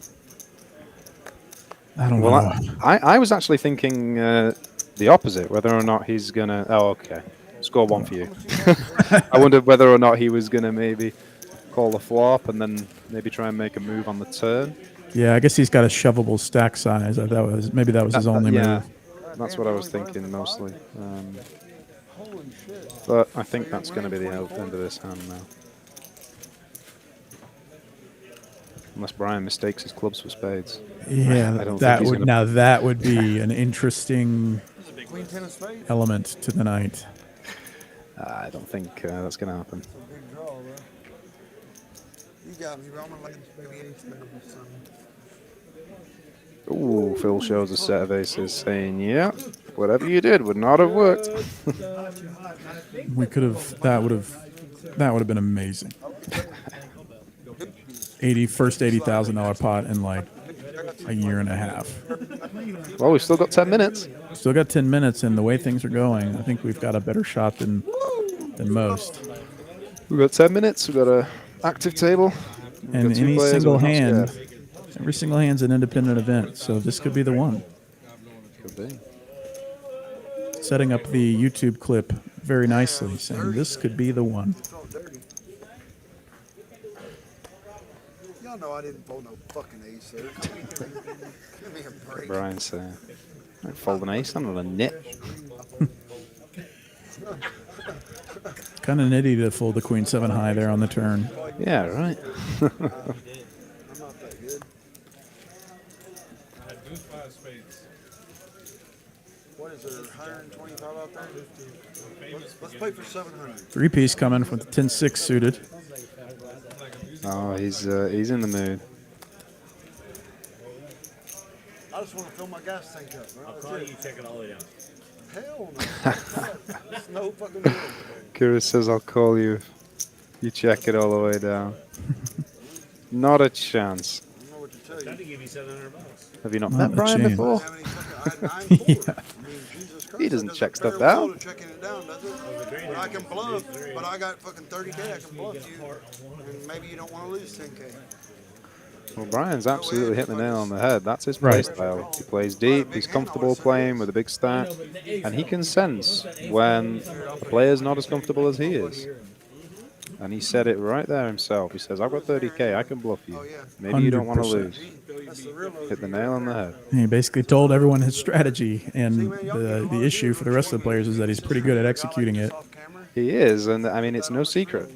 It's absolutely no secret that that's how he plays. And like I said, you've got to strap in and. I mean, the first 2 hours led to RB Phil having the night of his life, but he has since been able to use that strategy to build back up. So it's very feast or famine, Brian Green. Absolutely. We're gambling this motherfucker, aren't we? He's back in this pot, and he's made the best hand on the flop, the middle pair.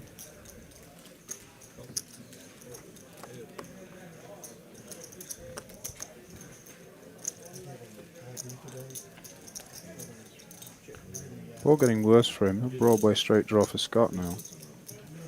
Brian has checked. Scott maybe could have used that king to try and bluff, but he's checked back. Maybe the idea of trying to bluff against Brian is not so appealing. Full pot, sevens and queens. I guess for value, I don't think a queen's folding and a king's never folding. So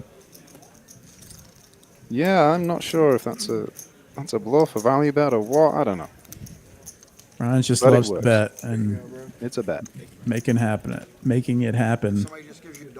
Only down $900 on a 46. I mean, he's basically in the game for 50K. I mean, $900 is barely even a pre-flop raise. Right. I swear to God, you should just fucking elbow him as hard as you can around the nose. Yeah. Tell him no thanks, bro. Go ahead and fucking give it to your wife. That's what I would do.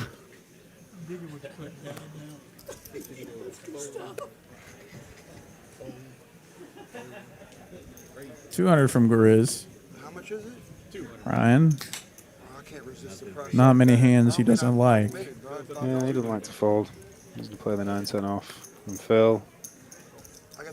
He also doesn't like to fold. If I'm a Mike with a very, very squeezable hand here, if I'm in the straddle and there's an open and some calls, I want to squeeze with a hand like King Jack suited, but the problem for Mike is that he's not very deep stacked. So those kind of plays don't work too well when you're playing shallow. They also don't work too well when you're playing with guys who don't fold. Right. Yeah, And, you basically have to go with it or fold. Right. And Brian here has got spicy again and check raised with absolutely nothing. It's going to be interesting to see how far Gariz is willing to go with just top pair and a 4 kicker. Brian picking up an open-ended straight draw. Yeah, that's about the best turn card that could have come for Brian. Wanting a free card and pairs his 9 with the stare down. I think if you're around poker any amount of time, the stare down is usually not super strong. I agree with that.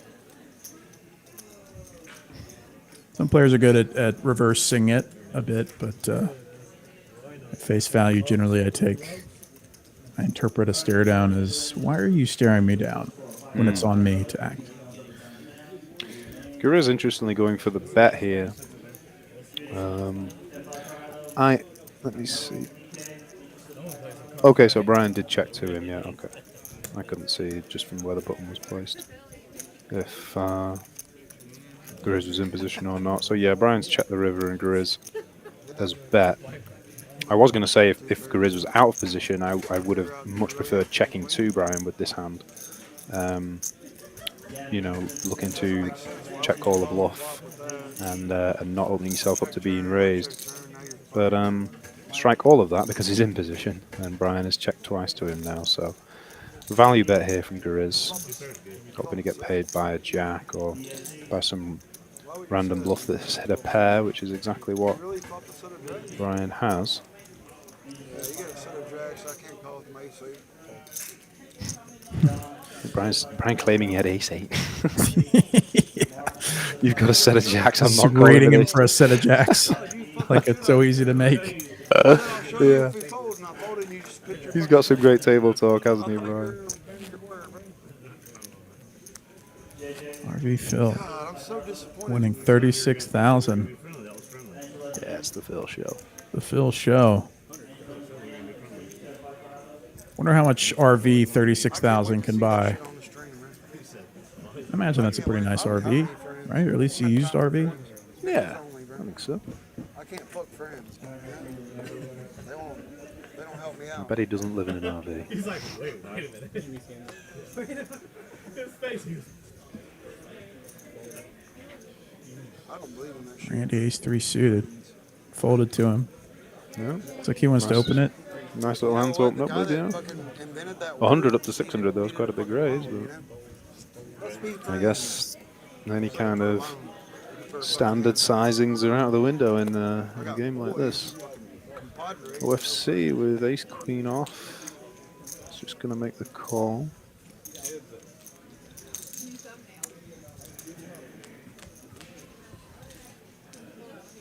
Ace queen with the just calls. Ghost jack high. I think the board misread. Unless I misread. Yeah, there we go. Yeah, nothing in there for either player. We'll see if Randy decides to continuation bet. Oh yeah, I mean that's a different thing. Look, he's in reverse. And whether OFC decides to carry on. But no, they go check. The ceasefire has been declared temporarily here. Need to play with a spade. Yeah, this is kind of just a weird board for both hands. It feels a little awkward. Yeah, nothing in there for either player, and yeah, first bet takes it kind of situation. And Randy actually betting very big, though, 15 into 12 after checking back the flop, saying you've checked twice. I'm going to take this pot. Final, I mean, we've got to be reaching either the last hand or the last couple two-card hands. Our 5-10 quarter stream. Been a pretty fun one tonight. 4 hours goes by pretty quick when there's multiple 30K pots and swings of 20+ thousand up and down. It's been a fun one. Thanks to everybody that's joined us tonight. Stuck with us the last 4 hours. A couple hands to go. Maybe we'll reach hand 100. Make it real clean. Let's see. Depends on how much talking and tanking goes on. Brian not stopping. Raising it to 4 1/4. You didn't get to see my hand, that's why. Somebody 3-bet big. I got me? 9-3? I got my bracelet hand. 9-10 suited. Dude, I see people on there get 3-bet, a 4-bet jam with it, like with 2 chiefs. It's like they know, and then it comes. It's like people just know, okay, the algorithm just favors. Like You ever heard anybody complain about the random number generator and the algorithm on online poker? Yes. Dude, I believe it so much. I've heard many people complain about online poker being rigged. Yeah. But strangely, only the guys who lose. And it's interesting because this guy just won about 200,000 on GG Online like 2 days ago, and he's saying it's rigged. He did. I hear he was disappointed that he didn't win the full thing and finish first. I suppose it's got to be bittersweet, hasn't it? You know, if you beat that many players and you get to say third or fourth, you've got to have your eyes on the first place. So it's one of the sickest feelings going super deep. I mean, I've only gone deep a couple of times, but going that deep, winning anything in a tournament is great, and still being just like incredibly distraught. Yeah, because you just expect to win once you get that deep. That's what you're aiming at. So there's got to be a crushing sense of disappointment. But Why the fuck is this guy our president? Here we go. Here we go. Oh. Now we got a stream. Complete a sentence. I wouldn't hire that motherfucker to run the quickie set. The quickie sack. And he's off. Giving away who he voted for, to say the least. Back to the poker. Back to the poker as we reach the 10 o'clock hour. Yeah. Man, what a way to cap the night off. Yeah. What if he just never came back? Just left the 40K there, whatever. That'd be a nice 40K tip for the production staff. Oh, yes, please. I thought he was trying to do the whole Instagram thing. I thought that's what's going on. Do we count in that? I thought he was just like throwing shit against the wall, trying to get some controversy. Is that not what's going on? Oh. So the two Jack nines. We'll see the river. Wow, they both get there. I'm going to share a little pop.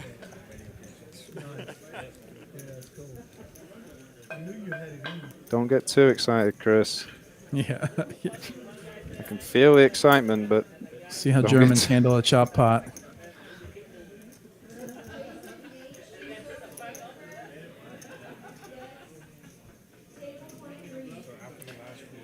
I feel like there will be a sizable raise coming in. Met with an instant either call or all in. Yeah, for sure. 13 up to 36, is it? Yep. So does Guriz go all in? That's the only question. Second nuts. King Jack is made. Body language makes it seem like maybe a just call. Yeah, I agree.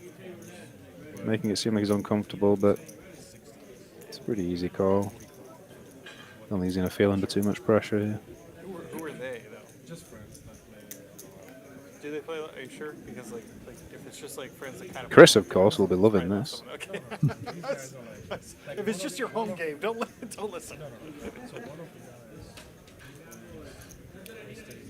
Oh. Yeah. Okay. And just call. Chris says, yes, pay me. Oh, no, chop. Chop it up. Chop it up.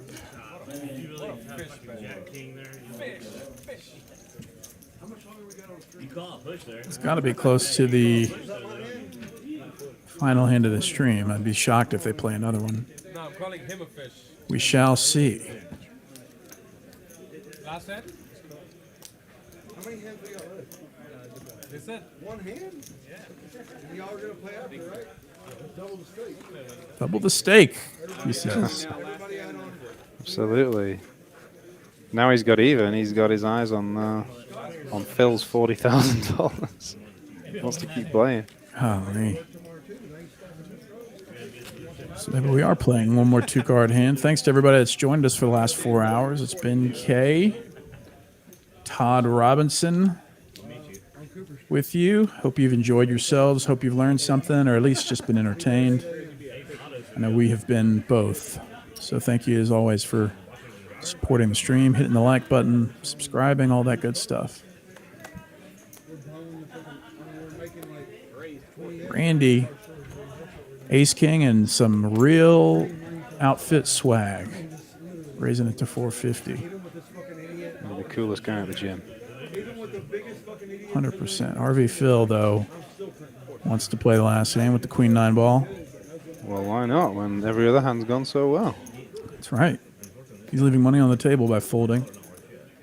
Well, I feel like he might get squeezed out of this pot because Randy's opened Ace King and now OFC has woken up with Ace King. And he will be thinking about how much to re-raise. He hasn't got the biggest stack as well, so I can't imagine he would.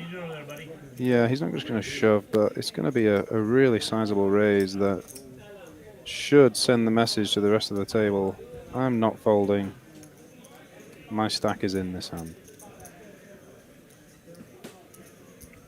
and I'm sure Randy's played enough poker to be getting this message.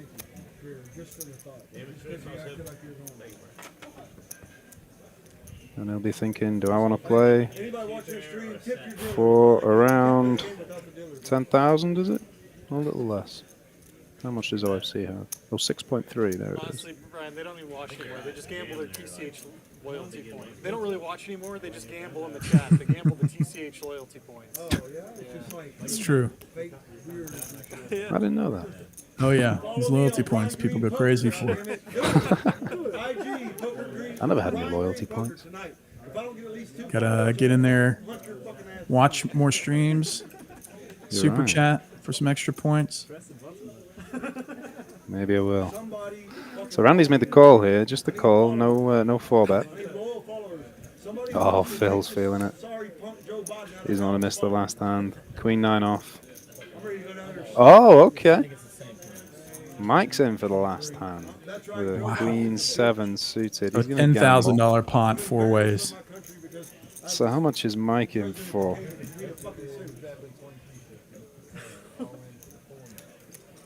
I don't think it's going to be. It doesn't look like enough to reactivate. No, it's not a raise, is it? Caps it. Okay. Because he was all in for less, maybe. The 2 something. I think it was 2 and a bit. King 8-8, 2 diamonds. Wow, Fireman Mike's interesting. still in the running, top for Randy and OFC. Absolutely, nothing there for Phil. I don't see OFC slow playing this. Surely not in a $10,000 pot. You there's just, already like 10 out there. SPR less than 1, you got to just get it in there, I think. I mean, 4 ways. Yeah, maybe. What does he have? I mean, to be honest, there are arguments for checking here. Given that you only have an SPR of less than 1, you're always going to be in. And it's not a particularly dangerous board. The only thing that's worrying is the flush draw. If that was a rainbow King 8-8, I would actually like a check from OFC. Because there's no bad turn card for you. So you don't mind giving a free card. And somebody might bluff at it, or you might just disguise the strength of your hand, but he's not gonna mess around, he's just gonna get it in. Can't imagine Randy's ever gonna fold. He called the 2400 pre-flop with ace king. See the King 8-8, and you're going nowhere.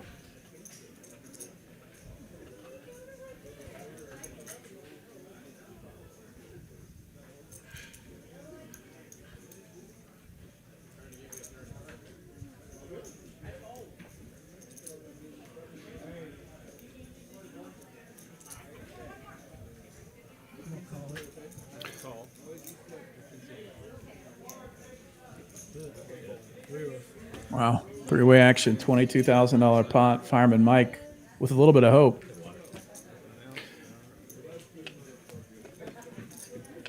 Not to be. The ace kings are going to chop it up. You play ace king. You play that garbage, he says. Another chop pot. Another chop pot. Not how I'm trying to finish a night, but final 2-card hand. Plenty of action, though. It wasn't to be for Fireman Mike. Popping a flush draw. Certainly had a good chance. But it wasn't to be. And I believe that's it for the 2-card hands. That's right. One final pot limit Omaha flip coming to you. Thanks again to everybody joining us. Todd, how was your experience first time commentating for the live stream? I've had an absolute blast. It's been really, really fun. It's been great talking to you. It's been great watching this game. It's been a really good action game. And we were lucky to see a few coolers and a few sick pots, a few good bluffs. It's been very, very entertaining, and I've been very happy to be here and to talk about it with you. 100%. And yeah, we really appreciate you being here. And I think people would be very shocked to learn that this is Todd's first time commentating live. I think you've been a real pleasure, and really great poker mind, and so really appreciate the new voice and insight that you provided to the stream tonight, and hope you come back soon. There's always room for one more, and again, just really appreciate your time away from the tables and providing us some really insightful commentary and fun banter back and forth. I think you did a great job, so really appreciate being here.